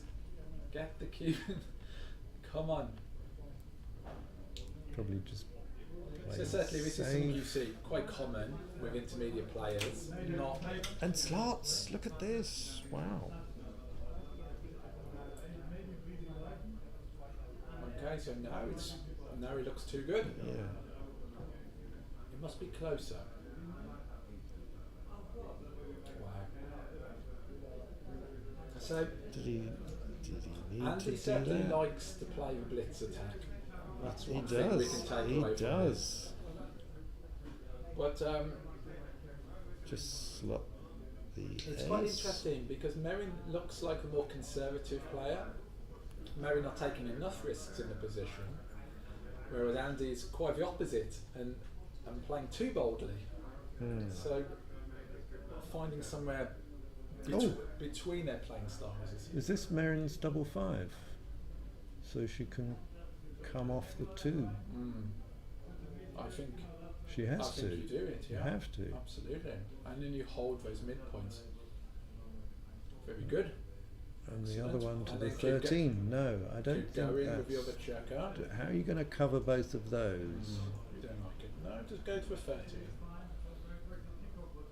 What happens if you get something with a 6?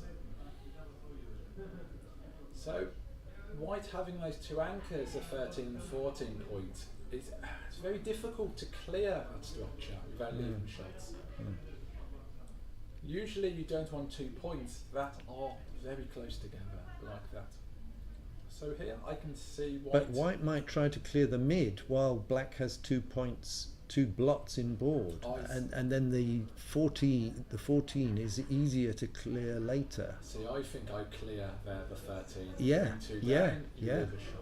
I mean, particularly with a stronger home board, right? You really can play bolder. And now when you've got a Merrin's strong board. wishing she had that spare on the midpoint. That's right. So you can see how it unfolds. Having to make you a really concession. do not want an inflexible position in backgammon. One of the key concepts, flexibility. So And now even there, it would have been right to clear a 14. Probably, point, leave a yes. shot. Black's is open there, 2 points. Now finally Merry can come round or bring 2 down. So now I think 2 down to give 2 covers. covers, yeah, okay. Although it is holding Okay, so double it's three not is easy. fantastic. solves the problem. So you obviously bring both points down. Very good. Okay, so I'm glad he didn't touch anything in his home board there. Oh, this catches up a bit. Okay, so here you really got to do the race. Yeah. You can do a 42 pip reference for a closed home board and deduct 4 pips plus Stick them in. 1. Oh, yeah. Well, I wouldn't put those 2 6s there. I'd put them into the 6 point and then do the count. I mean, It's the same count. here isn't it? Miguel is right. You put your checkers where they belong, and Yeah. they belong on the 6 point. Yeah. So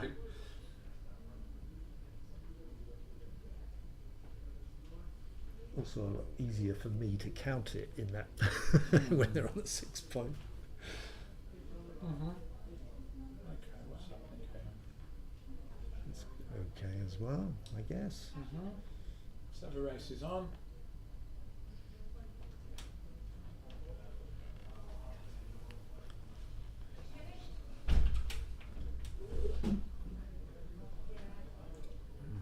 Two in.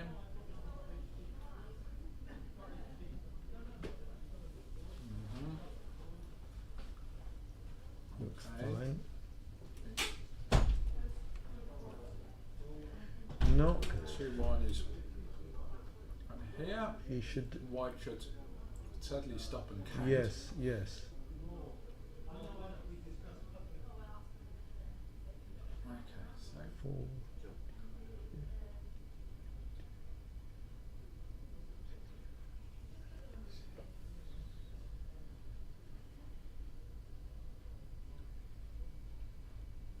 black has Looks- 76. Yeah, and white's I've just lost count again.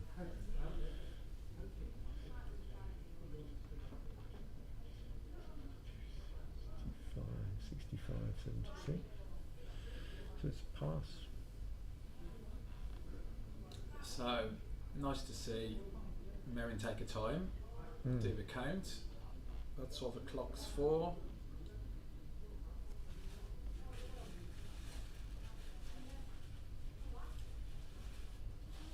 Here, of course, if white wins 2 points, then he's 2 away. You prefer white to be an odd away score. So, Yes, but it. Oh, she's taken. I think the race deficit was too much. Mm.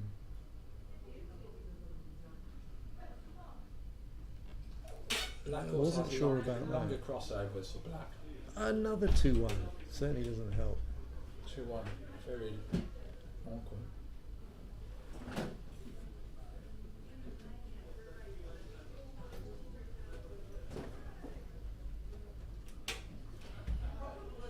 Nice. Very quick though. I mean, you think about putting spare on the 5. You're not going to win rolling small numbers. You want to roll big doubles, and you want to have 3 men on the 5s. Now here you're missing now with 1s. Okay. Well, it looks like it's going to be 2 away, 3 away. Mm.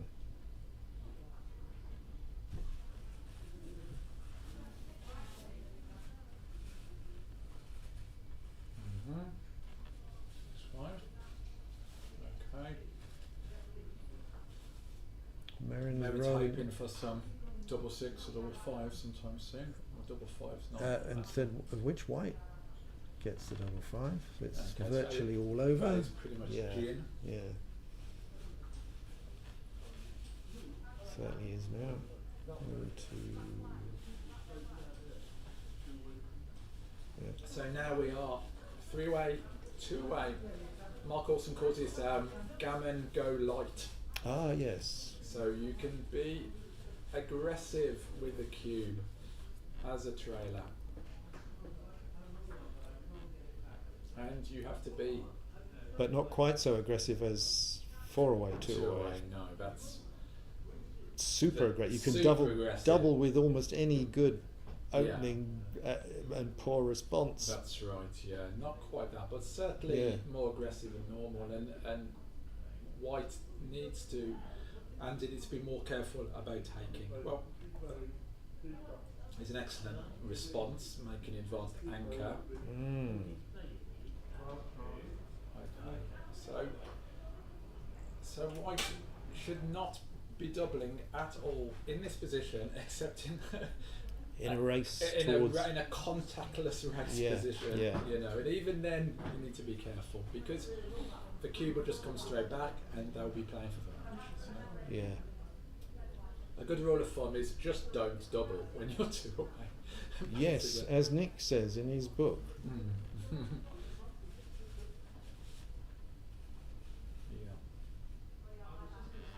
Okay. So This looks reasonable. Got some risk, but lovely with the diversification of Yeah. checkers. gets hit. A great hit. So white really is grateful to have that anchor to fall back on. So double three, of course, you make a 5 point. Yes, very good. Quite a good roll in spite of not hitting. Mm. Makes a strong board. Makes life difficult for black to get round safely, which that doesn't. So certainly in white's position, having both 5 points, it's a very, very strong position. You Yes. have both 5 points means you're not going to get cubed anytime soon. That's for sure. White misses.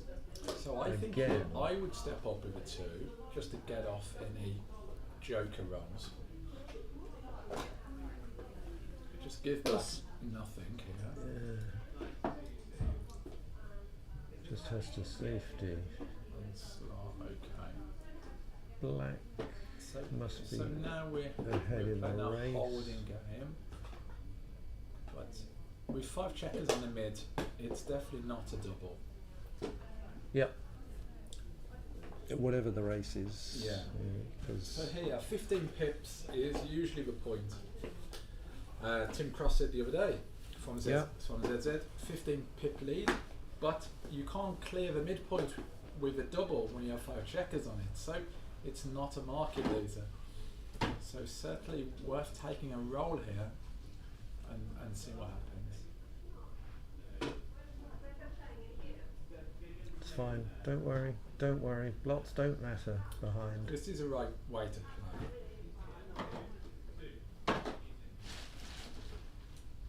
So now with 4 checkers on the mid, you certainly stop and do the count and see where you are.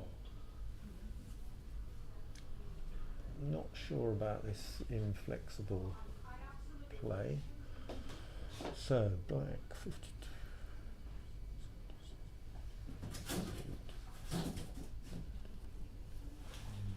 Black's 113. White's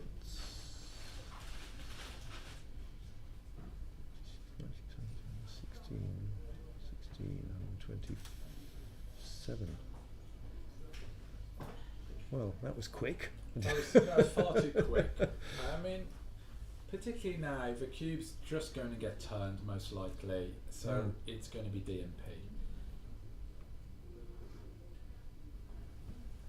So really, it is just on this game for the final of intermediates. I wonder if they will turn it. Most people know that the cube should be used very early when it's two away. That's right. It's not incorrect to turn it. Of course, you can adjust against your opponent, but certainly after opening with a 3-1. He's trying to cube now. It's not his role. So okay. So white is obviously the favourite here, and Although black's escaped, so she's doing okay race-wise. If she can get the other checker out, so here to freedom. you simply must take You have it. to. You have to. You can't pass it. Okay, very good. Okay. It's so early. So white has got a good couple of rolls there, making a rack. but Double 6. So I think you play 4 down. and you probably don't jump out because No, I think yeah, here you've got good spares to make yes, points. indeed. Okay, so 6-3. Well, do you run that a checker That's a out? good question. think you need to get those. Yeah. You need to get them moving. Like. It was a good opportunity to run, stick one in front of the strip mid Yeah, and here Blacks is just gonna build the board now with the spares. and trap both those checkers. He'll make So the he'll make two. it two He's points, left it a bit good. late to split or run now. But these checkers Oh, for Andy look, here. look, she's Wow, so that is a killer. great 6-1 from Marin. But it's still early, so now you And make now he the can make an anchor. anchor, but Of course, yeah. he's well behind in the race now. If So Marin here can. you keep that last guy back as a Ah, yeah, goalkeeper. yeah, excellent. So that's very Play. good, making up points. So White But is in trouble here. Need if he'd got a 5, he would have been doing okay. But now it's So White is going to slot the bar. Okay, so excellent. safe. Ah, So where Marin's just got to negotiate yeah. that anchor and. Black needs to be careful here. White needs to stay back for contact. White, excellent, slots a point, gives himself a good 5. So that he'll hopefully have a 5-point board if and when he gets a shot. Okay, so 6-4 plays very nicely as well. But he's running out of play if he doesn't roll. Oh, he rolls. Oh, yes. Okay, Oh no. I don't like that. You want to keep the high points so that when you hit an opponent's checker, you can trap it. Now it can come in on the 5 unless you can remake that. Yeah, it's simply. Okay, 5-2 or 6-1. okay, so bring the 4 down. Okay, but I don't like That's all that. right. It's all right, but I It's- wouldn't have done it that way. You could have brought. I know. Okay. I'm not sure I'm about not that. sure about that either.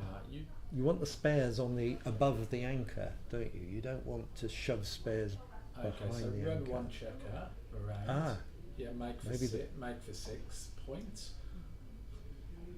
Yeah, very good. And then bring one down, I think. it's a bit too deep there. Yeah, you don't want it there, do you? Yeah. Two. Oh, it was it. Was that right? That was 2-4? wrong. That was illegal. I think. Was that it? 2-5? I think that was played instead of 2-4. Well, I think so. so now I slot the point. No, yep.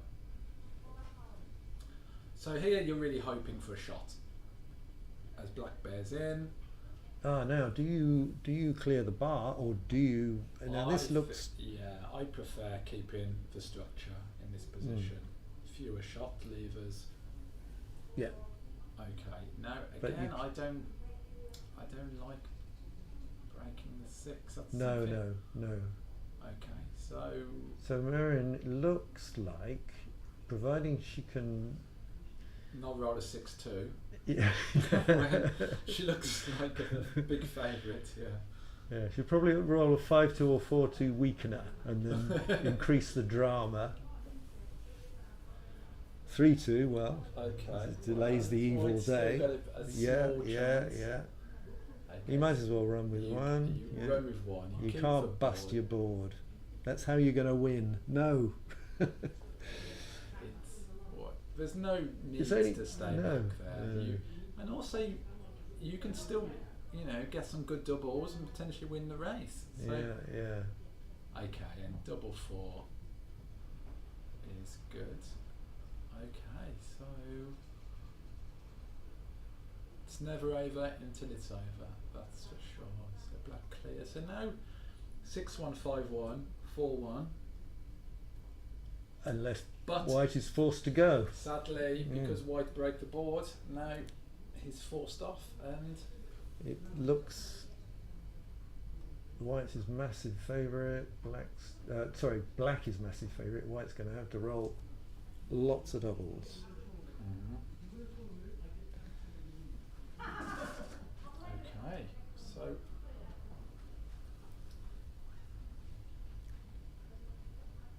yes, so it looks like like Merrin is going to be the winner of the intermediates. Well done to both of them for getting to the final. Absolutely, a great run for both players. I'm sure they'll be pleased with their performance across the weekend. We should probably be seeing Merrin in the Masters in future. That's after what I two was. big That's what I tournament was wins saying. this year. Yeah, I was saying. Well done, Merrin. Yeah. Excellent. So there we are. Good. Well, that's And me to done. everyone out there, we should be back in about 5-10 minutes time with the fighters final of the Masters, which will be David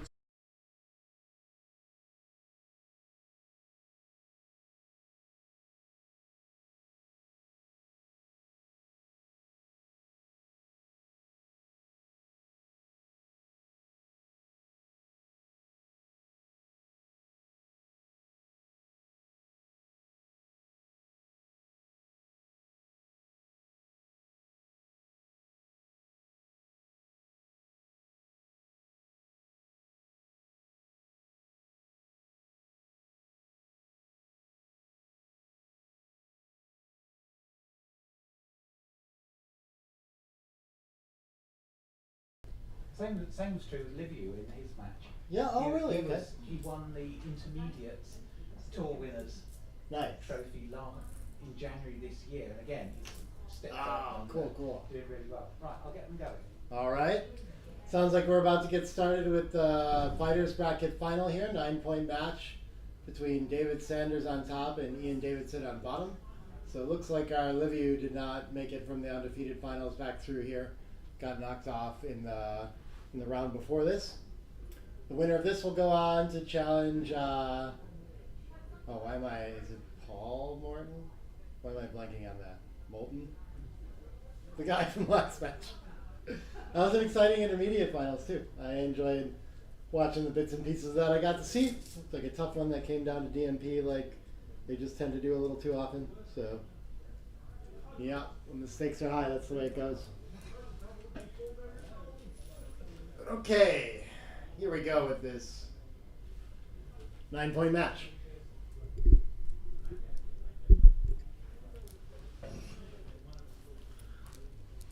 Five three is going to make the 3-point to start. Been told these players too, at least one of them, maybe like a lot of the players that have been making the finals are like playing up from intermediate that maybe like won it recently this year and stuff like that. So we'll see. We'll see where they are in this too. 6-2 I think wants to split like that. 10-pip racing lead so far. Going to get hit a lot and lose that though. All right, can't split, so 2 down, I guess. Slight racing lead for white. And double aces is going to get to make the 5-point, and then probably we want to split. There are 10 in the zone, slightly down in the race, but I don't see a better ace, and it's not going to get easier to split. It doesn't look like with all the builders around. This rates to change our plan into a blitz, yeah. I guess we're thinking about hitting loose on the deuce, but I think making the 3 and the ace is the most effective way. 4-point board a little more important, and if our opponent enters on the deuce, we're sad, but we're not going to be able to come off and hit very often. And with our 2 checkers back, I feel like it's worth getting a cube in here, but the gammon threat seems high enough to send it to. But I guess black's board is very strong. Maybe it's harder to win than I'm imagining. 3-1. I don't think we prefer to make the bar point here. I think 7-6 looks very nice. And then maybe we could split with the 3 or play down just to get more builders. But this is like not communicating well with the ace. It's just not very efficient for attacking. 5-3 saves everything. So probably black winning this game now with white not having split yet. 2-4 is going to reinforce the bar point. And yeah, white under a lot of pressure here. This is even maybe reasonable to think about cubes and stuff like that too. But I guess only 8 or 9 in the zone. Probably not enough to really make white afraid of anything yet. Black maybe needs a little more threat, but clearly has the positional advantage in this. 6-1 must split. And then I guess the ace is going to play 7-6, I would think. So we can get hit here too, but there's life after being hit as well. 3-2 hits and probably lifts along with it. Against that 4-point board, we really don't want to be offering up fly shots if we can avoid it.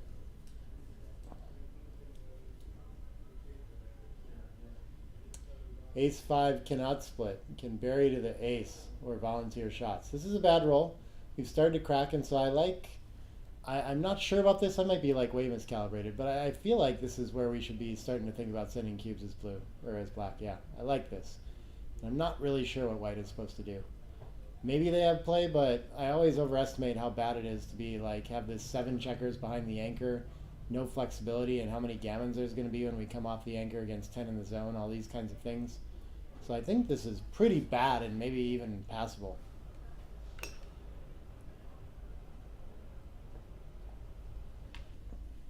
It's just too late to split is kind of the biggest issue. Okay, gonna let it go. And 908 to it.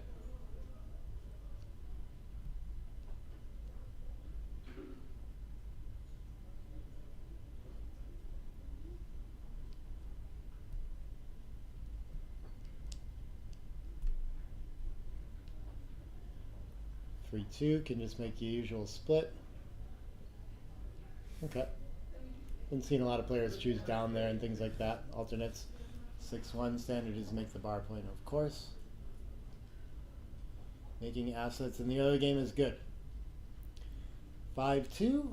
I can cover the 11. The 5's not as clear, but I would probably pop out. Hope to find some freedom there. I don't like breaking my distribution between the midpoint and the 8-point there by playing down and stripping. 6-5 can escape checker. Beautiful roll. So both have one escaped most likely. Black has to finish escaping though. Double 2s can't do it. Not a bad roll though. I think maybe 24 to 22 at least to link up with that blot up there. But yeah, sliding forward to make this part of the structure. I understand that, but I think we actually prefer to have the 11 with the open 5-point. Helps us build it so efficiently. 3-1, I think it's better to hit than to swap the 8 for the 5. So I like that play. 5-1. Feels important to be split here. I don't think we have time to be playing the 5 down or anything, so I like that play too. We have the better board for now, but under the gun and likely to be attacked. And I think white probably should attack here. We could just play down and clean up 9 to 8, but it feels too passive and allows the anchor, and the board isn't so scary yet. So yeah, I like fighting for high points here.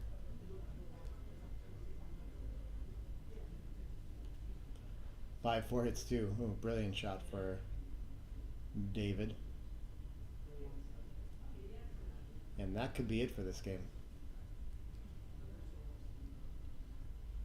Enters 1 on the roof. Yeah, I think this is a nice threatening cube to get in. We're going to move on to 9 away, 7 away. Don't see white really wanting to play this with more checkers back, down in the raise, down in board advantage. Certainly enough play that I don't think it's too good. Like, I think black or white can easily anchor if we give him a roll. 5-3 is going to point on head, and that should keep it too good.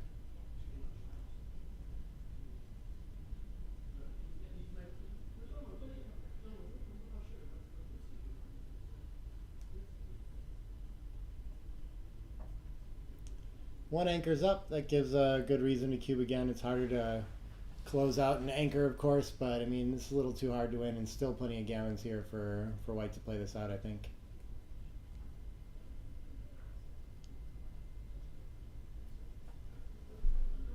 So I wonder last roll if he was playing too good or not good enough.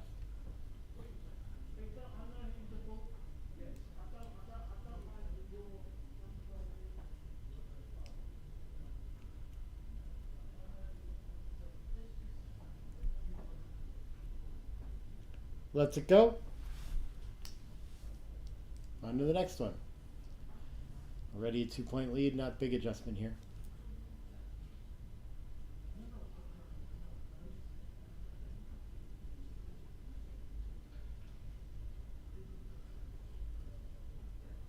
One makes a point. Best point, best opening roll. 5-2 gets the split in response. Challenges the stripped 8-point, but he's going to choose to play down instead. Okay. And 2-1. Yeah, I think just staying on offense seems fine once our opponent plays down. We have the better priming structure. And glad we did now. It's going to make the 8. And 13 to 8 in the last one. I don't know if it's better to play 8 to 3 or make a 6 stack. They both are not fun.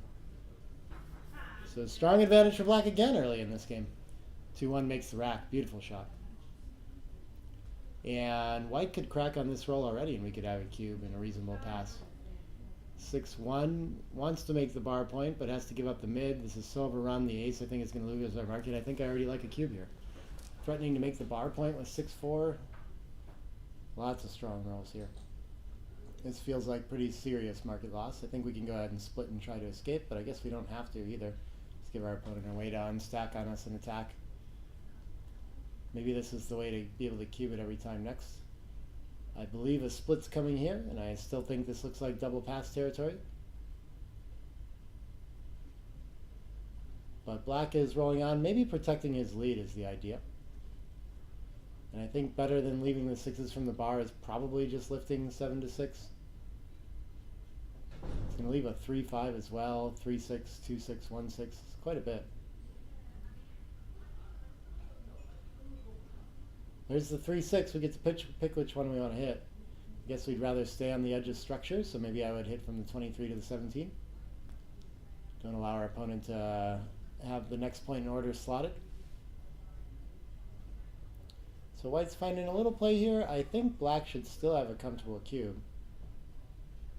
Looks pretty scary. 5-3 gets to hit back.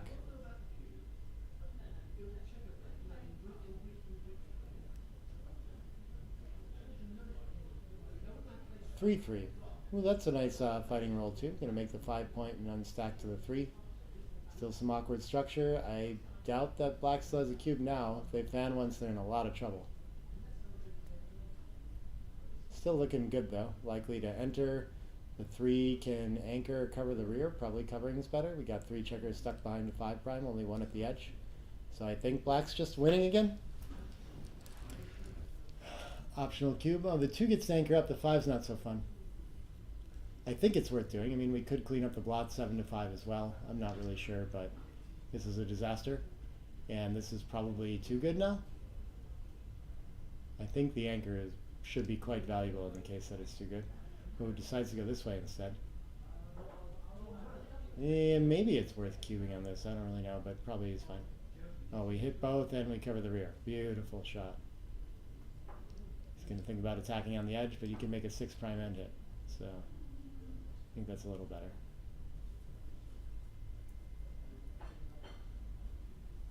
Nice when the dice are going this way. And that is too fast for white. Happy to make the 22 point, but doesn't have room to play the other 2 3s and is going to continue to crash very quickly. I don't see anything other than 6 to 3, but I guess if you really want to insist on a back game, maybe you could play 5 to 2. 4-2 is going to hit again. Oh, there's no deuce though. Interesting. Got to break the prime. That's okay though. We got 6 checkers back. I'm not sure what the best one. I guess the back. I guess.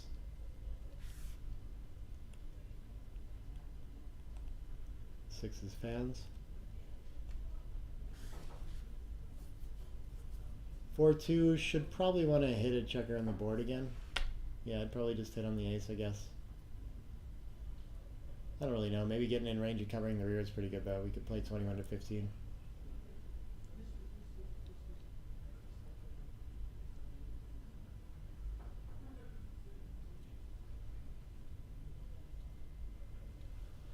One. This is a miracle roll. It's going to make the 23 and the 2. Definitely have timing issues, so you definitely want to be as far up with your anchors as possible here, I do believe. 6 gets to cover and 3 gets to split. And we can hope our opponent rolls a 5. I don't think you need to go with, I think it's much better to cover the back. You don't want your opponent to be able to play a 6 out here for timing. I don't think you have any cracking issues of your own once you get up to the edge, you know. Your opponent has some forward chances, I guess, if you let them roll a 6 and hit you. This just seems unnecessary. This you can actually get stuck behind the structure. You slow your opponent down from cracking, which is exactly not what you want. and you leave your checkers stuck behind that structure too. So yeah, I don't know why he hasn't looked at the 6 prime yet, unless he just doesn't see it. This must be a pretty good candidate as well. Hard for white to go too far forward even when they hit with the 6. 2-3 I believe is gonna, I was gonna say hit and continue to the ace, but maybe stepping up to the edge is actually much better. You could play 24 to 22 and just play 6 to 3. Yeah, I'm not sure what hitting and continuing accomplishes here. 1-3 hits and steps up to the edge. Beautiful. 6 checker behind. Yeah, I think that's the play. I think it's much better to make sure we escape than it is to lift. Okay, hoping for opponent to enter with 5s here. 3-6 is a beautiful shot. Could have that blocked. And 3-2 can't do anything about it. I don't think we want to be hit here, so I'm inclined to play 18 to 15, but of course we'd also like the mobility of 24 to 21. I guess if they roll a 6, they'd probably prefer to make the 16. 4-2 is not a bad shot. Steps up to the edge again.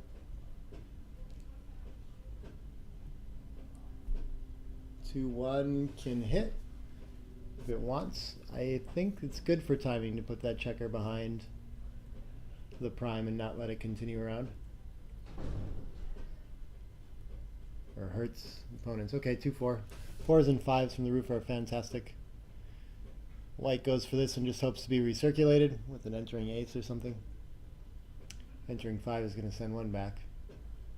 And the 6 I think is happy to sit on the edge of the prime now. I really like 15 to 9. If my opponent rolls a 6, I get recirculated again and get to continue breaking their timing.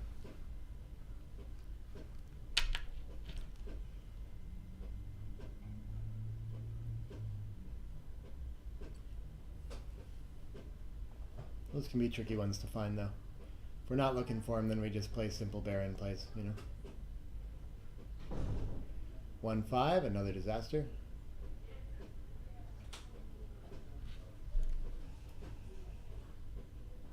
Centered cube at least. Yeah, we should probably, I don't actually know if we need to hit on the ace. But I think we do want to send that checker back to, actually, maybe we should just play around and let our opponent have to play that checker, like bury that checker immediately. Seems much better. I don't think we really want to make the ace. I don't think it helps that much to be recirculated. There isn't more crashing to be done, really, you know. So I think this is just giving our opponent an opportunity to make the 24, maybe. Additionally, to continue popping 6s out and moving around.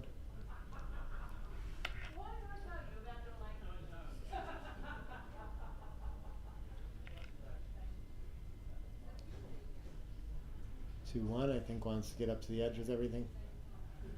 Ideally not spending anything on those front side checkers. 5-4 should slot the back to break timing again. Making the ace, don't really need to. We don't actually want the ace point here, I don't think. Just eliminates spares that might create some flexibility while we're bearing in to avoid leaving double shots and things like that. 2 can play into the board, I think. Get ready for bear off. Okay, 3s are safe. So only 1s, 2s, and 6s play. 5-2, I'm still thinking to get into the board. Yeah, straight to the 6 point. That looks pretty nice. 2 breaks a little bit. At least it should be difficult to get down to less than 2 point board. More than 2 dead checkers. Maybe he's going to be forced into slotting the back this time. He's going to bury a checker instead. Okay, really afraid of being hit, but of course against the 2 point board, it's just what can go wrong. Gets it anyway. 1 more is coming out for sure.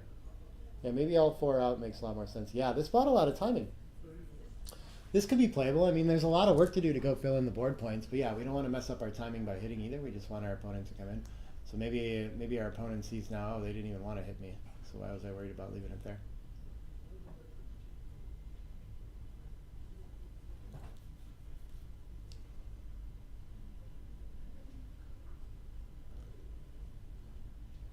Yep, white's just going to try to move checkers around and try to construct some board, be ready for shots. But here the shot is before they're ready. 11 to 6, 9 to 4 seems like the only available option. And so I don't know if white's ready to hit with a 5, but a 6 I guess they'll try. I don't know. 4-3 should put a checker in the board somewhere, probably on the 6 point from the 13. Okay, we create 2 covers for the 3 instead. Probably somewhat reasonable. Double aces does a lot of clearing work. I don't know exactly how yet.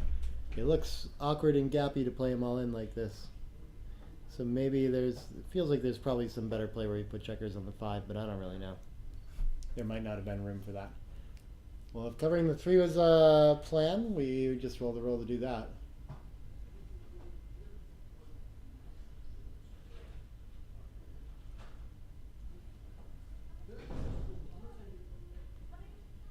Five still play behind, so both can come off the 6. Well, he's just gonna rip without realizing he could play safely 6 to 1. Okay, I think that's an oversight. Late in the tournament, so things like that are gonna happen. The 2 gets to hit now. And the 5 probably just continues, comes out to cover the outfield. That seems fine as well.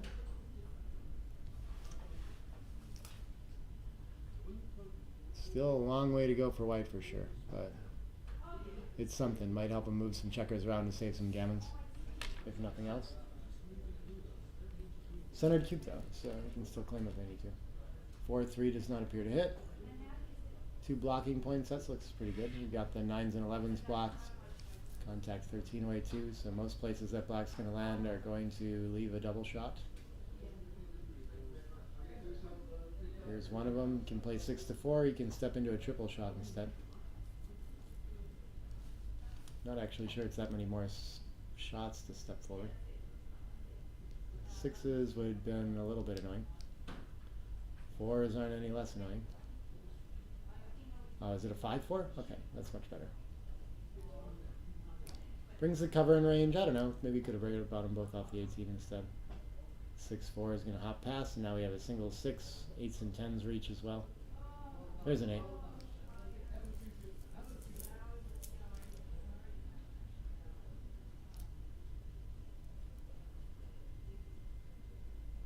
Six one misses again.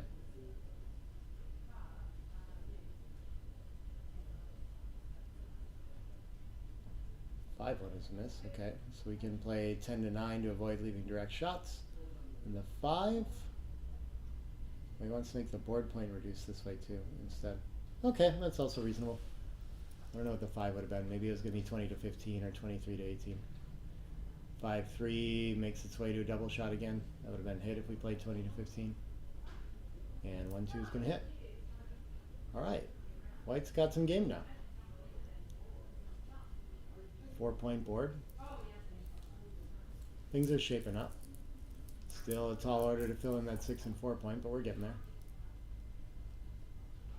5-1. I think I really leave some fly shots. Yeah, like here in 13 to 12, and really focus on making that 6 point.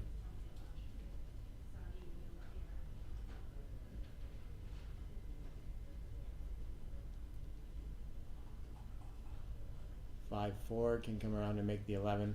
I don't see much better than that. Gets rid of one fly shot at least.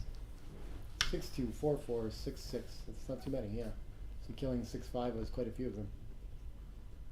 But a high percentage of them. Ooh, the ace is no good. Gonna release another blot. And if the board was closed, I think that would be enough for a cube for sure. I'm not sure here what the work to do to close out. 5-2 is probably supposed to hit. Guess I could make the 6 point as well and leave no directs. Oh, that would have been interesting. Aces, okay. This feels strong. One checker in the air, threatening another one, about to cover. So 4 covers, 6 out, I guess. Yeah, I'm feeling like the cube should be coming for white.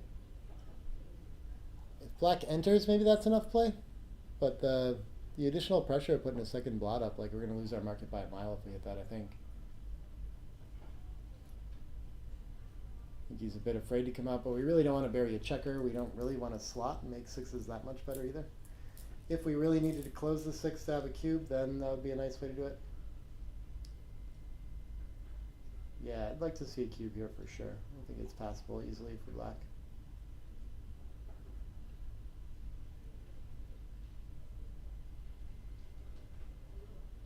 Alright, gonna take another roll. Little awkward. We can give a whole bunch of indirect shots. 6-1, 6-2, 6-3. At least we get returns and board. Okay, should be fine, yeah. 6-4 and 6-5 are the best shots for black, probably. 6-6 is pretty good as well. 6-1 gets to hit another checker and pop out. So with 2 checkers off, he can't play on for a gammon, you know? So, wonder if he feels like he's done enough now that he's hit.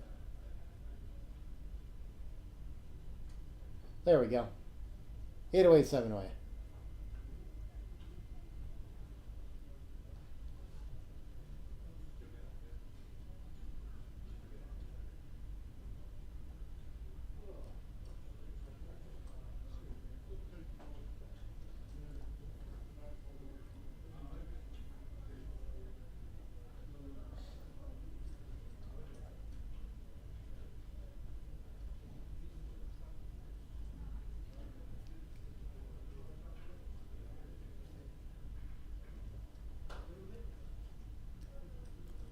Four one.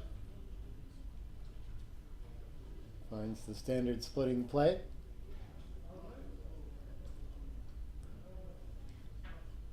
Three one gets to make the best board point.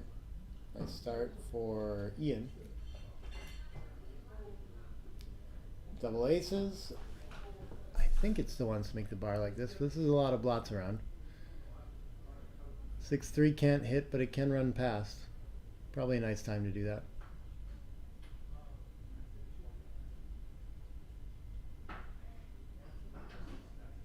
5-5. Doesn't look like there's a lot of blitz here, but we can cover the 8. We can escape to the 13 from the 23. Probably bring another builder down to the 8. That looks really strong to me. Should be a 4 prime and a lead in the race. And a checker escapes.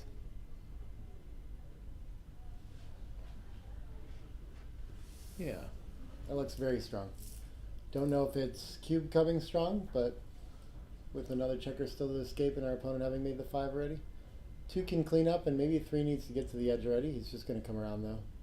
Rather not be attacked there. Unclear with 11 in the zone for sure, but I mean, we are in a lot of trouble if our opponent gets to make a 5 prime like this. Now black's probably mostly won this game. 6-2 gets the point on head. That might keep the cube off. That might be strong enough to have counterplay. Double aces. Up to the edge and 8-7 I do believe. Priority is just escaping before our 5 prime breaks. And white looking, oh, it happens to duplicate too, but white gets to hop the prime. Okay, beautiful shot. If he can get away with it, then white's doing pretty well. I think down in the race still probably, so maybe black can just easily win with like an escaping roll of their own. 4 hits. Beautiful shot. And yeah, that should be ball game. Unless black prefers to play on, which could be quite reasonable here. I think I would claim it because we still have work to do to roll this home. Easy pass though.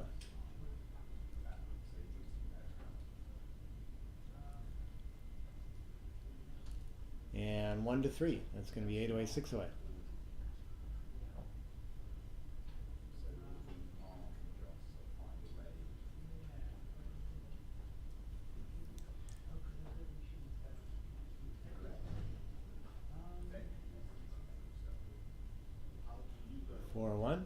Even at the trailing score, I prefer splitting, but some players will slot there as well.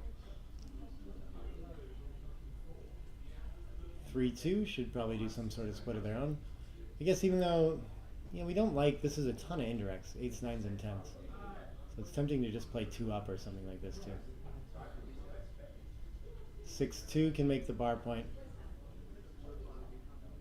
I'd rather be pointing on header making the 5, but that's okay. And 6-2 can escape a checker. Beautiful shot.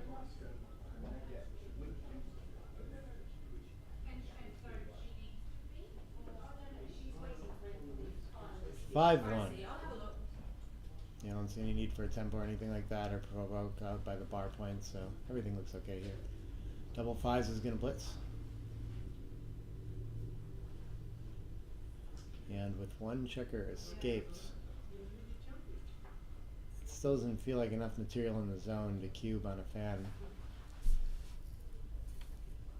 Not sure though. Twos is gonna save us that problem. I think this is making the 4 point and playing 8 to 4.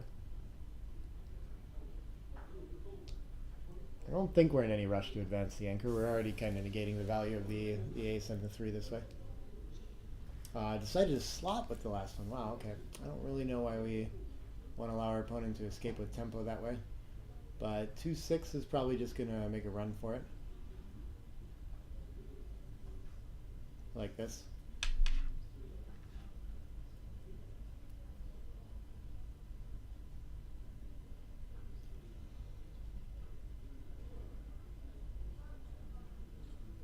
Four gets the hit and 3 covers the 5 prime, and white in the driver's seat here. Double 5s fans. This could be too good, threatening to hit a second checker. Maybe we should be able to claim it anyway. Even when we miss, 4-1 misses, but it makes the 6 prime. So I think we still have an easy cube and pass, even if our opponent enters and cleans up some. This is actually interesting. I mean, I guess not all of our numbers get to run from the anchor, but we have a 6 prime for now. I like a cube here for sure. I doubt I could take it as black.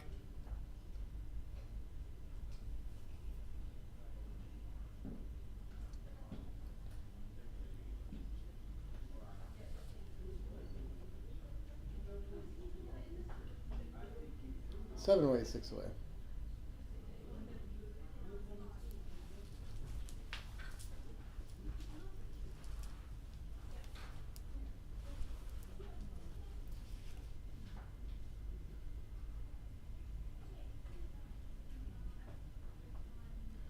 One, starting with the 5 point again.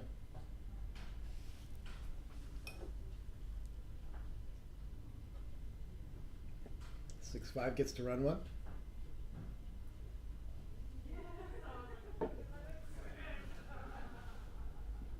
And 6-3 is probably going to split for contact with the better board, slightly down in the race. Contains that back checker from running with a 6-2. Does a lot of nice things. 6-1 gets to make the bar point. Good follow up for black.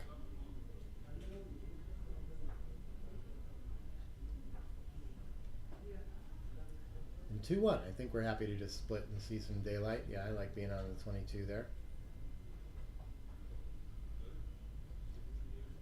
4-1. I don't see much other than 13 to 8. Better for our distribution. Still have those ugly 5 stacks to deal with, so it's not all bad, even though it's a little passive. 3-1. This probably makes a very nice anchor. Tempted to make the 10 as well, but I think the defensive point feels a little stronger here.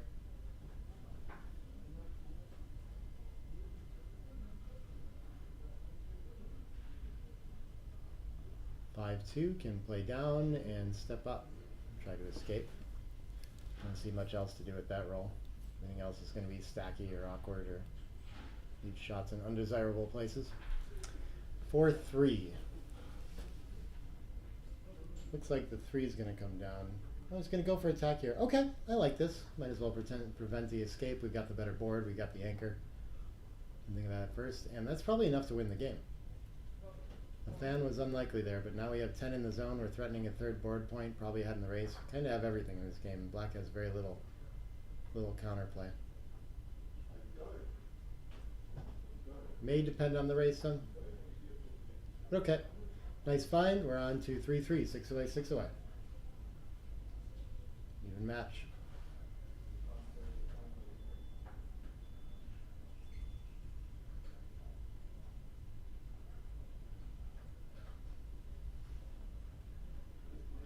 Four three can start with 2 down. Splits are all options too. See a lot of splitting with 4-3 early in the game.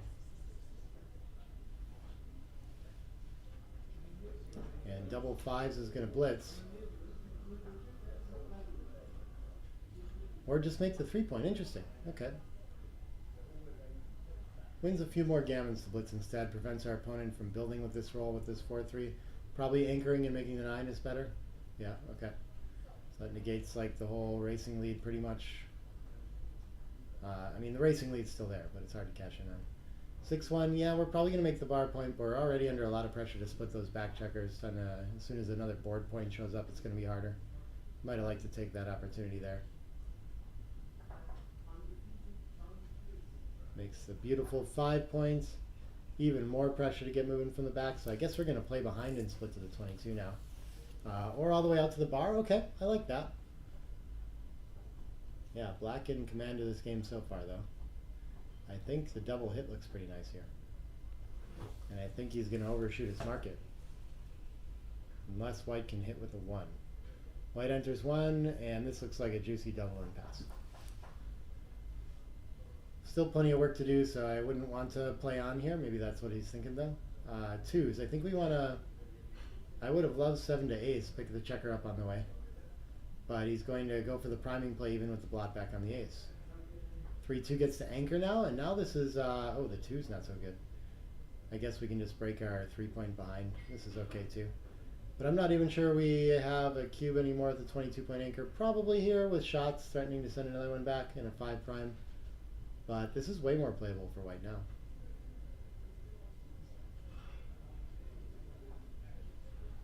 $129 to 132. Yeah, 3 pips in the race. Okay, but threatening to send another back. Pass seems reasonable. 6 away, 5 away.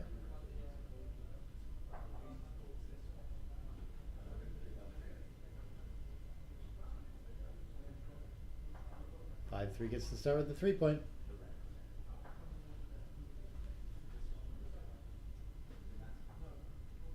6-5 gets to run one.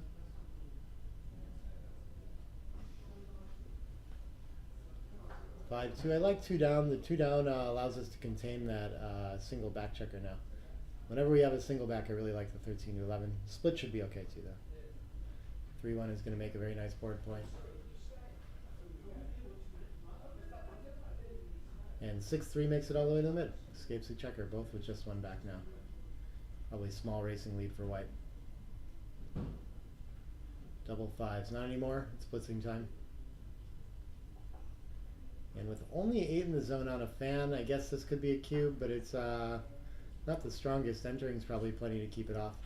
So 4 in, 2 down looks really nice, and now I think, yeah, black's got to bring more attackers, hit loose, and get away with it, something like this. Double 5s is pretty nice. I think just 4 checkers on the 8 looks pretty good. And yeah, this position is under a lot of pressure for white now. I think the race and the extra material in the zone makes this difficult to take if white can't escape here. Just too scary to be hit loose with a 4 or anything like that. 2-1 I guess can just lift to the 8. I don't really want to slot in this position against such a strong board. And I'm not sure what I'm doing on the other side. Okay, 6-3. Yeah, here comes the cube. Probably a pass.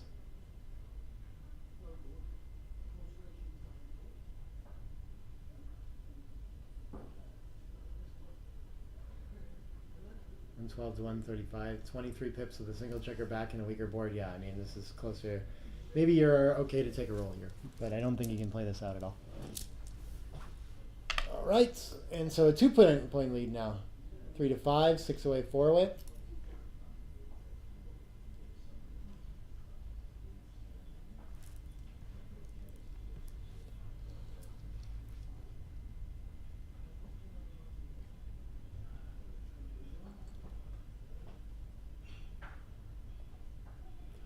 Two one, especially trailing, likes to slot.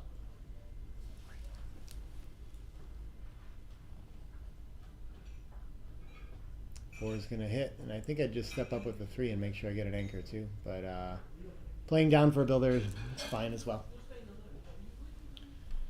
4-2 can't attack the blot on the 5, so reinforcing the 11 seems to be the best thing we can do. Or making the 11. 4-2 gets to make the anchor and clean up, or can point on head. Wow, both options. Maybe even as the leader, I'd lean more towards the safe one. I don't know here though. Wow, okay. Inopportune fan. Maybe at a normal score, this could be a cube already.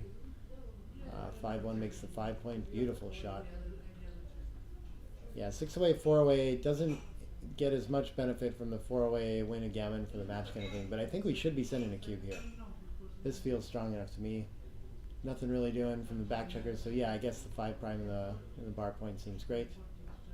maybe he's already thinking. I mean, a lot of players think, even if like it, not so much as too good, but like if I have gammons, I'm supposed to play on and try to win too until there aren't any, and then I might think about using the cube. Maybe David is one of these kinds of players. Well, the loose hit seems bold. That would get to the edge or either makes it 23, and so he's going to get a fourth checker behind the 5 prime.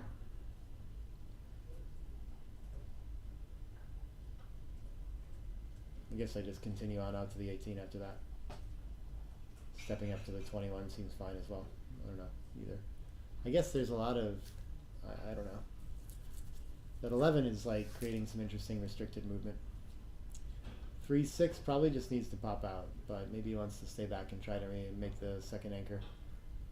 Hit loose, come down to the bar point. Maybe White's thinking back game already.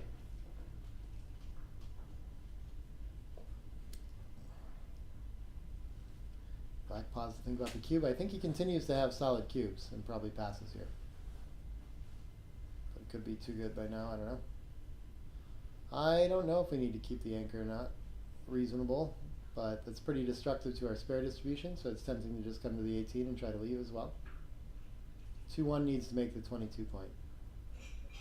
That's a beautiful roll. Really saves this game entirely. It's still passable, I think, with 3 checkers back there. Probably a good time to send the cube and get a pass, actually. But that saves a lot of gammons and even generates some winning chances, too.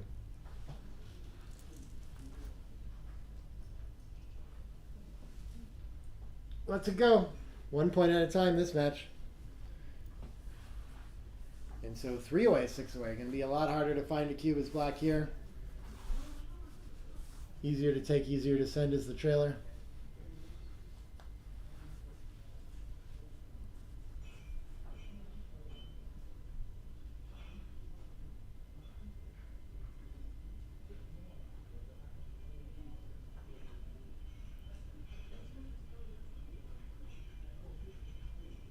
One splits. I don't think you need to slot there at this score, but you could think about it. Maybe it's good here. 4-2 makes a beautiful 4 points, so small advantage for black already. 5-1 comes down again, and I think steps up to the 22. Now he's ready to slot. Against a stronger board, I wouldn't want to do it anymore. 6-3 can just run on past.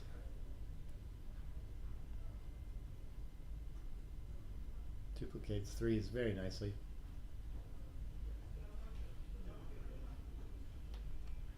And this is going to make a 4 prime.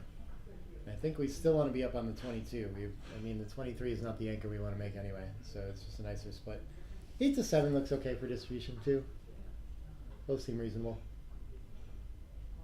And 2-6 could hop the prime, but then we have 2 in the outfield. What else are we going to do though? Come around to shots kind of no matter what. So I think I would just try that and hope that means that one of them gets to escape safely.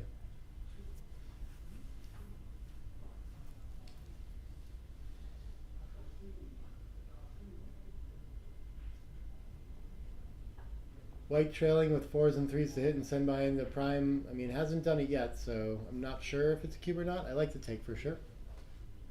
Can't mind it too much though. Looks like he's going to find something of a market loser. I think I would switch the bar for the 4 points to have the rack while my opponent's on the roof. Then I don't know where my last 3 is.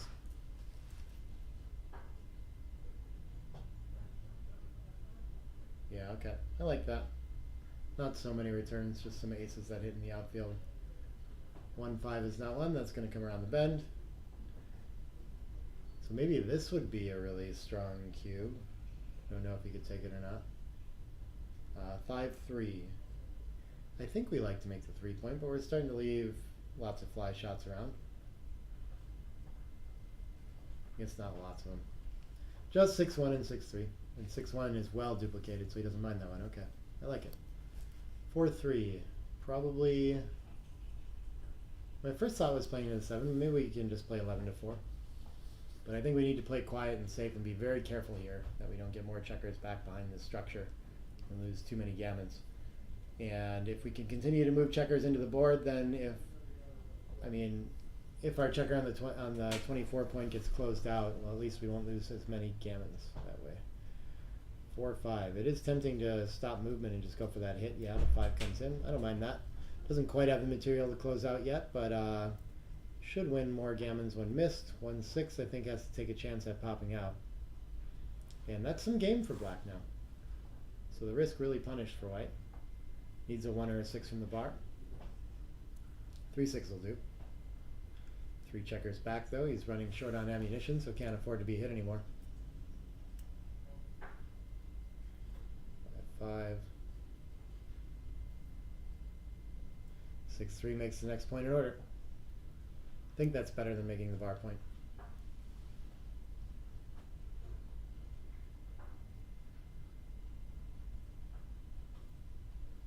Double ace is about the only roll that really saves anything here. Yes, ace deuce, ace 3 aren't so bad. 5-6. We could cover the back, then we have no 5, so I guess we're running from the back checkers somehow. Making the midpoint seems pretty reasonable. I don't think it's any more diversified to run to the 11, so yeah, I think I like this. Yeah, makes double aces kind of a problem now too. 5-1, we can cover the bar, have our 6 prime, beautiful. Need even numbers to escape the 22 point though. No ace. 4-4 should get a lot of the way there. I think I would just go all the way to the 14, but we can continue running or consider running around the bend instead. It just gives our opponent something to do when they roll and enter. Oh, he wants to leave no shots at all. I think this is too stiff because we can still roll a 6 that forces us play to the ace and stuff like that. Like a 6-1 is a disaster now. Well, we did create a really bad 6-1 for our opponent, so never mind. It worked. Ace is hitting a good place. 4s are happy to hit loose. I think we were winning a lot of gammons either way, but I mean, this should make it pretty certain. I don't see a whole lot of backgammons here, but if we could figure that out, that would win the match. So highly valuable right now. Ace would save a ton of gammons, so we really need to hit off the. There we go. 4 can hit loose. It's almost tempting to think about 7-5 for the extra covers. It's just so much more important to close that out for gammons. Okay, ace hit, and it's tough to win either way. So we can send another checker back with a deuce, and maybe I would think about using the 6 to hit loose if I got it. But we can switch instead though, I think. I think that's going to be better than playing 7-1. Just play 3 days twice. Don't want to let the anchor happen though. If we play 3 days twice, then I like 7-5 for more attackers at it too. But I think this play seems very okay as well. It does leave some world where our opponent enters and makes the ace point anchor and then has a way to jump out and go forward. But I mean, that's a really long way off, so should be pretty safe. And only a 2-point board to deal with, so we should be able to work our way in time. No ace, okay. Happy with that play then. 6s cover. Close to half the deck. That's one of them. And now just needs to avoid cracking on the midpoint somehow. Maybe best way to do that, yeah, is to get up to the 20. I like that. 4s play, 5s play, I think. 2s play. I think everything's good. There's one checker that doesn't move with 5s. So we can play into the 5. Looks beautiful. One more set of those and we'd pre-clear the 6. Not so bad either. But instead we get to play all the way to the midpoint. Then aces is our only cracking roll. We don't want to play in and risk double 4s, I don't think. Or double 5s, whatever it happens to be. So I think it's better to play 17 to 13 by quite a bit here.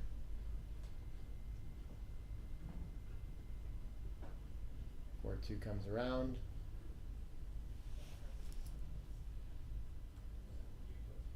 Double 5s. 1 to the ace and 2 off, okay. There's some backgammons in this position.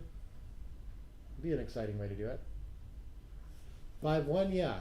Nice. He knows to clear the 5 point here. It's out on the outside and too unsafe anyway to play the other way. 3-2 can just clear the 6. Even on the outside again. Couple more fans. We could have a 6-pointer.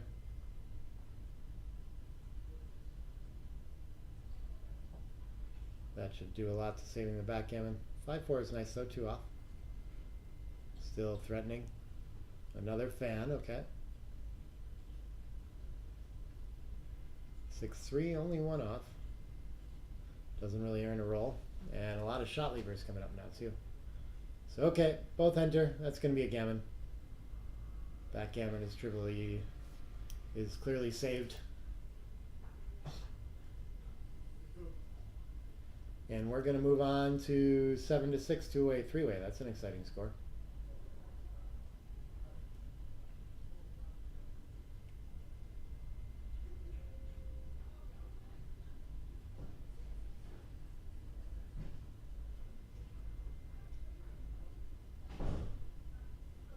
Saves the BG. And so three-way, two-way, aggressive cube score. Lots of ways for the match to end there. Either, I guess it's, well, I guess, I don't know. I don't know if there's so many. Tough for the two-way to get into a claiming point, but I mean, your opponent has 25% from Crawford from there, so in a race, actually, the trailer needs to pass a little bit earlier. But most of the time, the trailer is going to get the cube in well before that in a gammonish type of position is the ideal. We'll see if David chooses to play it that way. Double twos can hit and make the 4. Beautiful shot. So the leader's off to an advantage already. Can keep the cube off for a while, I think. 2 in, not much to do with the 4. Maybe we just split all over the place. I guess your opponent can't do everything. Maybe they're going to double hit a lot, but I don't see what else to do with the 4. 3-4 can anchor and hit if it wants. That looks pretty strong to me. Could just escape a checker too, I guess. Anchoring's so good at this score though. I think I would go for that. This seems like infinite return shots to hit loose. I don't know, but we do have the better board, so it feels a little bit called for. 5 hits. 6 can pop out somewhere.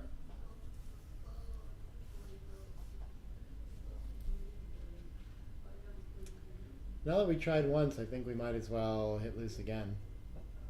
Less attacks this time. Oh, but he's just going to bring a checker down. Okay. Could have played 6-5. 2-1 can make an anchor. Which one do we want? The bar point more? Yeah, I think I like the 20 there. I don't know. That's kind of confusing. I guess we're still open to attack when we make the bar, and I don't know where the ace is, so like that. Yep, it was legal. And double threes gets the point on the bar. Beautiful shot.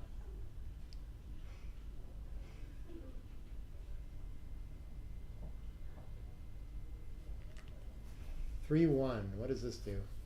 Gets to enter and clean up the blot. I think that's the best that black can do there. So yeah, still tough for white to send cubes up the score, even though they're clearly leading this game. 6s is going to do a lot of escape work. I guess he could turn it into a blitz, but probably better to just run the 20 out to the 14, and maybe the distribution's better with 13-7 twice. But we do have this. I think it's too many points behind the anchor if we make the ace and the deuce. We could think about making the ace too to reduce contact. I don't know. This looks solid to me. It looks like the most likely way to get to a 25% game where you can claim. Okay, how does this follow-up go? I don't know what the race is here either, but I guess white must clearly be ahead. So yeah, black needs to stay back on his structure as much as he can. That accomplishes that. Nice roll though. 5-5 can't escape. What can it do? I think it probably wants to make the 9 and the deuce. But we've really divided our armies that way. But yeah, I don't think we need to hit loose on the ace or anything like this. I just think the blitz is a little weak here. Might have ideas sometimes at two-way of playing on for an undoubled gammon, but I mean we do that plenty, but it's hard to accomplish that for real when your opponent's going to be so aggressive with the cube. I don't know why these two down. I think I'd rather make a board point and bring 1 down and leave a lot of fly shots. But yeah, this is an option for doing it too, and yeah, now that we have the 2, we don't need the 8 as much, so I do really like 8-4 twice, however we do it. 4-3, okay, would have been escaping, but the 4 can, or maybe the 3 up is fine. I don't know. Maybe I'd step all the way up to the edge. I think I really want to escape and let my opponent attack me while I have the better board. But something's likely to go here anyway, so it's good. 3-1 probably just wants to make the 5 point and hope our opponent doesn't roll a 4. I don't see what else we can do. Oh, he's going to play 2 blots behind, though. I think we're just too far down in the race and too desperate to contain this checker to do something like this. If we were leading the race, we could. And white with the 6 out to maybe claim this game. Okay, the 4 can't come into range, but I think this is enough to send a cube even at this score. I think, I mean, potentially blue could roll a 6-4 or 5-5 to stay in the game. And then white can win a gammon. But yeah, this looks really good. I think this is enough in the race. 15-45, 50-63, 675, 87-93 to 60 for black. There's a whole bunch already. 93 to 128 before the roll, so 93 to 119. So 16 pips should be enough to claim this. Yeah, I don't think the contact's good enough. I would double this and also pass. Plus, even the contact is weak when we have the open 5 and 4 like this, so really not a whole lot for even the trailer to play for in this game. Counterintuitive, you know, if you're being careful with the score, it's better to just hold it and play this out. But if you know the take points and how they work, then you can pick up your point here without having to risk it. 4-1, I think, just plays behind, but it is tempting to get some distribution or maybe some flexibility out of clearing a point. I guess we'll be able to do that next time. Ooh, the board is perfect now. So the contact's getting a lot better. Probably the race is still too bad to take here, but it's gotten a lot less clear.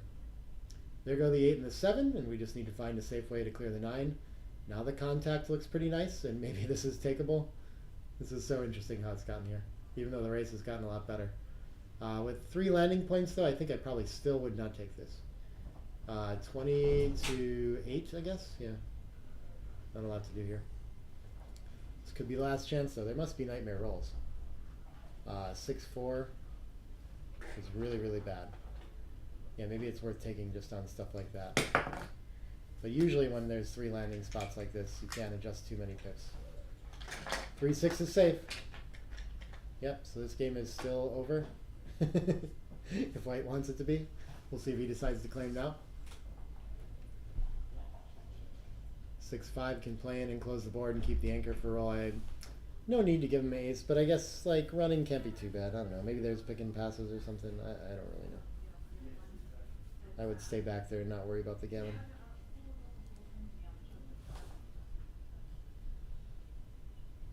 Here it comes. And we'll see if black knows his match equity too. Let's it go. On to Crawford.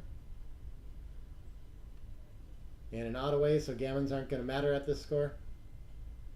We're going to have a DMP game and then a last true one if black can survive. Or black can win a backgammon for the match. I don't know that I've seen that one yet. Must happen.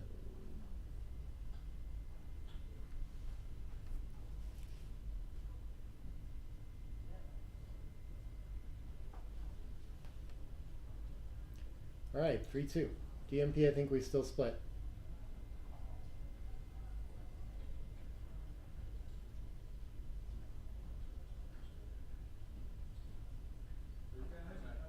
Beautiful shot. I think I'm staying on offense and making the 11 as well.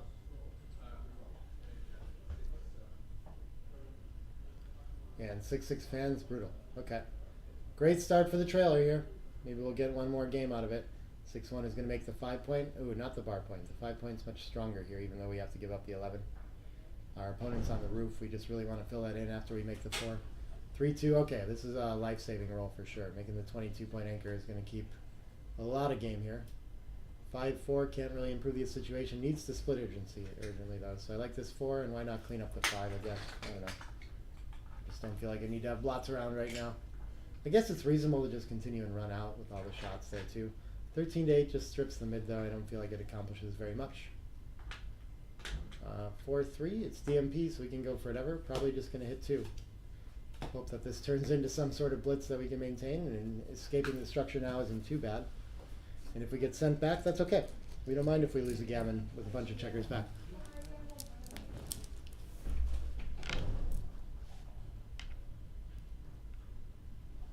Five 2 enters 2, and white's going to see if they can find some way to follow up on this blitz.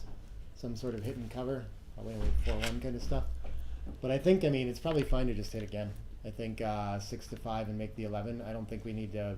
Playing this stiff is still just a losing game, you know? So I'd rather be hit and have some structure to cause some pain. 6-2. It's gonna run from the back somehow.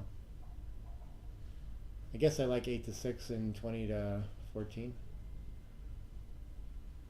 All right, but he's gonna play instead and not let shots happen in the outfield. Now's a good time to get him in the outfield though with the blot on the ace.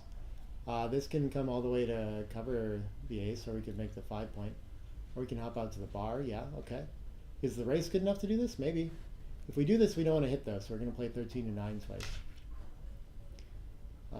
What is it? 62, 780, 135 to 93, 135 to 134. Yeah, this is a pretty good play then. It's close enough race that I think we should do this, since we're well outboarded. Anyone's game now. 5-3, so I'm not actually sure that black should reduce contact there by stepping up and making that anchor. Maybe they should stay back in this kind of game. 4-1.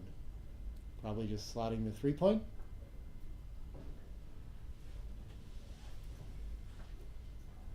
Both going to play home quietly and wait for their set in a mutual holding game like this. I don't want to push the action, so I think I'm just taking the spares off the 6 just like that. Double threes is going to give a small advantage for black potentially. Running out of time though, I think he's got to release the midpoint and cover the 3, slot the deuce. And now he has the 10 and the 8 to give up to buy timing, and white's going to be able to control the outfield potentially. Maybe able to release the 18. 3-2 doesn't look good. I guess we give up the midpoint and come down to the 8. Hope we're not hit with an 8.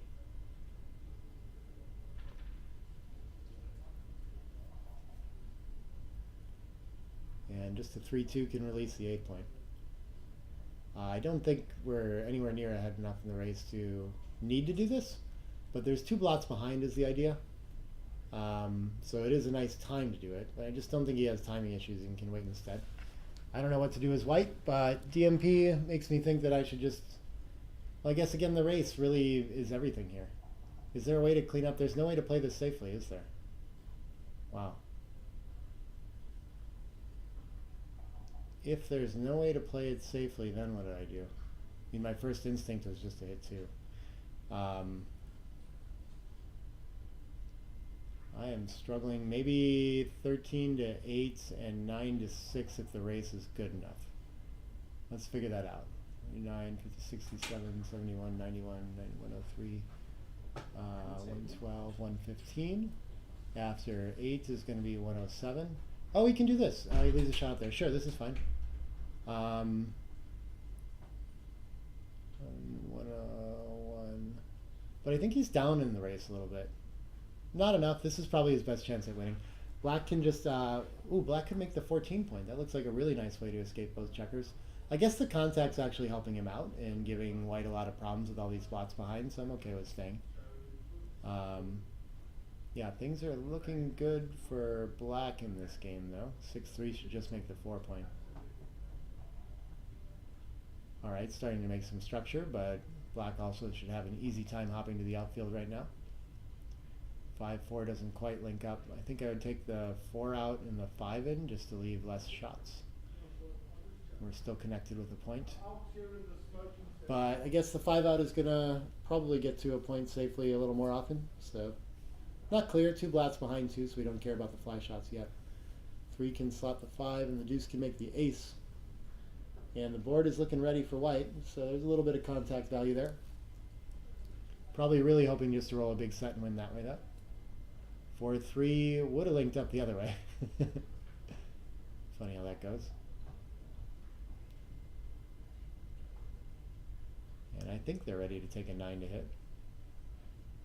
There's an 8 though. 2 checkers in. We're really ready for a hit now. Bearing to the ace feels unnecessary. I'd rather keep the checkers alive. But he wants to save a 6 to not be forced to leave, I guess.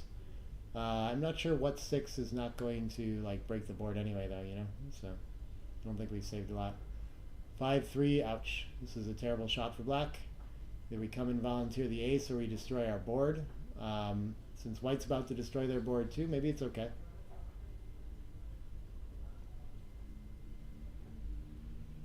We could play 6 to ace and 5 to 2. I don't really hate the look of that.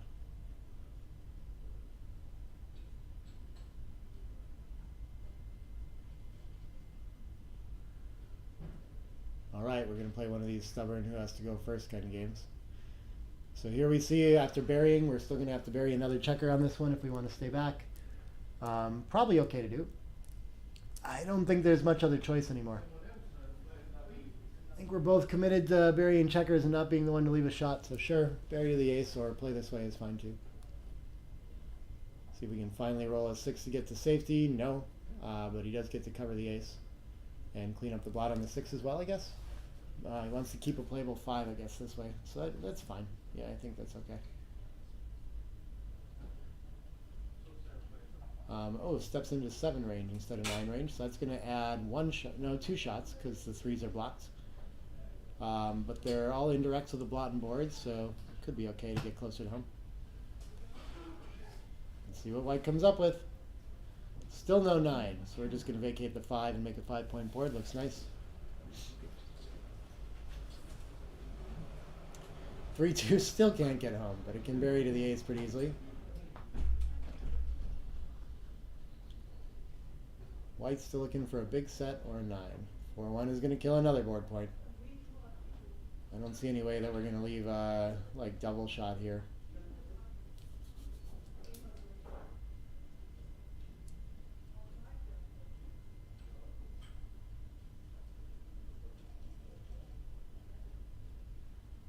And we finally link up while also losing another board point. Things are looking good for black. 2-1. Alright, not forced to leave a shot. I don't know if they care that much. 6-5 must be the only, or 6-4, 5-4 probably are all shot levers. Okay, slide forward and buried a little more. Solved a lot of those problems. Oh no, we didn't solve any of those problems. What am I talking about? Alright, 4-point board stays. We bury a little bit more. No need to give 2s to pick and pass or anything like that. Yeah, I don't know really what we gain by doing this. And we're not really getting hurt on distribution too bad, so. 6-4 leaves the shot though. So I mean, if we were really going to play for it, we could have played like the 4 to ace and the ace, like the amoeba split, and gotten a double shot here. It doesn't work though, so I think we're just running, and it's still anybody's race really. Looks like black has an advantage, but white's in range for sure. 3 in, 1 off. So white just needs like a big set to resolve the match here, otherwise we'll go on to the next DMP game. The next game will have a free drop if we get there too, so white will have 1 opportunity to give up if they lose the opening roll before choosing to play out the final game of the match. 3 in, 1 off. Alright, feels like white's like 2 rolls behind somehow already.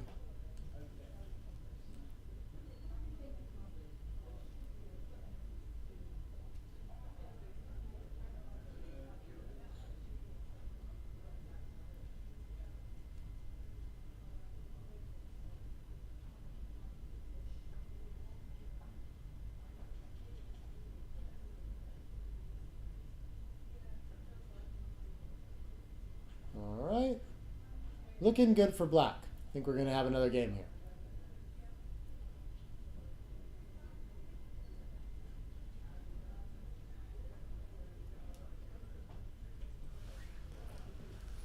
What is it? White needs 3 rolls to get off. Black is off in 3 rolls, so it is officially over.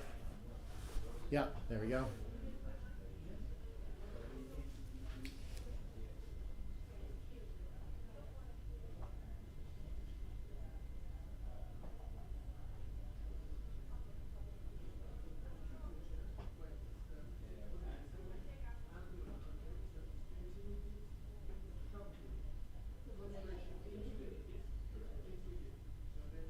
Always maximum excitement in these late round games.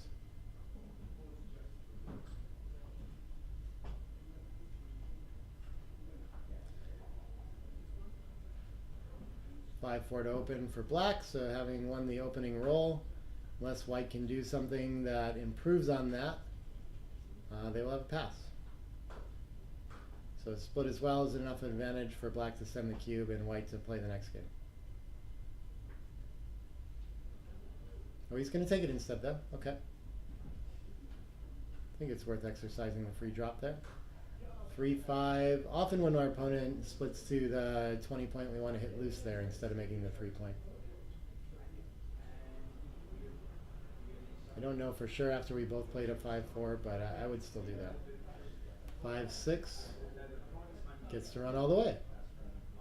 Maybe we're going to play a simple running game. Black will probably be ready to hit this time. Ooh, makes the 5 point with double fours. Beautiful shot. That is going to be tough to recover from for white. He's in big trouble already.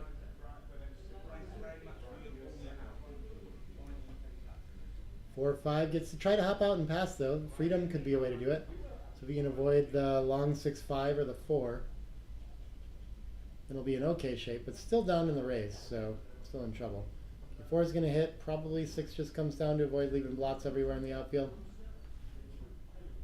White probably needs a fly shot now from the roof. Double aces would do enough too. 6s is not it. Black in the driver's seat to win this match and advance on to the finals now. 5-3 can fill in the 3 or 4 point. Beautiful shot. Everything happening cleanly and in order so far. 2-6, okay. White has to spring free another blot. I would just put it on the bar. Stay pure. It's not that big of a deal if we get hit in a DMP game. Maybe we get to anchor up that way. So this is a shot reduction and gammon saving kind of play. 5-2 should just run to the midpoint. At least the 5 out. Just maximum mobility. We don't mind that much if we get hit. No way to hit our opponent on the 23. Yeah, I'm not sure why this one's giving him so much pause. Oh, he wants to do the banana split for some reason. This is just unnecessary. Maybe he just wanted to show that he thinks about it, you know? That's a desperation play when we really need to do it, when we need to win gammons and stuff like that. In this game, we're really not giving up almost anything to let our opponent sit there, you know, and continue rolling. Double 2s fans, wow. Maybe I was wrong. 6-1 can make the bar point. Okay, and white's starting to mount some, like, counterplay. 2 checkers behind the structure, but black's still doing great here. An entry with a 6 can just hit loose, all kinds of fun things. 5's going to enter high, and then I think the 2 should spread out 6-4. Mobility looks okay too. I just want to be ready to attack. A 5x is actually pretty strong for, 5-5 even better. White is maybe winning this game now. What is the race? It looks like 128, 132 for white before the roll, so 112 after, and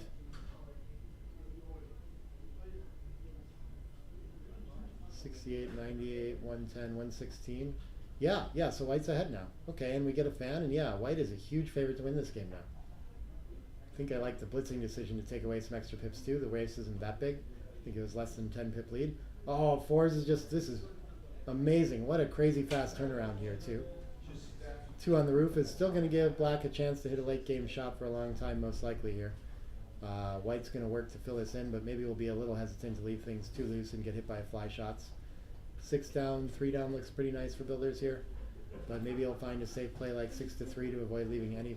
Oh, there's no fly shots because there's 2 on the roof. Yeah, so 13-10 is actually the better builder there. You really like to use the 6 to try to fill in the 4. Ace in. Okay, so there's going to be fly shots now. See if we can find 6s or 5s to take him off that point. 5-4 doesn't quite do it, so we can play the 9-5 and 13-8 and leave only double 4s. I think that seems worth it. But I don't think it seems worth it to hit loose on the ace. If we get hit there, that sounds like counterplaying if our opponent enters there. Otherwise, then they're anchored behind a prime, and yeah. I like this play. Huge racing lead for white. Double 4s to just flip this game on its head again. Ace 4. I think we should probably try to anchor here and play an ace point game, but we do not have great timing for it.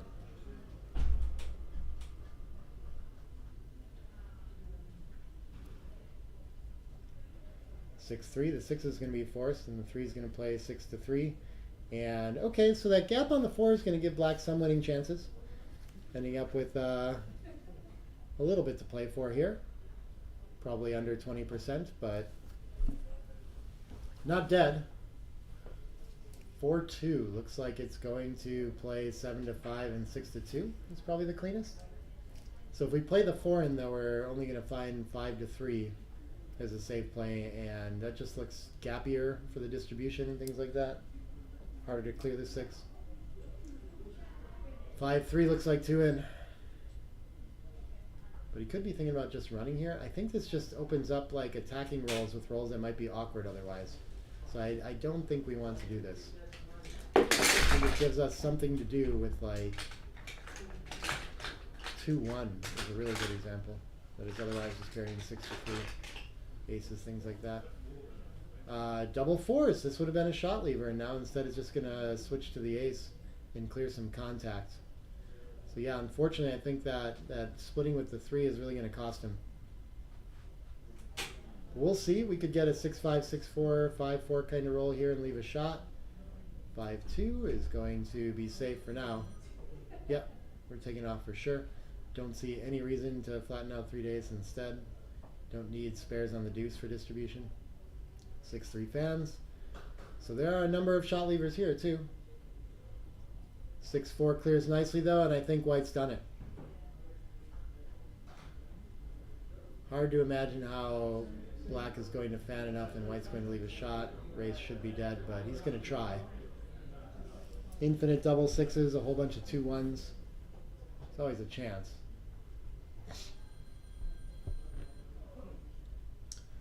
But the chances are quite low. Maximizing crossovers, I like it. There's the 2-1s. That's a little bit of hope. Need a couple more to have some gaps and some misses eventually. 6-3 brings another checker all the way home.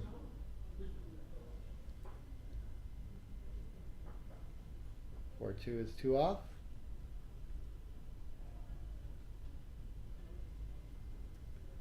5-5. Okay, there's some racing pips. 1 off. It's probably possible. Just 4 rolls for black. And yeah, white can spend 4 rolls doing this. He's going to calculate first and resign. Okay. Well, there you have it. Congratulations to Ian for advancing on to the finals, and we'll be back soon for the true finals of this event.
All right, looks like we're pretty close to getting to going here. Even Davidson playing the white checkers on bottom. Paul Moulton playing the dark checkers on top. Exciting matchup here too. Both of them having a really good run. Like not the super experienced like top UK VGF players that you expect. So it's exciting to see them to make it to the finals and play each other. And we'll see what they come up with if the stress gets to them. I'm really happy for them both making it here. I know they're both super excited to be in the finals too and to get to watch this back all. So, it's way more fun when people that haven't been like playing a ton of tournaments get there. It's just such an exciting experience to make it this far into a tournament. So many matches they have to win to be here. Exhausted to have to play out another 13-point match to decide who the winner is. It'll be all over soon. I presume they do a true finals too. I didn't check on that. I'll go ask on it real quick before we get started because we aren't going off yet. But yeah, we'll be starting in just a second.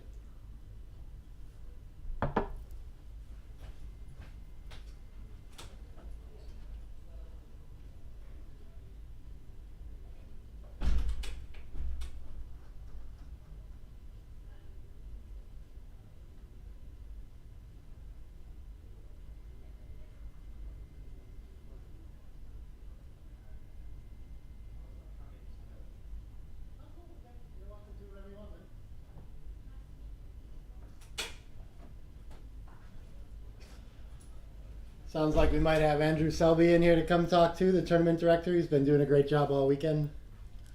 You get to hear a little bit from him too. Oop.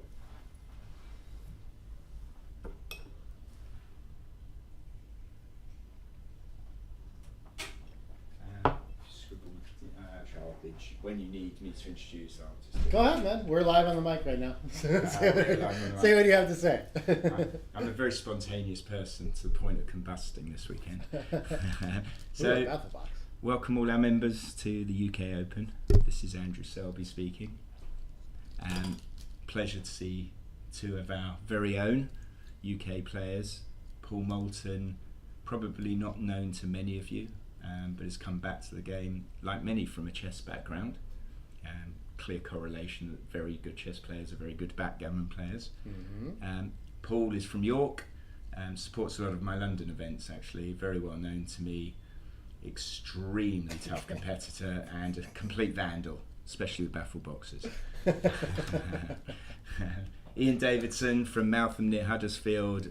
I won't patronise him to the point that he's been around the block and back again, but he is a stalwart of the UK backgammon community, and it's a delight to see him in the national final. I will leave you in the more than capable hands of Nick Blazier. I won't bore you with my dulcet tones, but I may come in and sit down with you all and give you some quixotic proverbs and my usual literary translations that clearly confuse you all. Enjoy the game. It's a pleasure to have you all on board, and for those that were here and still watching, it was a pleasure to host you all. Thanks, Andrew. I think Ian Davidson has my favorite board at the tournament too.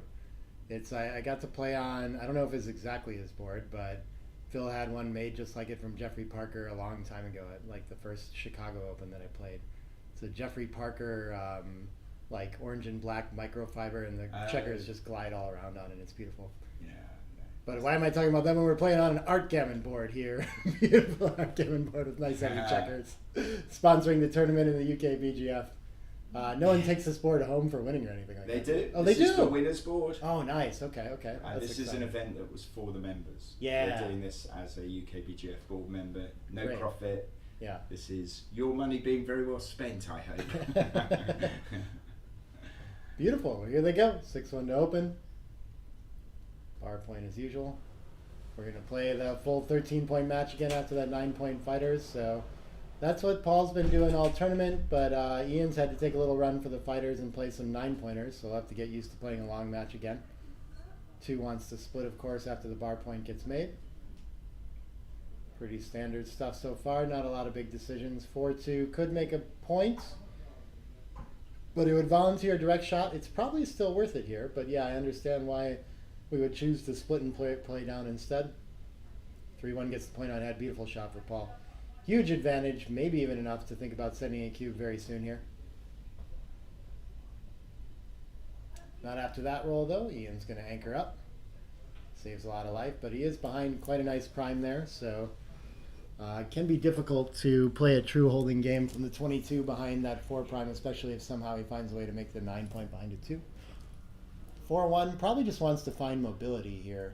Now that we have our offense in order, so I'm inclined to almost just play 2 up or 24 to 20, 6 to 5. Less worried about being under the gun and more worried about not having time to keep my structure. If I play 13 to 8, I can run out of time and spares here. So I don't want to give my opponent a 6 on the edge to escape with tempo though. But when it's missed, we can play a 4 down, have a 6 prime, and have this game pretty well locked up. Double 4s, okay. What is this? Yeah, I can point on the 3. And then does it want to make the deuce to keep the 8 or just make the 4? Probably better to make the 4 point, the better point here.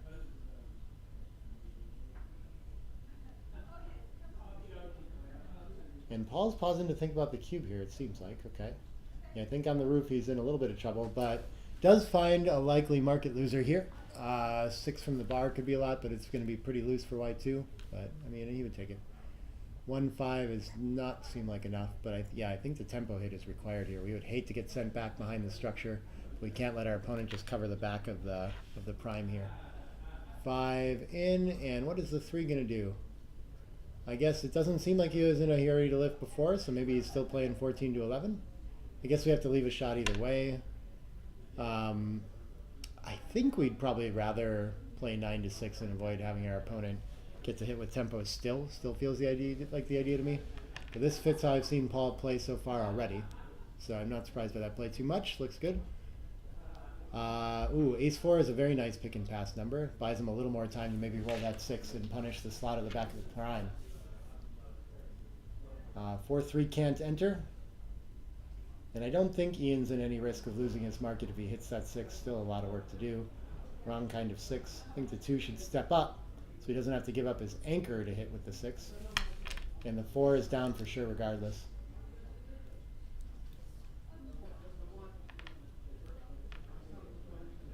Yeah, this seems pretty. There's a lot of shots from the bar, and we still have that problem of dealing with the 24. Maybe he's thinking that there's more ways to get to the edge from the 24. But now he's ended up with a 4th blot behind the prime instead. Black in clear command of this position now, and I expect the cube to come very soon. Double 2s. I don't think this is enough to fend it off. It's going to try to hit loose and probably step up to the edge. Maybe that is actually. There's a lot of play. 5s and 6s are going to hit. Yeah, and on a fan he can be okay. I think double 2s is enough. There's a lot of market loss here though too, so I wouldn't hate to see a cube.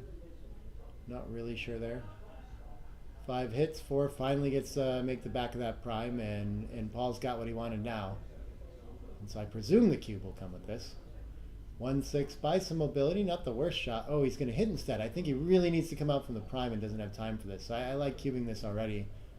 Paul's going to take a roll, and I think he can afford to hit off the edge here too. And Paul just like in clear command of this position, threatening to win a gammon. So he's probably going to be too good very soon if he's not already.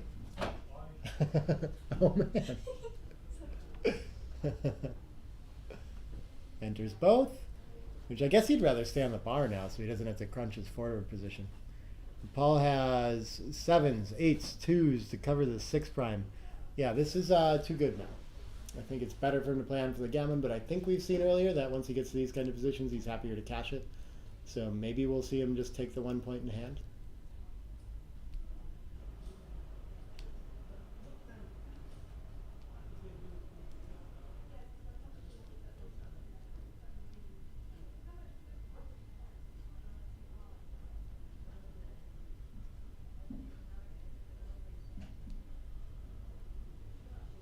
Yeah, Andrew was telling us that he's coming from chess, so can imagine how he would like decided positions a little better. 2 can cover. Yeah, this is easy. Cruising to a gammon now. Double 1s. This is a very nice opportunity to shift up to a better anchor for Ian. Does not have the timing for either game, but he's more likely to keep it with the 23. So if he can do this, I think he wants to step up to the edge too. Yeah, I mean, not a big difference. It depends how Paul decides to bear in later. 3-2 should probably just come in and keep putting pressure on the. It's kind of nice to be on the 20 there. In case our opponent rolls 5-4 kind of stuff and has to break, we could pick up another block. And Ian would love to continue to roll double sixes for quite a while here. I'll pause him to think again. Glad to see him roll on. A little bit awkward here, but yeah, I think we like to come to the 5 point. The 3 not so good. Rather not stack it on a point we want to clear later, so 12 to 9 is a little weak. Probably end up playing 15 to 12, but they're all very similar. And what he has to watch out for is eventually his only 6 available will break the 7. So as soon as that last spare on the 15 is on his structure, then he can run into issues. Like right now, I think we're going to play all the way into the 4. And then after that, the 6s are going to be the problem numbers very quickly. Everything else seems to play okay. Except 5-4, 5-3 kind of combos. There's Nruma's going to leave a shot too. And Ian hasn't cracked too bad yet. Not ready to hit a shot. They can look pretty disastrous when they happen. What do we find here? 4-3 is going to be okay, but it's going to be... Oh, okay. I don't think we want to spend the spares playing behind. I think we want to do that at our last chance. This is reasonable. This allows us to clear from the rear. My first instinct was to just clear the 8 though and get rid of a point. But it looks like we probably will have a lot of shot levers later if we do it this way. Hard to see. The 6s look pretty ugly this way too. Yeah, so we can... I guess we can't really say the 6 anyway. Okay. Yeah. I think I like this, but these are very confusing and tricky plays. Ian looking for a 5 out, doesn't find it, has to bury the first checker. And double 6s, okay, that's a good way to roll a 6 at least. No 6s available now. 4-6 allows Ian to get moving around. So this could end up like being okay timing for Ian. It's not great. And so it is more reasonable to start thinking about the cube again and just caching, since it's not as dead as it was before. 2-6 is the only 2-6 that he can play. Goes to the ace, okay. But I think it's still crashed and bad enough that we'd rather play on for the gammon. 4-6 comes all the way around.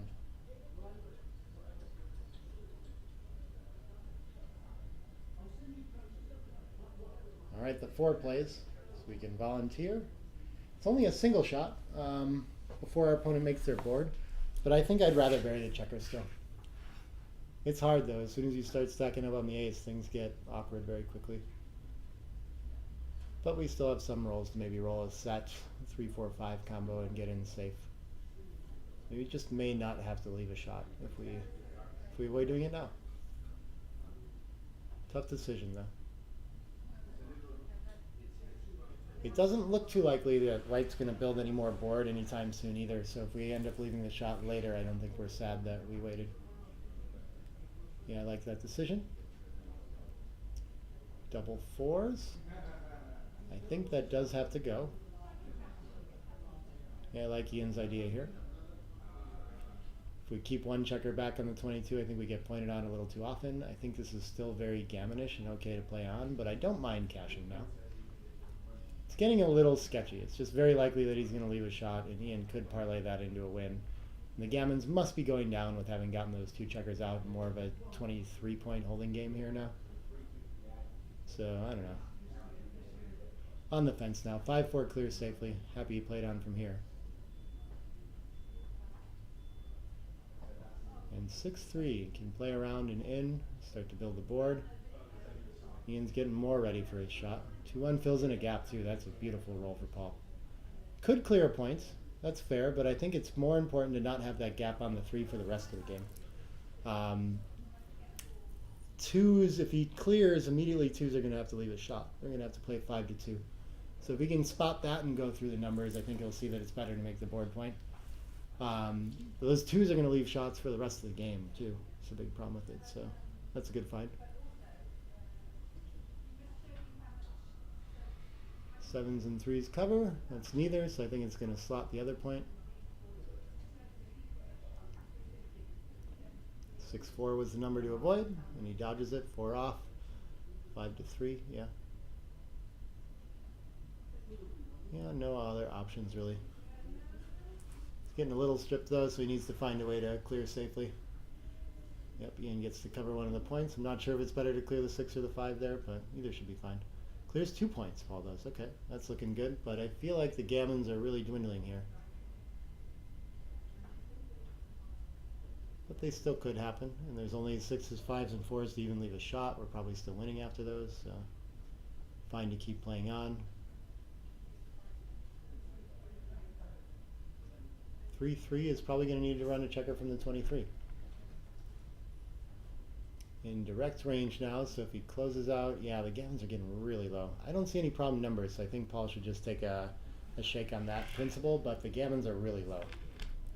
So that might encourage him to just send the cube. 4-1, take 2 off. We'll have 6-2, 5-2, 4-2 as shot levers the other way. This way it's 6-5, 6-4, 5-4, so we might as well have the extra checker off, I believe. But having 6 shot levers, if presuming Ian's able to close his board next time in very few gammons, probably is, I mean, I think he's just going to send the cube after this. So that's what I think he should do, is just cash this. I think the gammons just aren't really there anymore. Yeah, he's counting through the numbers to make sure he makes his best decision about the follow-up here. Yeah. It seems like he's able to work through that kind of math pretty well. 6-5 covers the 5 point twice, and now, I mean, it's just so hard to gammon that one checker back that I think he should just claim, and he does. Well found. Very accurate in the end there by Paul. That's good stuff. Simple pass for Ian. I wish he would have thrown it off the board already. And he does. Okay, there we go. Scary when people get that far in and start to think, well, maybe I could get a shot and win. All right, so just a 1 point lead for Paul after all that to start the game off. 0-1, 13 away, 12 away.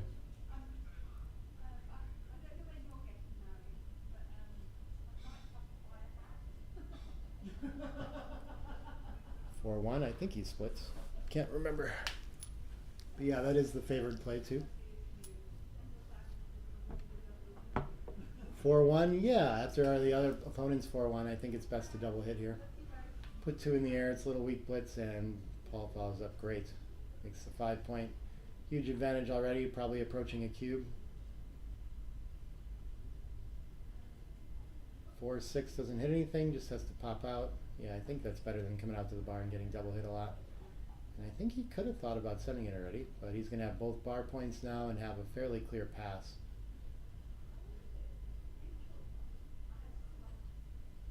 I think even double 3s, I don't know if that saves this. Double aces is interesting. I think it's probably more important to get an advanced anchor than clean up that blot, but now that Ian's played it this way, I think he should just let this one go. Maybe he has a decision to take on the 22, but it's not looking good either. And here we go. I think it's going to be another point, but he's going to snap it up and wants to play the deep anchor game. Okay. Opportunity for Paul to win 4 points here then. There could be a lot of gammons in this kind of position when Ian's not able to move that 24 point like this. 4-3 gets a checker on the 6, okay.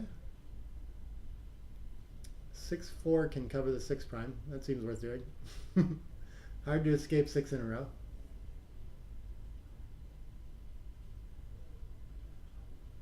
And yeah, we'll see if, I mean, if Ian rolls a 2, I don't know if he's supposed to split. He's going to really want to be at the edge. He's going to sit back and count on the racing deficit for the 24. I think that's right. But yeah, when you know that's your game plan, it sure is tough to play these out. You win sometimes, but not a whole lot. I think we don't want to break our 6 prime here. The distribution is not good, but it does open up. I mean, the 1-6 is not that bad either. I don't hate it. I think, yeah, there's just a way now for your opponent. Or before there wasn't. Okay, likely to roll a 6-5 or an ace or something like this. I think he should come off the bar now too. I have seen him earlier in the matches be willing to play this 7-3 kind of stuff to avoid, but this can really cost you later. It's a very inflexible checker there. And now he's going to have some awkward numbers that might not be able to move comfortably from the bar point, where with the 6 prime he really has no risk if he just runs earlier. I think the last one goes 8-3 here. Can't afford to leave shots behind this 6 prime. 20 pips was a lot for the timing of this game too. So 3-1 should again just come off the 18. We'll see. I think he's worried about being hit though, so we'll see if he decides to give up his 6 prime. No, he sees that that's more important. And the ace at this point is actually pretty good to play 3-2. There's just nowhere else for it to go but to get an ace to spend it. So now that we've got it, why not? And try to roll this forward.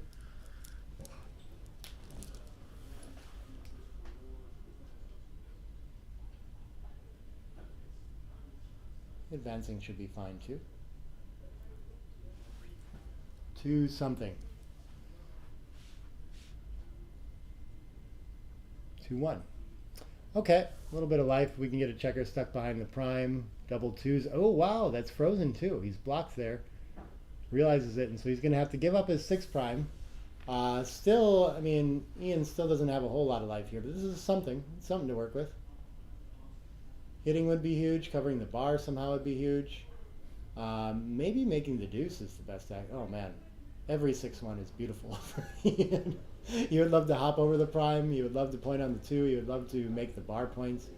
I think that he's going to be forced to make the 2 to avoid leaving shots, and it'll buy him time to pick up the other checker as well. Yeah, you almost want your opponent to enter though, instead of having to make the 2, so that they can crack as well in a priming battle like this. I mean, a play B, I guess, would be 13-7 and 24-23, but it's just too loose. You open up to attack. Your opponent has plenty of time to roll a 6, I think. Yeah. He's going to find this play. Well, 1-6 solves everything for Paul. 1-4 is not too bad, though. That gets the other blot out of the way. And now, step 1 for Ian, I think, is just to cover with that 6. A 6-1 again is great. Happy to split now and be attacked. 2-1, not so good. I don't think we want to be hit on the 6. I think cleaning up's good. This gives up a 6-4 and a 6-6 and had it blocked before. I'm not sure if the containment's worth it here. Ooh, 5-5 is best for Ian. Now he has a way out. We've gotten into just a priming battle. Still 2 back for Ian, so Paul's still with the advantage. And I don't know if he can afford to just hop out. I think he has to wait for his opponent to crack. I think this is better. Yeah, I would continue to the 4. And a 6 is huge for Paul here. He finds it. Okay, let's see if he can fade the 4. Generally less shots as you approach the blot. 4 hits, okay. Ian's still alive, but he's running out of time here. I don't like playing the checker deep on his side either. I'd be happy to give up the 1-6 and slot the bar, I think. Just gives me more follow-up options if I'm unable to escape from the back. So Ian needing 2 6s now. Aces can come into the 5 point, I think. Alright, Paul's very happy to be dancing here. Now Ian's the one most likely to crack if he can't roll a 6. 6-4, still has to do it again, and I don't think he's actually favorite to before he would crack, but it's close. And, oh, he's going to whip it first, though, because he's got timing. Interesting. Yeah, the 6 probably loses his market. So 2 steps to come in for Paul, but he's got timing being on the bar. I'm confused by this one, but, I mean, it feels like it could be a take. I wasn't actually thinking it was a cube yet. And now that he sends it, I feel like it must be clear somehow, because the 6, yeah, has to lose our market. But I think Paul can easily just sit back on this and have his opponent crash, and if Ian loses his 6 point, then he's won this game and maybe like too good even. Yeah, but it's very bad when Ian rolls the 6. I guess he's still down in the race, so even if he enters on the ace, there's ways to win. He's going to let it go though. Okay. That's a tricky one. Prime versus prime ones are like very difficult to evaluate, especially people coming back to the game. They are very counterintuitive to the rest of the backgammon.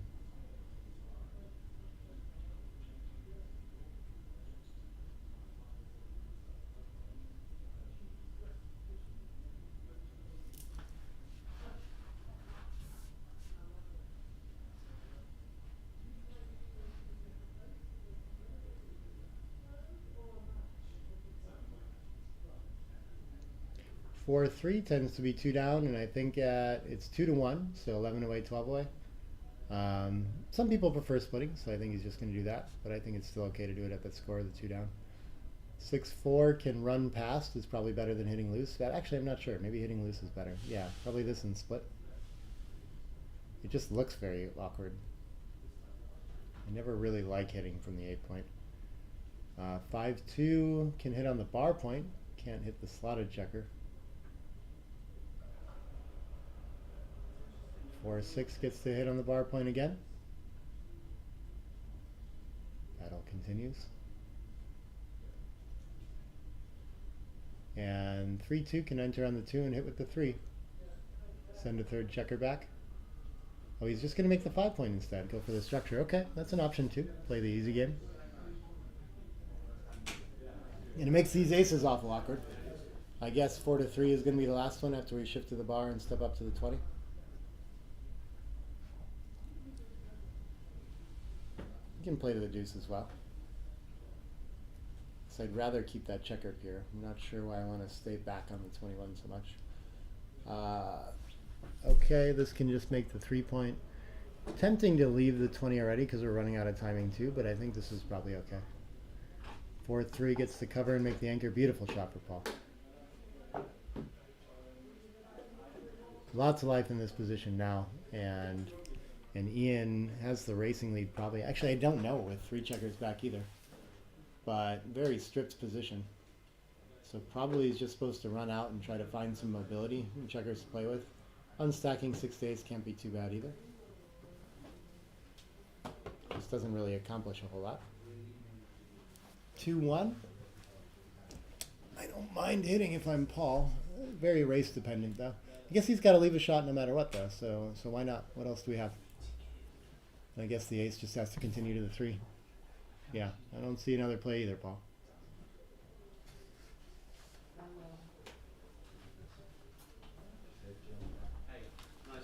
Double 5s again, okay. I'm presuming the race is good now, and if that's the case, 20 to 15 3 times to try to escape makes the most sense to me.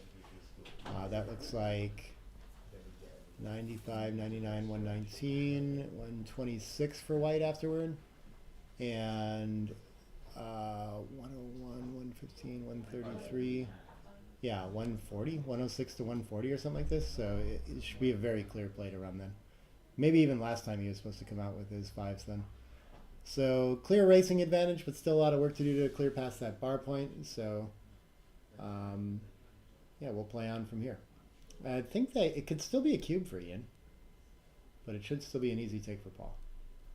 6-4, let's get one last checker off there, and now we're even out there, and big sets will clear both points. 6-4 is annoying this time. Oh, 2 down. Yeah, sure. Okay. So we don't have to stack up on a D point. Double 3s does a lot of work. Releases the mid at least. Can cover the 5 and stack up the 3. That part's a little annoying. But we're one step closer to home, and we've gotten rid of the 6-away contact with the bar point, so things are looking up for Ian. See if he finds a cube based on that next time or not. I mean, there's still plenty of contact to take, I think, for Paul. But Ian's definitely made a big step in the right direction. Yeah, I guess Paul's structure isn't perfect either, so okay, this is just going to lose his market by a mile. So this is going to be a 1-point game for Ian. That's why we like to send those holding game cubes a little bit earlier, because we always have the opportunity of rolling something like that where there's just like no way our opponent can take it, and we wish we would have won 2 points instead. Yeah, I think just way too far down in the race to think about it. He's going to let it go. And that's 3-1, so 10 away, 12 away.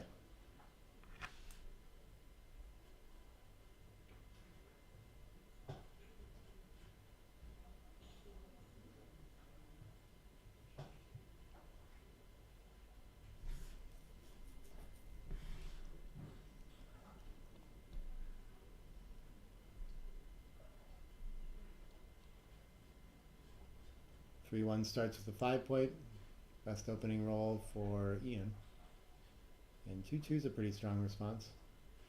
I know we make the 4-point. I never remember if we step up to the 22 or to the 11, but I think we always make the 11. I like that better. But I remember Paul likes the anchor. 4-4 is going to negate all that. Yeah, this is especially annoying after stepping up with the 2-2. Now we're primed as well, so fairly clear advantage for Ian.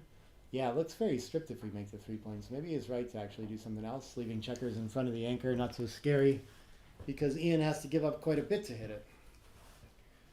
6-1, I think, same theory could apply, except I think Paul's more excited to run off the deeper anchor, so I like stacking up the 6 like that. Could cover. We could just make the bar point too. That might be easier to clear later. But he wants a deeper blocking point to prevent 5s from escaping. Needs a little bit of prime himself, he believes. 3-2, I think, is just going to play 2 down. Oh, it can play behind as well. Okay. I guess we don't have to give up the mid-plane quite yet. 6-3 can continue to play behind. I think Paul wants to keep all his structure in front too. Next roll is going to be difficult, but this holds for one roll anyway. But if we don't do something like this, then we have to volunteer this roll, which I don't think he's ready to do either. 6s solves everything. Sometimes the game's easy. 13-7 makes another blocking point. We should have a fairly clear cube and a pass coming up here. Still somewhat playable on that 22 even when you're not at the edge, but I think he's too primed to really play it on. But you don't lose gammons when you have the 22-point anchor, so it's always tempting, and it's going to tend to roll through him. And he hasn't filled in the 4 either, so there's a little contact to play for, but having the gap on the 5 is pretty bad for Paul too, so I think he should just let this one go. I don't see at 10 away, 12 away any reason to let the score get into it too much either.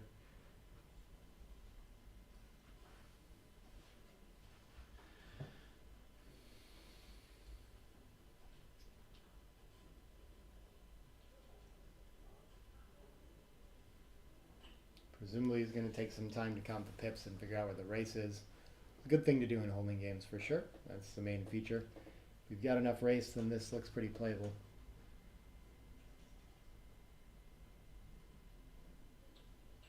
I think this is kind of an exception, with no way to roll double 6s and just escape. So it's hard to cash in on the race, whatever happens.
Oh, I ended up taking it. Okay.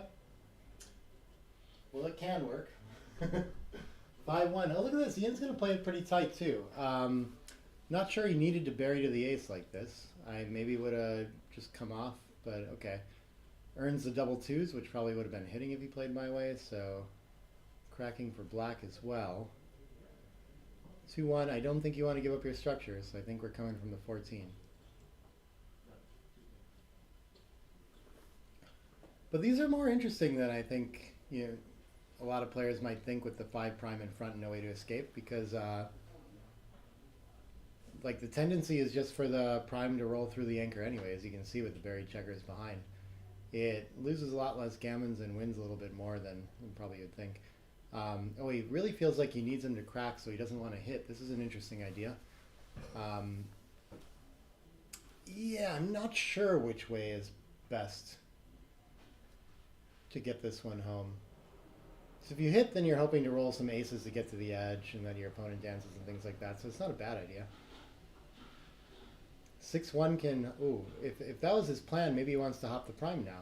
What is the race like? 106 before the roll to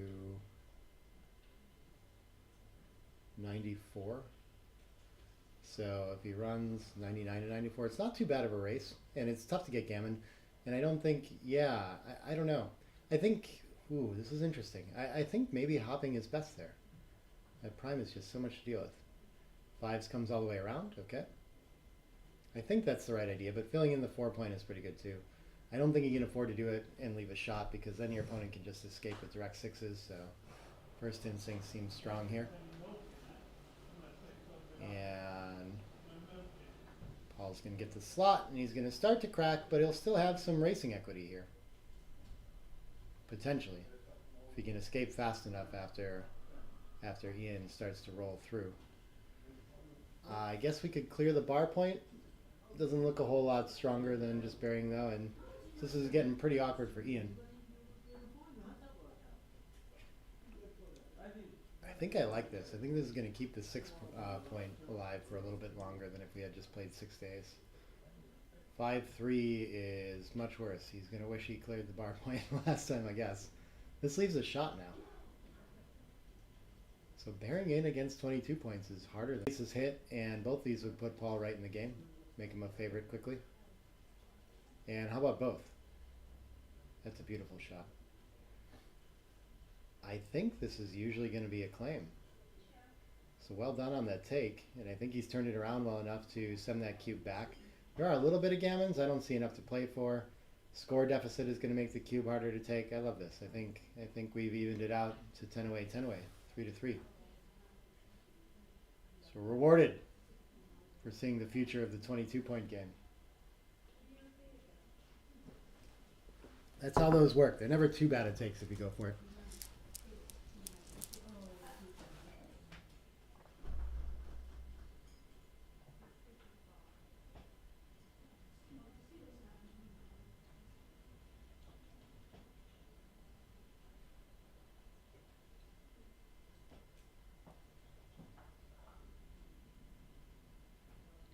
Five, 4 should be a split to open.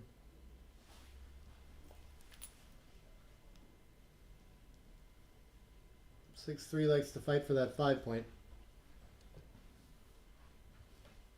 Similar opening to last time. And 3-1 can hit on the bar.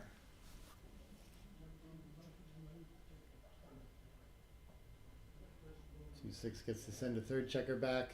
We're still slotted, so roughly everything from Ian is going to hit.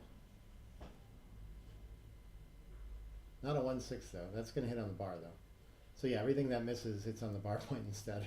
I think. Double sixes misses. I can't see what that is. A 2-6 maybe? So the 6 is going to be stuck coming down. Alright, he's got the 23-point anchor, but things are pretty loose on black side of the board, so Ian is primed to start picking up blots here. 6 can hit, 1 can cover. That's a good start, but plenty of play in this for Paul too. Can still enter and cover. 5-3, oh, he can make the best anchor. I think that's better than switching the 8 for the 5 point.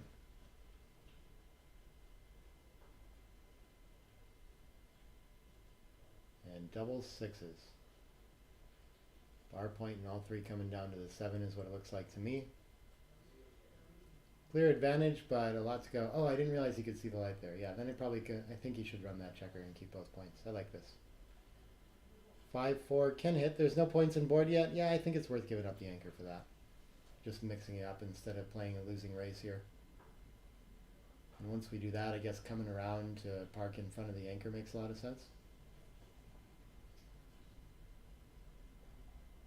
Looks like he's inclined to play it solid though, and just start to play his build his board, sit on his anchor, and wait for the contact to come to him. Also a fine strategy here.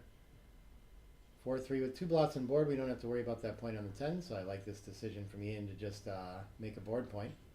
Get ready for contact too. Important concept in mutual holding games like this. Covering the 4 looks strong here, yeah. Still hasn't found a way to cover that blot on the 5. And double 5s, can't clean up the 10 point, worried about it a little bit. Maybe we should hit for that reason, but breaking contact looks great here too. I guess, is he going to make the ace as well? I think he needs to come off the 18 at least. So we still have a holding game to play. Yeah, I like this. Strong play from Ian, I think. And 3-6 fans, and this looks like a reasonable cube. A little bit of gammon threat, still work to do, plenty of racing lead. Sixes is going to resolve everything. I think we should just bring all 4 down. I think that's better. I mean, making the ace would get rid of the ace-5 hit, so it reduces the shots by quite a bit. But when our opponent enters and we haven't cleared the midpoint, you know, then we still have work to do, and maybe they even have a take where they have a clear pass after this. Oh, wow. But the ace-5 happens. And is Paul willing to go for it? I think he has to. This is his last chance. I think if he enters on the 5 and covers or something like this, this is just a simple racing pass. So the only way he can possibly stay in the game is to hit. Maybe he'll still want to pass while his opponent doubles from the bar, but it looks playable to me. 1 checker back and decent structure. And white structure isn't so strong with the made 3 and 2. He's certainly going to get gammoned a lot when it doesn't work, though. So it's scary to do against 14 checkers in the zone like this.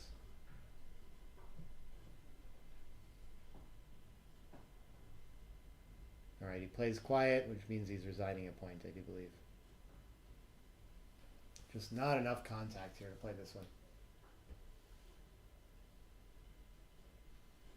It looks like he's counting the pips, though. I hoped that he had done that before he made his decision. But maybe it's hard to think ahead like that sometimes, that, you know, like know what the outcome is going to be, that the cube's definitely coming and we lose with 1 decision.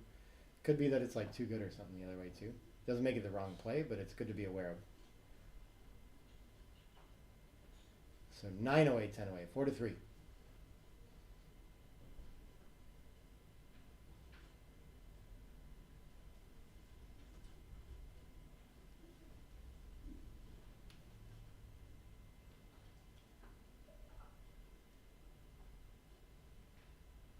Standard is to split here with the opening 6-2.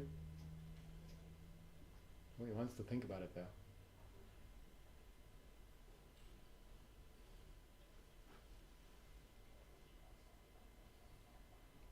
Six one gets the point on head. Good start for Ian again.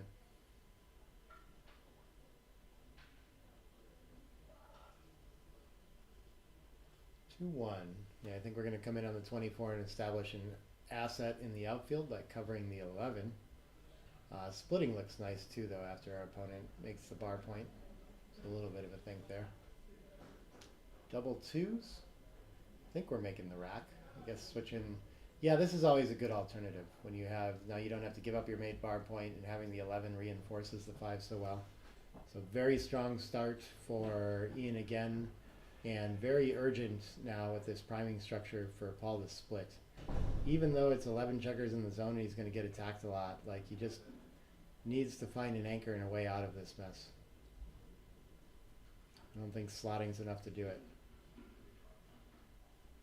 I don't know if that might decrease the volatility and make it less likely to get a cube here, but I think the 3 behind the structure is still good. I like this cube for me in either way.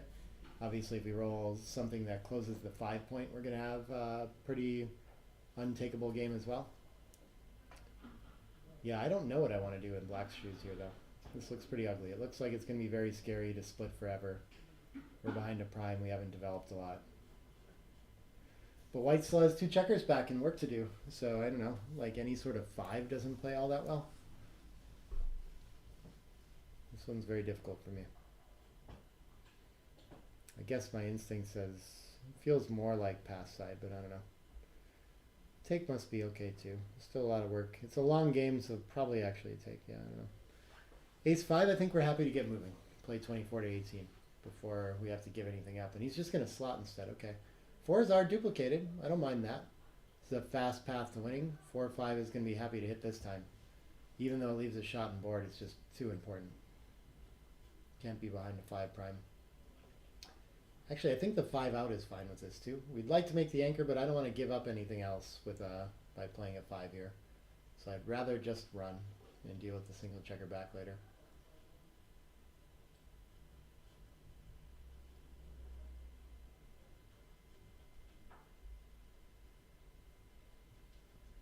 Yeah, if he stays though, his idea is that he really wants to make the 20 and stay connected with that checker on the 24 point.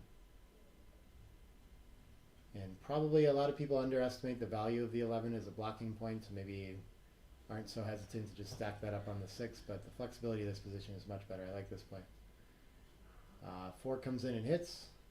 The 5, I think, probably just continues. I think just focusing on mobility for Ian is fine here, but he wants to clean up the blot instead. Okay, okay. No need to have another back, I guess. 1-6 would have been hit, but Paul is back to stuck on the 24 point. Has to leave it direct, but he's got a lot of play. This has worked out reasonably well for him. 5 is going to send the checker back, and the 4 can split 24 to 20. Ian making good progress with this roll. And all of the returns in the outfield force Paul to break up points. 5-2, I think, will do that. 11 is nicer to break than the 13, and we get to slot the anchor, so I think this is very worthwhile. It's going to be a ton of returns. Maybe he's counting through that right now. But I think it's worth it. I think it will end up with the 20-point anchor very often. 5-1 gets to anchor and hit loose on the 20 and fight for it. Messy game. Alright, the 5 tries to establish it again. He gets to clean up the blot and leave a whole bunch less returns this time. So Paul's starting to turn this around. 5-6, I think the 6 just pops out. Yeah, I like that. Paul would be doing great with a 4 here. 5-1, not so much. I don't know what to do with that. It's going to hit loose and then, oh yeah, the double, this looks great, yeah. The 24 to 23 gives a lot of numbers to establish that 20 point later. So I like his decision there. 3-2. I don't think that Ian's dying to break a point to hit loose on the 20. It sure is annoying to leave him to make it. So I guess he could enter on the 2 and play 14 to 11 and assume your opponent's not going to generally use a 6 to come out and hit anyway, that they'd rather make the anchor. 3-1 finally makes it. I don't see very many 1s, so I guess we just step up. We'd rather stay on the 24. We'd rather not play a 1, but I don't think we want to leave a shot either. We want to leave a shot even less. Oh wow, 6s is going to simplify this game quite a bit. I think they're all coming out and down, and then, I mean, again, it depends on the race like always, but it looks like the race must be good. 2, 3, 4, so well, that's 40, 68, 98, 106, 16, 26, 132 for white, and 89, 97, 107, 123, 145 for black. So yeah, pretty clear racing lead. But maybe enough work to bring this home to not have a cube yet. Okay, the 3's annoying. How do we play that? Okay, he's just going to play it into the 4 and leave the ace in the outfield. I think that's pretty reasonable. Ace is still probably going to hit, and then the 6 down. Then the race will be getting closer. I don't know if the midpoint is like crucial here. I think it's okay to give it up, though of course we'd rather keep it. You might not get another chance to even see a shot. I think it's important to hit it now before boards are stronger as well.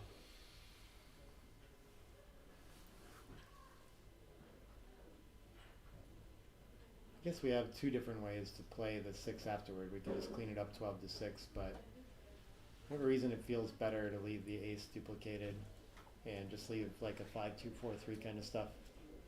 In addition, on the bar point, it's a very active builder and attacker.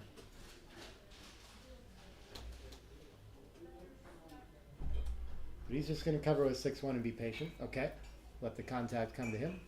I've seen him make plays like that a couple times. Ace-2 can re-establish the 13 and just play 8-6, something like this. It's a lot of points to clear, but I don't see much better. 3-2. I'm not sure if he's in a hurry to step up. I think he liked the contact. I'd be inclined to just start 2 points, but this works as well. Make sure he's not attacked behind. Prioritizes the contact with the 13 and the 14. Beautiful shot for Ian. Resolves a lot of the contact issues he had. Double 5s. I don't think he can just run to the race here, but he has enough room to slot and make the 4 point. Yeah, still down enough to wait. Pretty sure I haven't counted it again, but Based on my count from last time, it seemed that way.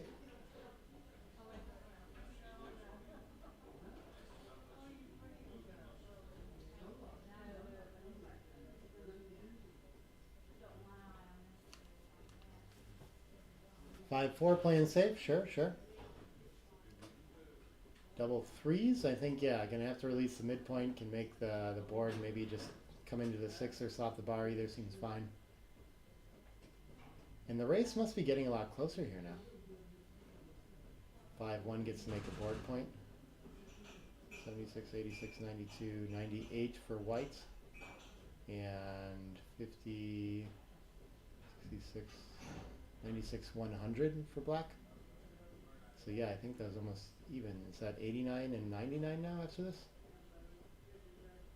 I can't remember what I counted. So a very valuable cube that Ian, or that Paul is holding now. 5-1 again for Ian. I think he needs to keep keeping structure everywhere with this close of a race. I like that decision. Can't afford to give up the midpoint in a situation like this. 4-1 completes the 6-point board, and Paul's going to be under pressure to run or crack his board very soon. So Ian really hoping to cover that ace point blot somehow. Can't do it though, so I think he's just going to have to slot the deuce. And that's going to give Paul a lot of encouragement to run next roll. But it's a close race. Okay, this is another way to do it, to not have a blot to deal with. I think we'd still rather block double twos and things like that, but okay. So I don't know if Paul's ahead in the race enough to just go for it. 64, 68, 78, 80 to 88. Yeah, so he's only 8 pips ahead, so if he gets hit, he loses a ton of ground. So I think he should just give it the board point and make Ian play his next roll. It's annoying to have to do. But you just, I mean, you're not that well off when you get away with it. And you do open up a one-way game plan for your opponent to attack and potentially just win that way. So I think you just can't offer that to him. It is too much.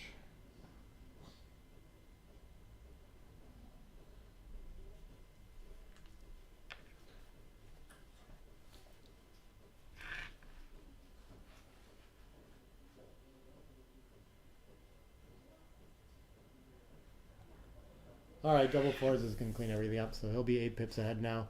I think maybe we still keep the blocking point. Yeah, make the deuce. I like this. When it's kind of a close race. We don't need to give up the 8 there. 5-6 can hop out though, and only down 3 pips, and this is anyone's race. A little more wasted for blacks. I think white a small favorite, but equity-wise it's probably like dead even with Paul owning the cube. 6-4 makes it into the 5, I think. We could go to the 4 as well, though. Or we could just play both around the bend.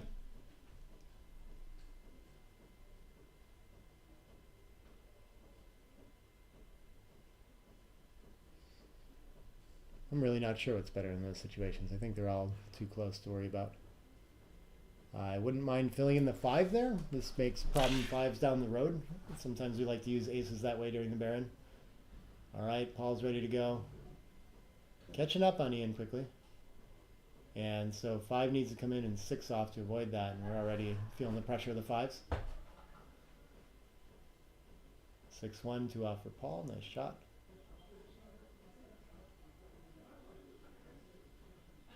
6-2, okay. Ian rates to be okay on the 5 situation. Double 5s for Paul. Okay, this is going to take over the race, I'm pretty sure. Does he have a recube here now? 5 roll position, almost certainly. Okay, never mind. Ian back down to a 4 roll and on the lead, but he can fall behind with an ace or a deuce twice here. So there's some more ways back in it too. Paul rolls an unfortunate deuce there as well.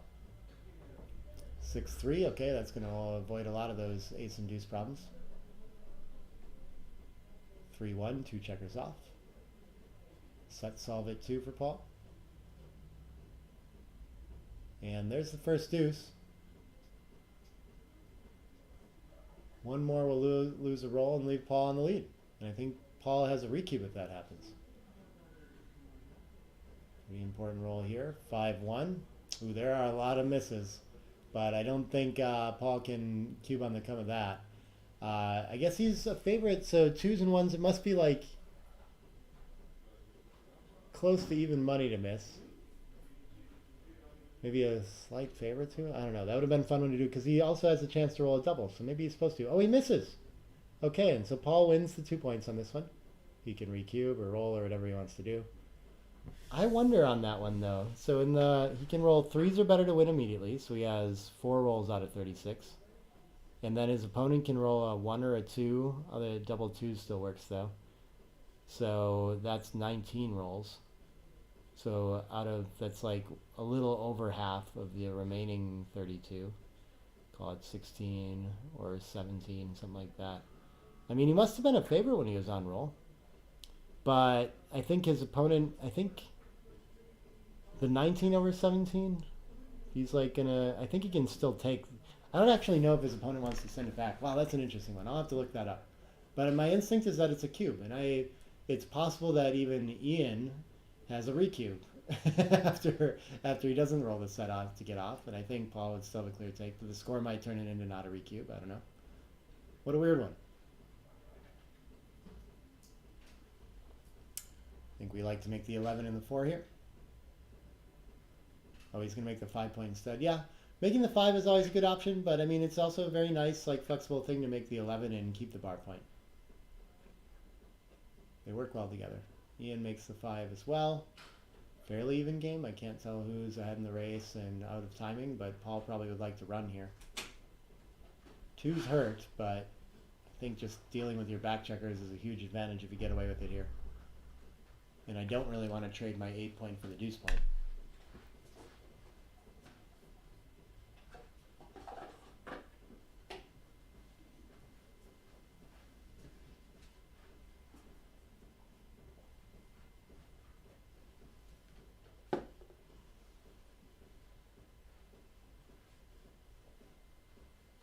Alright, he's going to go for the split instead. I think it leaves a few too many shots for my taste, but reasonable. This looks like a double hit. We're outboarded a little bit, but I mean the initiative of this is just like, there are going to be so many sequences where you just win. If they just enter 1 and don't hit, might be too much pressure to play. 9 away, 8 away here too. 4-2 enters 2. And now what do we have? We have 10 in the zone. Fairly threatening position, but we're playing against the rack with 2 behind it. I don't think this is anything. And I still wouldn't be inclined with just a 1 point deficit to send it. 4-2 could cover. I think we should just point on the 4. Very nice shot for Ian. See if he can fade an ace. If he does, I think he's doing really well here. Maybe, does he have enough for a cube yet after that? Probably. It's scary against a 4 point board, but there's a lot of work to do for white too. This one's tough to see. There's definitely going to be a lot of gammons. I don't know. I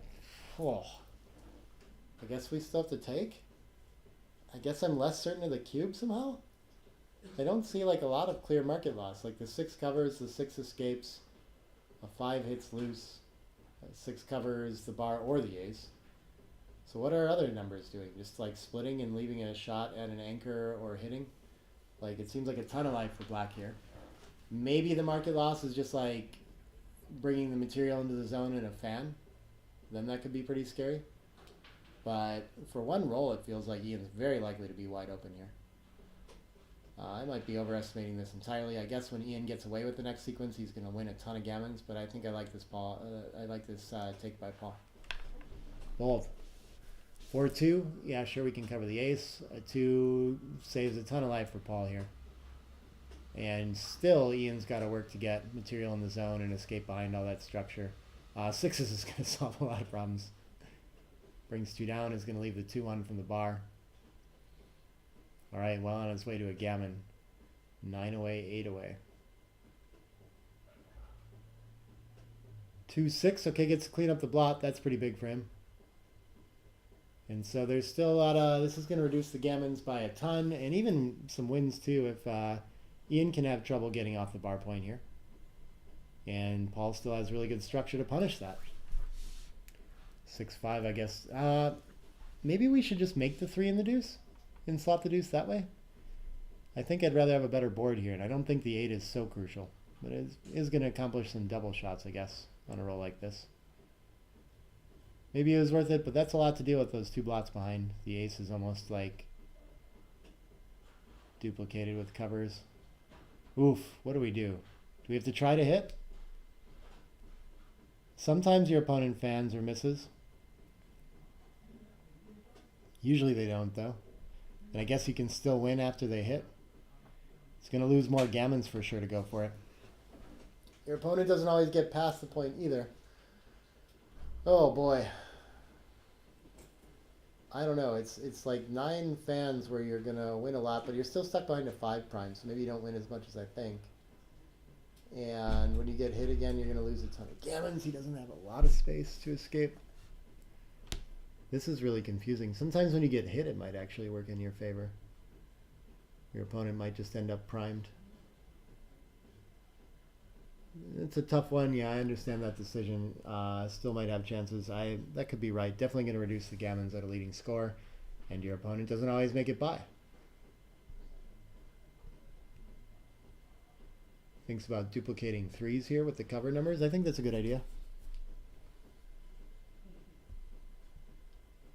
The indirects aren't as scary, of course, since we'll have a blot to shoot at and board. Double 4s is just going to break contact. Play into the 5. Could play to the ace and save a 6 to not get pulled off. I guess maybe that's a little bit better.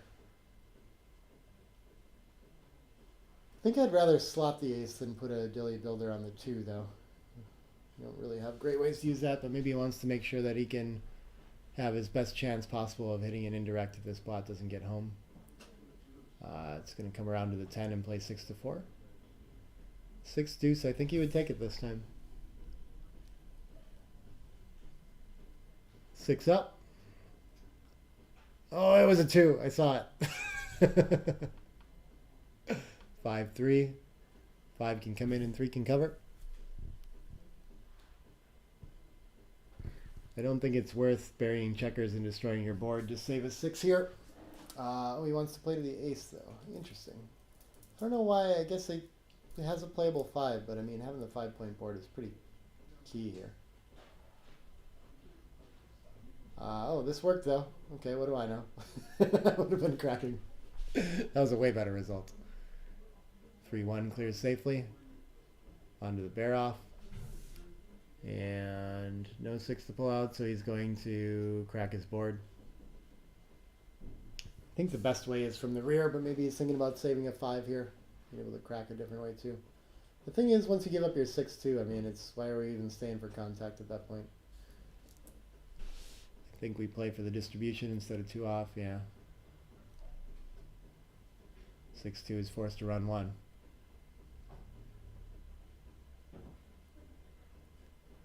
And 5-4, okay. A 3-2 or something that made the point there.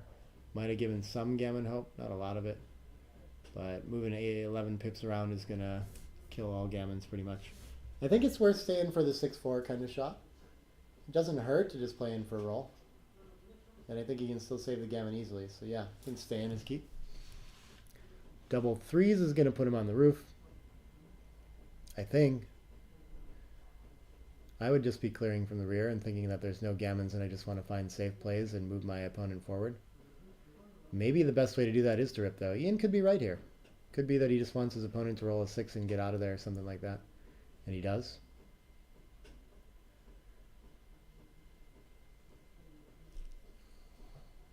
Five 4 is 2 off. And it looks like Ian is going to recapture 2 points here and move on to 7 away, 8 away. Close game.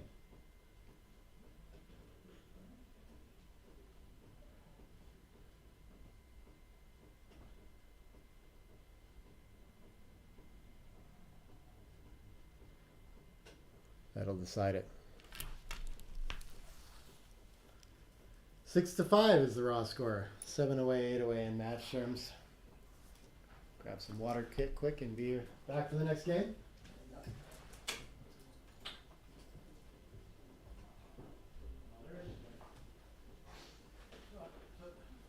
I thought I was going to get some water. I was wrong.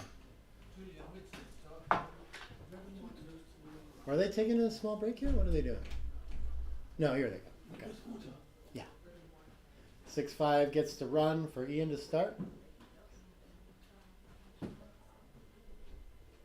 5-3 can make a point. Nice response for Paul. Red and black. And 5-2. Can't do anything with the back checker, so 2 down, sure. Making some building. 6-2. That's an odd one. If we split, we sure are stepping into it. We've got the better board though, so I don't mind inviting contact. I think I just want to go with the normal split. Run is going to be tempting. Slotting the 5 is probably a little bit tempting too. But when we slot the 5, he can escape with tempo with a 4, which is, I mean, there's some duplication here, I think is what he's thinking about. But, yeah, it's just a little too good. But insta board for Ian. Beautiful shot. And let's see if, yeah, Paul is rewarded for his slot. Gets to play a 2 down as well. And so a little bit of play for everybody. Ian with the checker escaped, I think, has the advantage. The 2 cube should not be on the other side. I can go correct that in case I get confused. Maybe I'm going to go do that real quick just before it matters.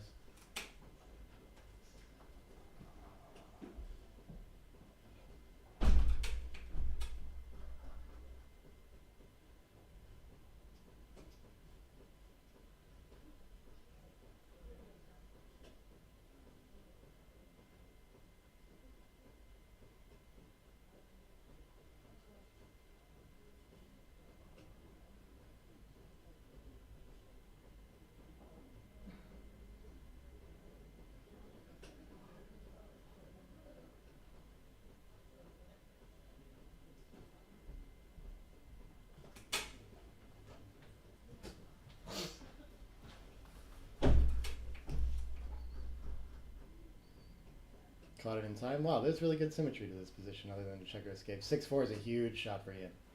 Escapes the checker, hits in the outfield, and this might resolve this game as well. What response is going to save it? A 4-3? A 3-6 fan is not enough. So I think double pass. I don't think it can be too good. Wow, he's just going to roll on for the gammon immediately, though. Okay, he's going to make the 4 point and clean up 14 to 13. And now maybe he's right. Maybe it can be too good. 4-6 fans. 5-3 looks like 2 down or something like this, or a builder for the 2. Sure, I like that. 2-5, not a particularly pleasant roll for Paul. How does he want to do it? It's just so anti-positional to play 8-3 or 6-1. Otherwise, we're leaving a lot of shots and going to end up on the bar a little too often.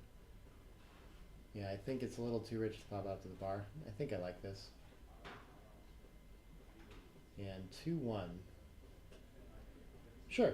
Just consolidate blots, keep playing quiet, make our opponent deal with their poor position. 3-2. Maybe we just release the midpoint here to avoid leaving more shots, move freight around. I mean, it's just, there's nothing we can do that we really like in our board anyway.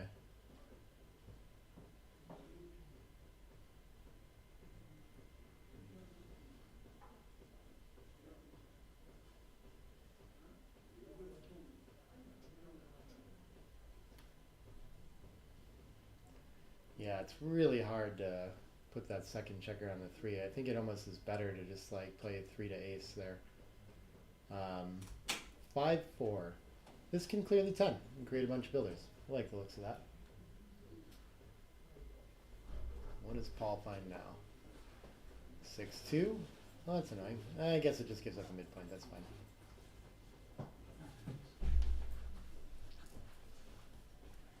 And 4-3 gets the point on head. Beautiful shot for Ian. Huge improvement to his structure. Thank you, Nick. 1 enters and gets things moving again. Gets to slot the 4 point. Okay, a little bit of play now. Still a ton of gammons for Ian. Really good situation for him. Nice. Aces closes the bar point. Comes down. Maybe we spread out or something. This must be fine. 4-2. I really think we want to play a 3 to ace here. Then we could just, we can make the ace. Okay, yeah, I don't mind that. I was thinking about making the bar point with it, but this is probably better. 5-2 is gonna, I think we want to get it off the bar point and into the board. That can cause us problems bearing in later. 5-4 looks like it wants to play to the deuce.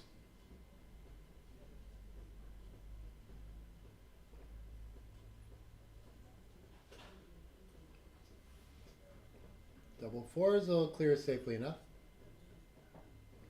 Annoying gap on the 4. Paul looking for a 6 quickly. And he finds it. Very nice shot. I think we can just keep it moving too. Gammon's reducing, but positions like this tend to just still be too good, even though we're starting to get into some shot risk. But okay. Ian just wants to claim it. I think it should be an easy pass for Paul. There's still, I mean, it's not that crazy for a gammon to happen still here. You know, like Paul has to get lucky to roll a 6 and pop out. If he does, he still might get closed out. His board isn't punishing to win every time either, so fairly safe to play that one on. 6 away, 8 away, 7-5 raw score.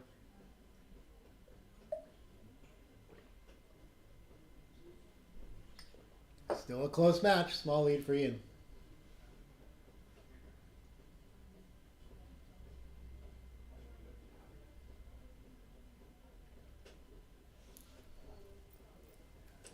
Four three, especially trailing, is a 2 down score. See if he goes for that. Yep. And double twos. I think this does like to advance and challenge those blots a little bit, but we could just play offense too. With the lead, he just wants to make the 20 point. I think you should still make the 4 point there, but okay. I mean, this is a nice place to be when after your opponent plays 4-3 down, so I don't mind it. I think making the 4 point behind him is great. See, I mean, our opponent's not going to be excited to roll a 5 and hit anyway. The other idea, I guess, probably that he's going through is 13-9 as a blocking point. It just doesn't need to clean up like this, though. I think it's better to have the point. 5-4, so I guess it could have made it around the bend. I don't really know if he would want him to, though, either, you know? It's like not the game that he's created by making the anchor. 5-4 can cover behind this time. We end up with this ugly stack on the 6 and just like a lot more difficulty developing in the future for Paul. He's thinking about splitting because his opponent has an anchor, I guess, or maybe running, and that's a good idea.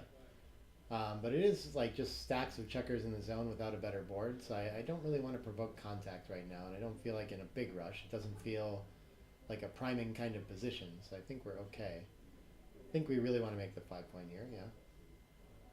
And then I don't know what to do with the last 3.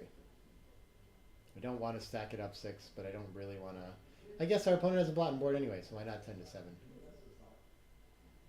This is fine too.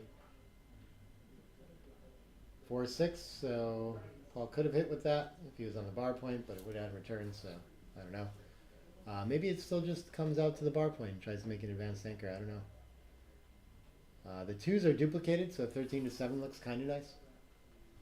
8-2 just feels too passive, though. We got mountains attacking us, and I don't know if that's a score we can send it, but at a normal score for sure. 12 in the zone and the better board and all these blots, like I'm hitting loose every time. So I think I still like this cube, and Ian's going to send it. Paul happy to let it go. Okay. So we're going to move on to 5 away, 8 away.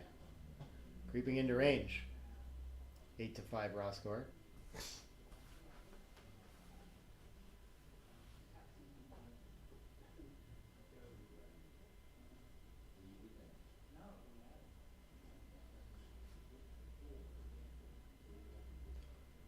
Looks like they might be taking a quick break here. Standing up for a moment. I could take a quick break too. That'd be fine by me. Yeah, they're through half the points. Okay. I'll put you on mute for a second while we take a quick break and come back with the end of this final shortly.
All right, looks like we got the players returning to the board to continue halfway through the match.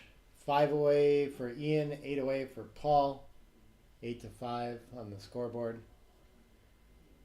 And so, yeah, we're going to have some match play dynamics for sure with the cube here with this big of a lead. I'm not sure. I think both of them said that they have my book already too, but maybe are also learning like cube general dynamics and things like that too, so won't be easy to adjust for them. 6-2 I think is splitting. But okay, with the trail he wants to come out in slot. I mean, that's fine. I think it's never too far off. 4 is going to hit. Ace is going to step up. Always a reasonably close option to the slot. 4-1 gets to fight for it again. Finds his way, determined to play a complicated game instead of like a simple splitting and running game kind of thing. 2-1, I think this needs to hit on the 4 point because it can't do much else. Try to slow his opponent down from making the 5 that's slotted. 5-4, 4 gets to hit. I don't know what to do with the 5. I guess we could hit again, but probably just down for material. I think this is wiser. Maybe it leaves less shots somehow to hit again. And Ian's going to get to hit twice as a result now. So maybe actually like the tempo to the ace could have been good there. I don't know. Confused. 3 in brings 1 in. Ian with a clear advantage in this game, albeit small. And with the match lead, he's going to have to do a lot more. Ooh. I think bar point and all the way around to the 8 point is what this looks like. Can't cover his slot though, so likely to end up with another checker back anyway. But he won't throw it back. Oh, he wants to keep, maybe he wants to keep it slotted or something. It's, I don't see any duplication with the deuce, so I don't know why we want to leave that random extra blot outside instead of just playing that around to the 8. 6 is probably going to pop out, I guess, and like coming down into a double shot, just not sure it helps much. More mobile play. 5s to hit comfortably, 4s to give up the midpoint and hit. And wow, look at this. With the match lead, Ian is still happy to send it, and we'll see if Paul knows enough to sit on this. I don't think I would send this for money, though. I don't think the threat is really that strong. And so if the score is going to be extra important to have the power of the cube on your side there. And if he can turn it to 4 in a gammonish position, it's going to be very scary. He can easily get into a position where he could win the match on this game if he's willing to take this cube. I see why it looks scary. 10 in the zone could hit, could make another board, a board point first. And he's going to let it go, though. Oh, that's unfortunate. Okay. That could have been a really exciting and decisive game there. But we're going to move on to 4 away, 8 away instead. I wanted to see how that played out. Even if Ian was to win a gammon, he'd only go to Crawford, you know? So, and it didn't look, it was a long way from that happening. Though possible for sure. 3-2 should split. Good on Ian to find that cube. I think, I mean, if you can get a pass out of it, then it's very strong. 2's going to hit and 6 should probably split. Yeah, that's the thing about like playing according to the bot is you miss opportunities like that if you're not looking for something that your opponent might like to let go. I think probably making the ace point's pretty strong here. And then the last 5, maybe 13-8. Or we could just clean up after that, actually, I guess. Yeah, why not? Why do we want to leave the loose 4? Because it's duplicated. Never mind, I came up with an answer. The distribution looks better after 11 to 6-2, but 13-8 is another checker in the zone. Yeah, I'm on the fence now. 3-1. I guess it can hit again. Just to buy a tempo here and not give your opponent the initiative to play their whole role. Maybe it'll buy us time to make an anchor. The ace is not good, though. I think that is the best we can do is play 6-5 here and leave 2 blots on board.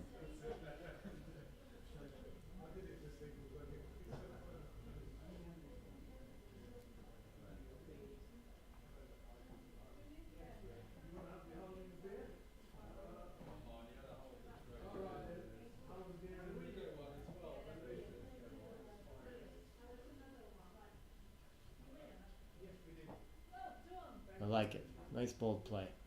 And we've seen Ian is not scared to send the cube with blots around in a better board. So maybe he'll find another early double here. No, okay, he's going to move on. And that worked out well. The ace is not able to hit either slot. It still hits on the bar, but Paul with a good chance to make a board point after that play. 2-1 can clean up 5-4. Beautiful. I think probably more important than the anchor. but he is under a lot of blitzing pressure. Oh, he's going to make the 5 point instead and leave the bottom board. Okay. Maybe there's some 3 duplication, but I would have rather played a little tighter than that. What do we do with this? I think we want to cover the bar and probably split. We're running out of time in this position, so 24 to 18 feels very nice. We do have the option of making the 5 point, something we have to consider, but I think it leaves a few too many shots around.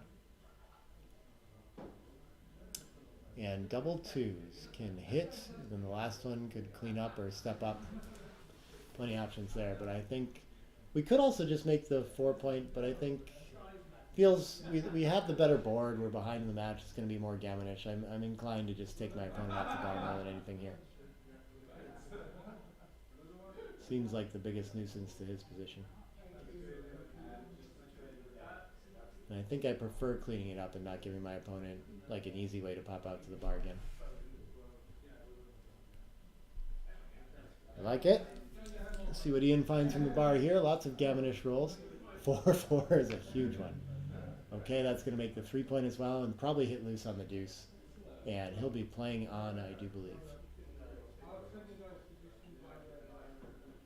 I guess if he gets hit with the deuce, I don't really know, but... And once again, you know, I really don't know what they're going to do with the cube here, so we could still have an interesting 2 cube eventually. But we have to go for the blitz, I think. We've already made the ace point. We have a chance to put 2 more checkers up and prevent all anchors, so it looks so strong to me. But okay, he's looking for just a solid priming play to try to get to a win instead. Reasonable at this score and everything. But it's just unfortunate to let our opponent into this game with an anchor, you know? Ooh, aces is a huge whip. Wow, I'm super curious to see if he's going to send a cube here. He's definitely dominating this game, and I think I would still, even from this position, send it at normal scores. It's a lot more clear after going for the blitz, of course. But here it must be early. You have to be really careful at 4 away, 8 away. Okay, 6-3 can point on head. Can do it safely without leaving shots, so I like that. Not worried about the back checkers yet, I guess. And 4-1 is going to enter 1. Still blitzing for a gammon.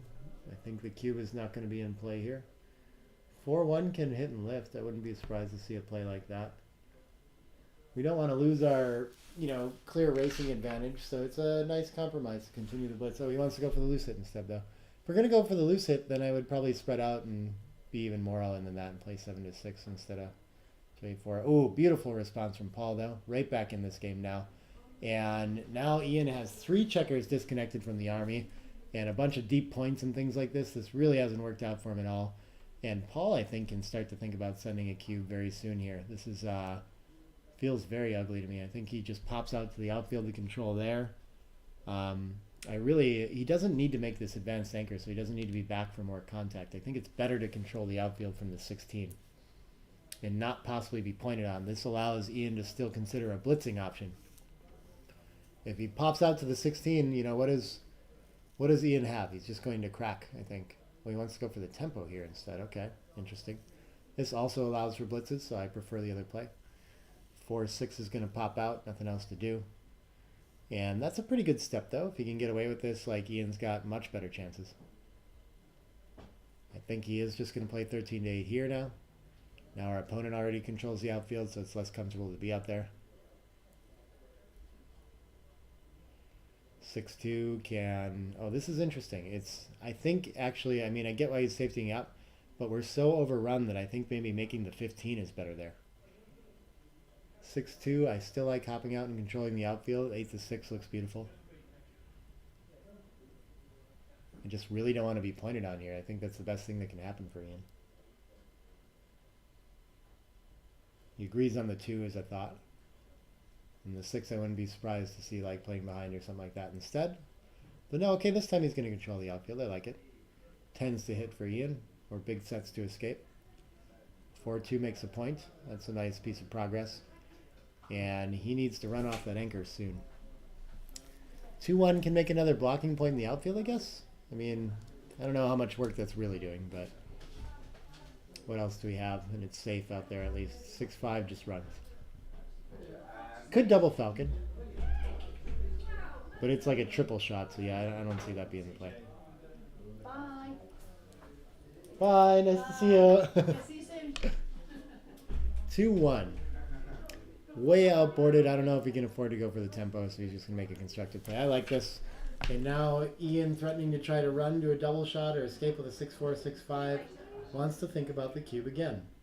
Feels reasonable here. I don't know what I would do in black shoes. Double twos cannot... Well, it can close the 5 point. I think it should switch off the bar to the 5 actually too. Then we can just stack the last one on the 8. It's a little awkward. Maybe it could be better to play 5-3 instead of putting a spare on the point that you're going to need to clear soon. 4-1 I think should try to point on Adia. We're going to leave the ace in board, but I think it's worth it. When it works, we're getting pretty close to having a game here. Just covering feels like it gives a little bit too much freedom to white. I don't know for sure though.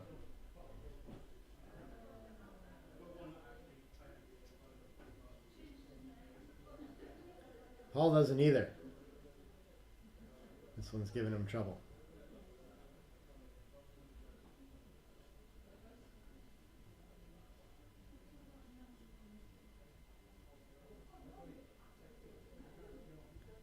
Yeah, play B is just 6 to ace. And I guess, yeah, Ian doesn't escape all that often. He has market loss when he does, so he keeps thinking about sending the cube. But most of the time he's going to have to come out to the outfield and dodge a double shot. I don't mind this. I don't know what Paul will do with it. I think in XG land it's probably a take for the recube vig. I don't really know. The recube is so strong here. I think the gammons are worth like infinite. Maybe they're just one. I think they're just one. But okay, he's going to let it go. Yeah. So wise of him again to like find an advantageous position, not care about the score too much, and just send it if he thinks his opponent might pass. 3 away, 8 away now. Ian chipping away. And Paul by passing is like staying in this too and never risking losing a gammon for the match. It's good on him too to stay alive. Seems determined to take a risk in the game that he chooses. He's going to slot again.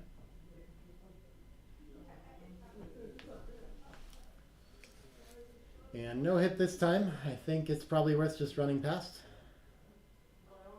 Splitting seems fine too, but I think the 6 is going to lead to more hitting covers. 5-2 is going to be forced to make the 3. Annoying.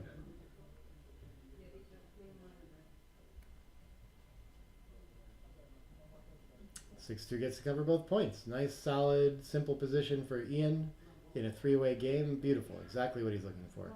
Oh, double 5s is rough. It's going to put 2 on the 8 and make the ace.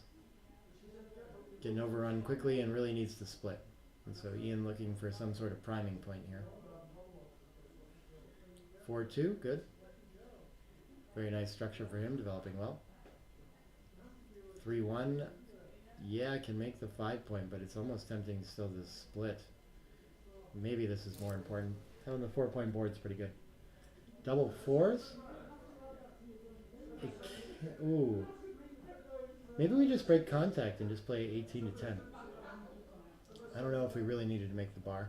But even at 3-way, this is the kind of game where Ian can comfortably send a cube. I think making the 22 is the best we've got with the aces here. Annoying to do. Makes it very takeable too, so maybe this will hold the cube off from Ian as well. But I don't think it's unreasonable to send here. 6-5. I guess we have to play the 6 down and bury the 5. I would save the 6 to play later though, maybe play 6 to ace instead. 5-1 can slot the 2. Or just break the 8, either way. If he thinks he's going to get a shot, maybe he'll want to not have a blot to deal with, but yeah, I think this makes the most sense. What is this? Double aces makes the 5 and clears the 14. Beautiful roll. That looks like 82, 114 to 96, 98, 108, 116, 118. So pretty close race. Okay, so then I don't think maybe he should send it with the 5 prime anyway. But yeah, again, at 3-way, 8-way, he really doesn't have to be too careful. Still sending initial cube in this kind of game. In a holding game where he's winning the race. We've seen Paul's willing to take 22-point games already. Turned one around earlier, so maybe Ian remembers that. And is making sure that he doesn't get too aggressive with the score here. 6 covers, 3 covers. Ian's board is ready, or Paul's is, sorry.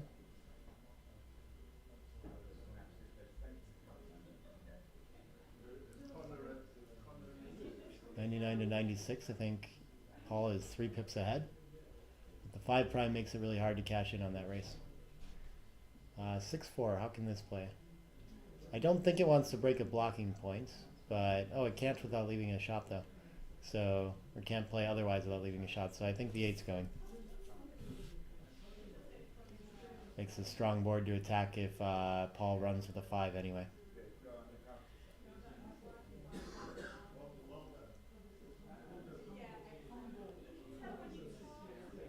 Small advantage in the race for Ian now. And double aces just going to come in board. I don't think it's, yeah, I didn't think he would break his board to avoid having to run on a 6, but considered it. 5-2 looks like it wants to leave the 6-4 fly shot and 5-5. I think that's better than burying 2 checkers behind the anchor. These are tough decisions though.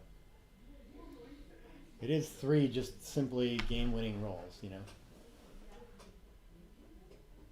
10% gammons after that too, maybe even a little better. Can't find it, has to destroy his board, and I wonder if this is going to be enough for Ian to send. I think it's time. But I think he's been a little slower in the holding games, and faster with the cube in gammonish, like aggressive games.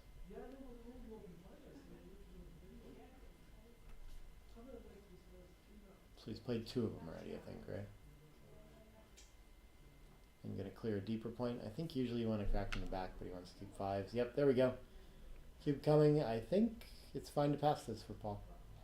So annoying to have to do it 3-away, 8-away, and let your opponent do 2-away.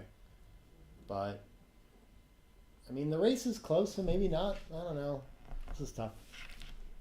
40, 84 for Paul. And 78, 82 for White. Yeah, maybe this is a take.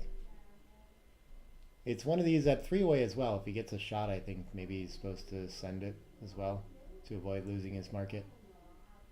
He can turn it to 4 a lot. Oh no, he's already started to crack though. Okay, yeah, happy to play it.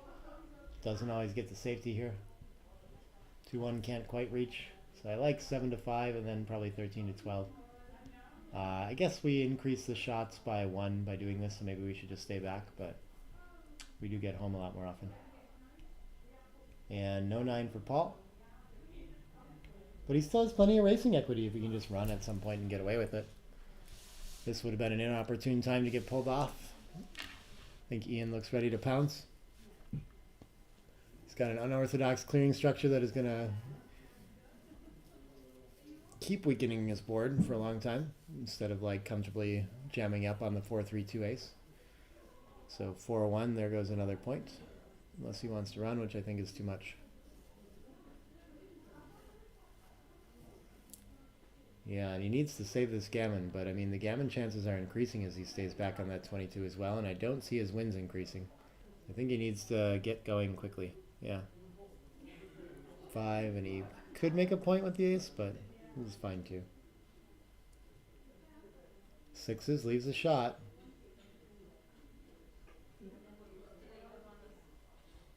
And 2 hits it, but the 3 can't clean up, so there's going to be a lot of gammons after the hit too here. I think with 2-point boards each, he's still going to try it. Definitely regrets not using the ace to make a point last time now.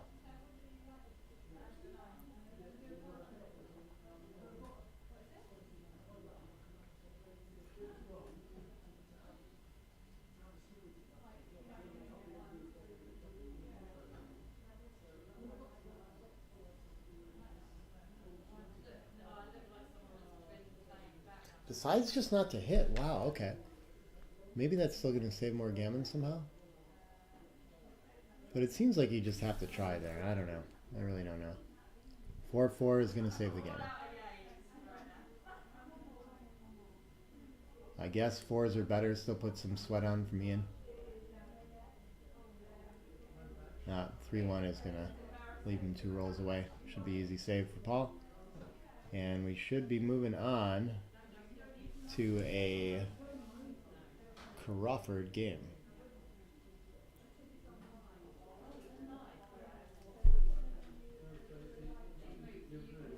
Three in, five off, 5 and 3 off. All right. 1 away, 8 away. So we're in a Crawford game with an even away score where the gammons do matter. They'll get them a whole game closer with 2s. So in the post Crawford scenario. So Paul should play this game very aggressively to try to win an extra point. And Ian should do a little bit of gammon save play too, trying to be more willing to make an anchor early on. More willing to run, things like this. Trying to find simple games.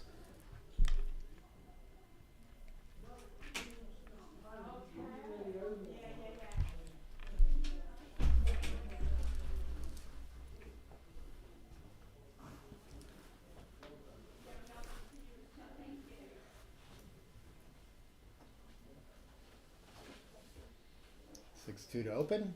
Should still split. But it is tempting to run here. Okay, I don't mind that. The idea is just play that simple running game instead, not invite contact in gammons. Nice hitting roll for Paul. 4-1. Yeah, I don't know if we want to be under the gun, but it's weird to play 24 to 23 as well, so I'm okay with this. 3 is going to hit loose. 6 is probably going to have to split now. Could make the 3-point, but I just don't want to let my opponent just have an anchor, especially at this kind of score.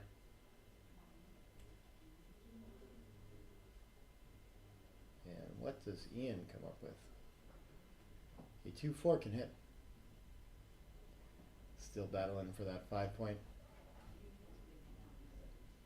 4-6 gets to make an anchor for Paul. Not bad. Ian looking for a 3 to anchor up himself. A 6-2. I don't know what this can do. I guess it probably just runs from the back, duplicates 3s a little bit and hopes to escape one of them. But it could hit loose. I think he already has an anchor, so this just feels like less valuable to hit 6-4, but seems okay. 5-6 probably just popping out, continuing. Goes for the tempo instead though. Okay, I don't mind it. Probably earns a few extra gammons here. At a score where gammons are important. Taking the checker off the deuce point is probably less important than covering, so I think I'm coming in on the 24 and playing 6-4 here. But he could, okay, can clean up the blot. Could consider a 6-5 at a different score too. But okay, 3 in. I think Paul really likes his 5 points, so, but okay, he's gonna unstack and make the 3 instead. And spread out in the outfield with the blot out there. Yeah, indirects aren't so scary here. I like this play quite a bit. 3-2 can cover and hit loose. We need the tempo to prevent the building that Paul is prepared to do on the other side.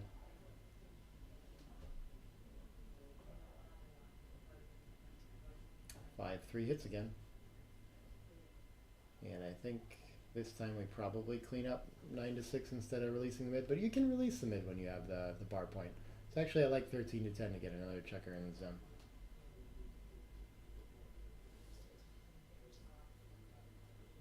This should be reasonable too. Ooh, double 3s fans. That's a bad time for that. And 6-5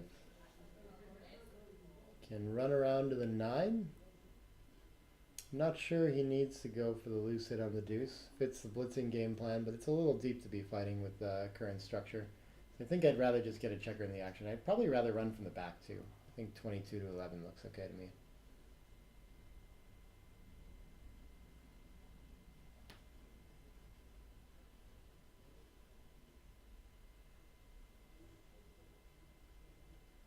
Oof, 2 fans in a row, very inopportune. And 5-2 cannot make a point still though.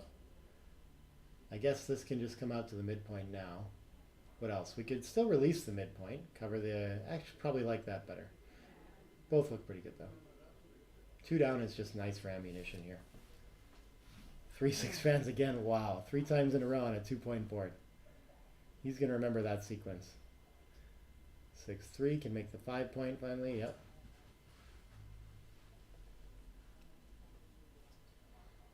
And 5-1 finally does not fan, gets to smooth out that distribution a little bit too. Not a bad roll, something to work with. 4-1 can hit twice. The blitz is back on.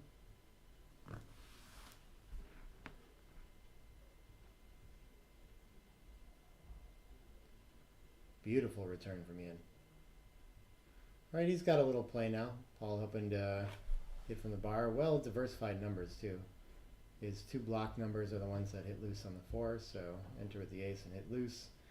And Ian is doing great if he can hit this slot too.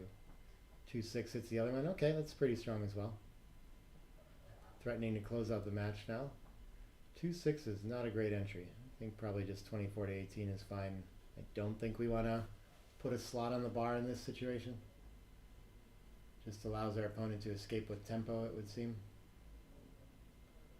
Still can't pick up that blot, but we can safety all our others, so I think that's worth it for Ian. Annoying to create a 6 stack, but I think that's just the kind of game we're being presented at the score. Even more important to stay safe now. And 3-1. Yeah, we have to leave a shot anyway, so I think it's worth, it's a double shot though, huh? I sure would like to make the 5-point. Yeah, what else do we do? Our opponent's probably going to be happy to use aces to hit loose on the, or 5s to hit loose on the ace anyway, if we don't do something like this. I think this is just too important to pass up. 6s and 1s. Not that 6 though, but he can switch 3 to ace and buy some time to pick it up later.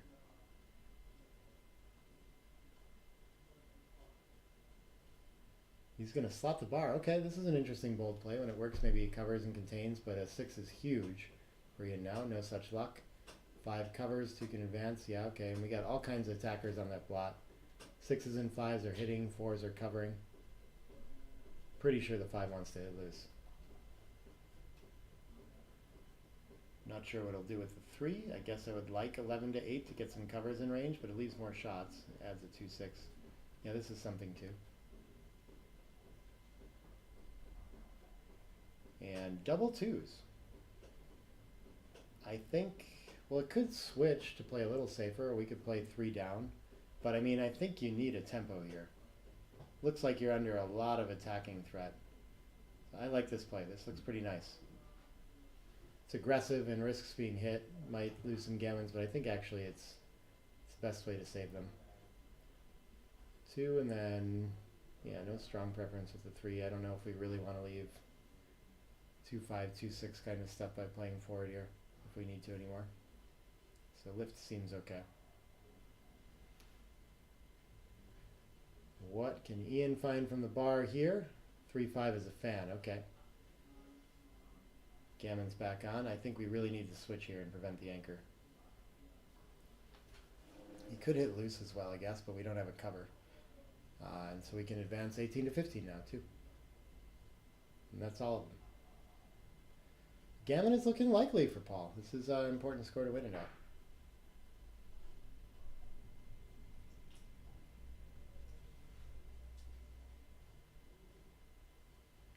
No 5 in. It'd be nice to make the anchor for Ian. 4 around and then one of the 2s. Okay, he's going to spread out instead. Sure. 5s get there now. I don't know if we'll use it that way. 6-1 can run from the back. It's feeling important to get that checker moving at some point before we run out of time. I like that play. Looks well diversified.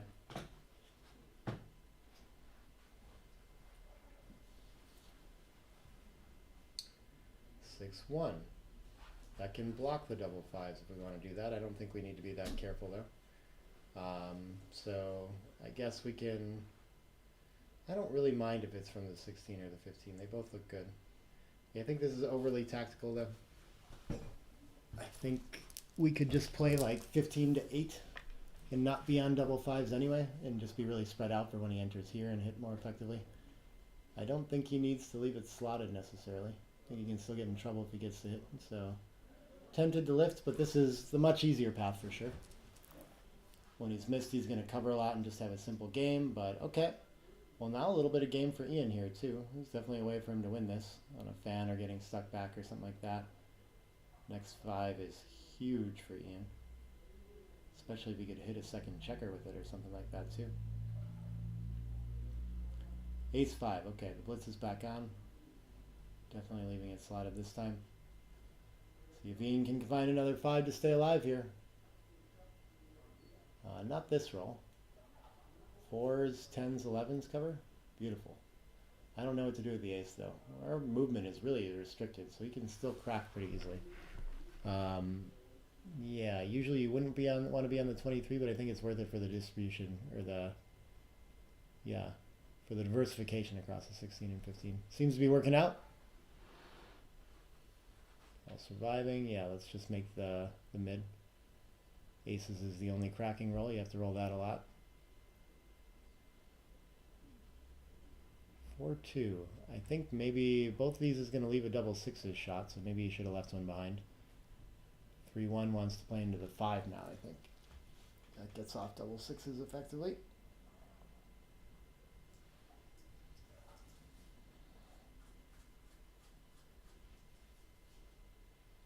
I think this is okay, but you really like to have a gap between those pairs on the 6 and the 5. 3 in, 6 off, so you can end up stacked up on the 5 here. Not bad.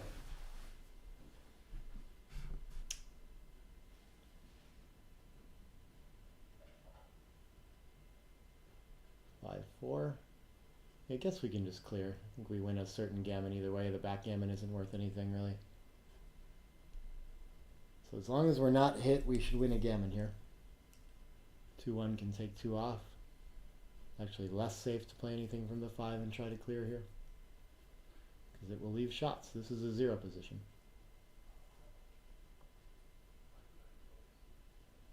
No 6 in, okay. Double 3s clears safely. Yeah, I think just all of them from the back.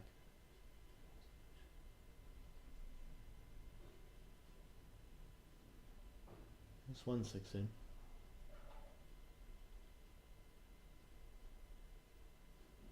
Alright, getting closer to some shot levers, but usually Ian will just enter here. And he does. Double 6s probably not enough to save it, but if he's going to try, this is a good number to start with. What is it? 13 crossovers, and many of them are very large. And Paul only has 9, so he needs a lot of sets.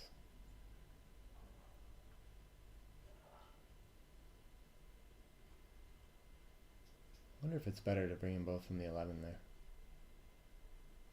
Not in this sequence. 3 down for sure.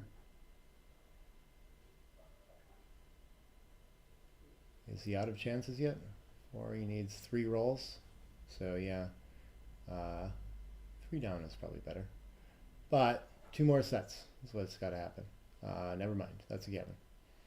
So, on to 1 away, 6 away post Crawford. This is a free drop score, right? I think that's where we got. So, if Paul wins the opening roll, or opening sequence in any way, then Ian can let this go and just move on to 1 away, 5 away post Crawford.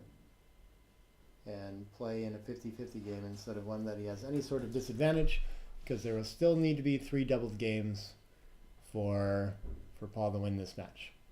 6-3 to open. I've seen him trying to find slotting plays and things like that at gammon favoring scores. Finds a split here. So a hit should keep Ian in this game. We should. I remember Paul in the last match just automatically doubling, not playing around with this too. So I think this is still a take for Ian. I think he should save his free drop. 1-2 doesn't do too much with this. I think we should just split. Yeah, I don't mind advancing the builder 10 to 9 for a little bit better building potential, but he wants to slot into it. Not all. Oh yeah, 4s are all duplicated. Okay, I like it. 2-1 makes the 5, and we'll see if Paul can get his 5 out of this slotting play as well. He does, and he can make the 10 along with it too. Very nice. Nice priming structure for him. Ian gets to run one with the 6-5. Beautiful shot for him.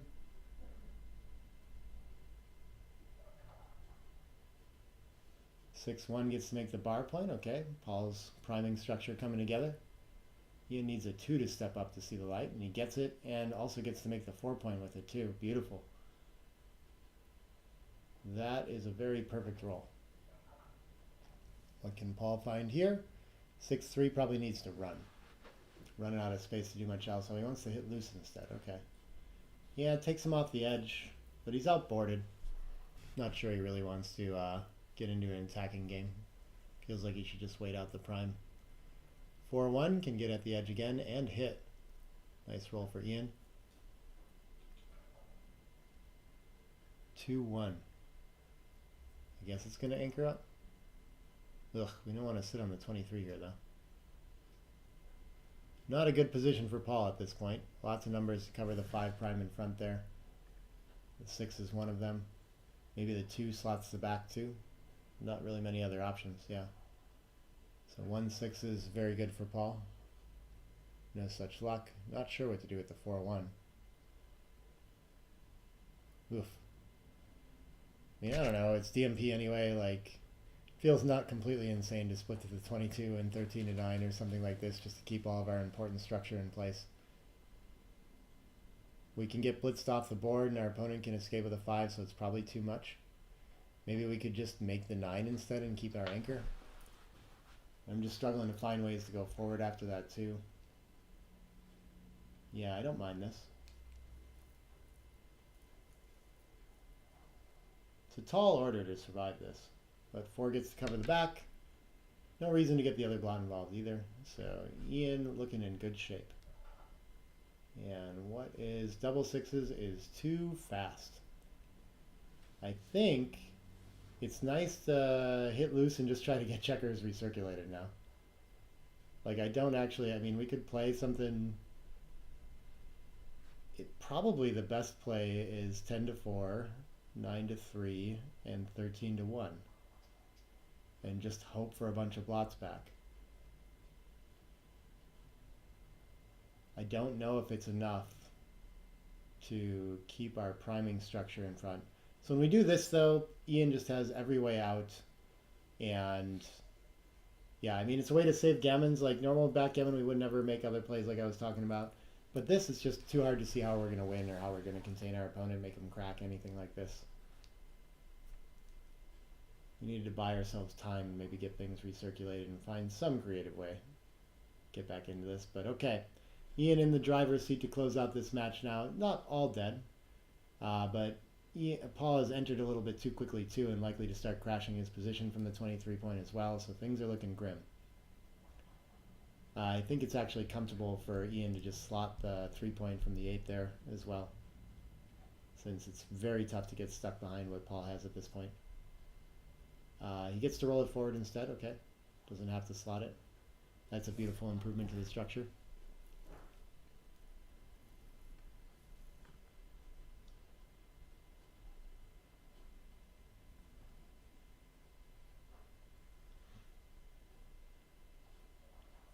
Six one. Yeah, it's a little weird to stack them up if you play from the back, but this isn't very good distribution either, so I don't know what to do with that one. The board is ready. Is there any shot levers? I don't think so. 6s probably make a good job of making things awkward though. This goes into the 6 though, looks nice. Double 5s sure do suck next time. Paul's got something to root for. And he has to crack his board first. Ouch. Things are getting tough. 4-3 clears naturally. I think we're happy to go ahead and do that. The distribution is so good. We don't really want our opponent to be able to run around with a 6, but not so important that we keep him to. We already got him to crack. How much more cracking can they do after they give up the 6 and the 5? 5-3 should bring the 3 in and the 5 behind. Yep. And 6-5 is a disaster next time, but survivable against Paul's board for sure. Oh, there is the 6-5 too. Okay. A little bit of hope in this game. Amazing.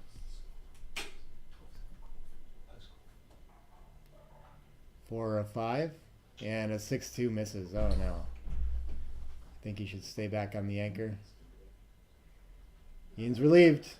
Should be able to clean this up and be right back in the driver's seat to win this match again. Such a frustrating game. Remakes the 6 even, too.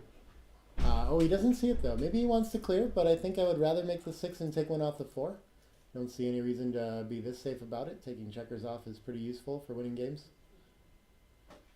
He can still leave a shot down the road somewhere here, you know, and 6-4 is going to take 2 off, I think. So this distribution again, like we can leave a shot with 6-5, but when we clear 5 days, we actually leave a shot with 6-3 and 5-3, right? So it doesn't really save us anything. It does clear easier though. So double 5's okay. Mostly transposes. Except we could add an extra checker off. And we're looking like Ian is going to be your champion this year. This would be the most miraculous thing that I'd seen in the tournament for sure. If he managed to lose this somehow. Maybe in any tournament.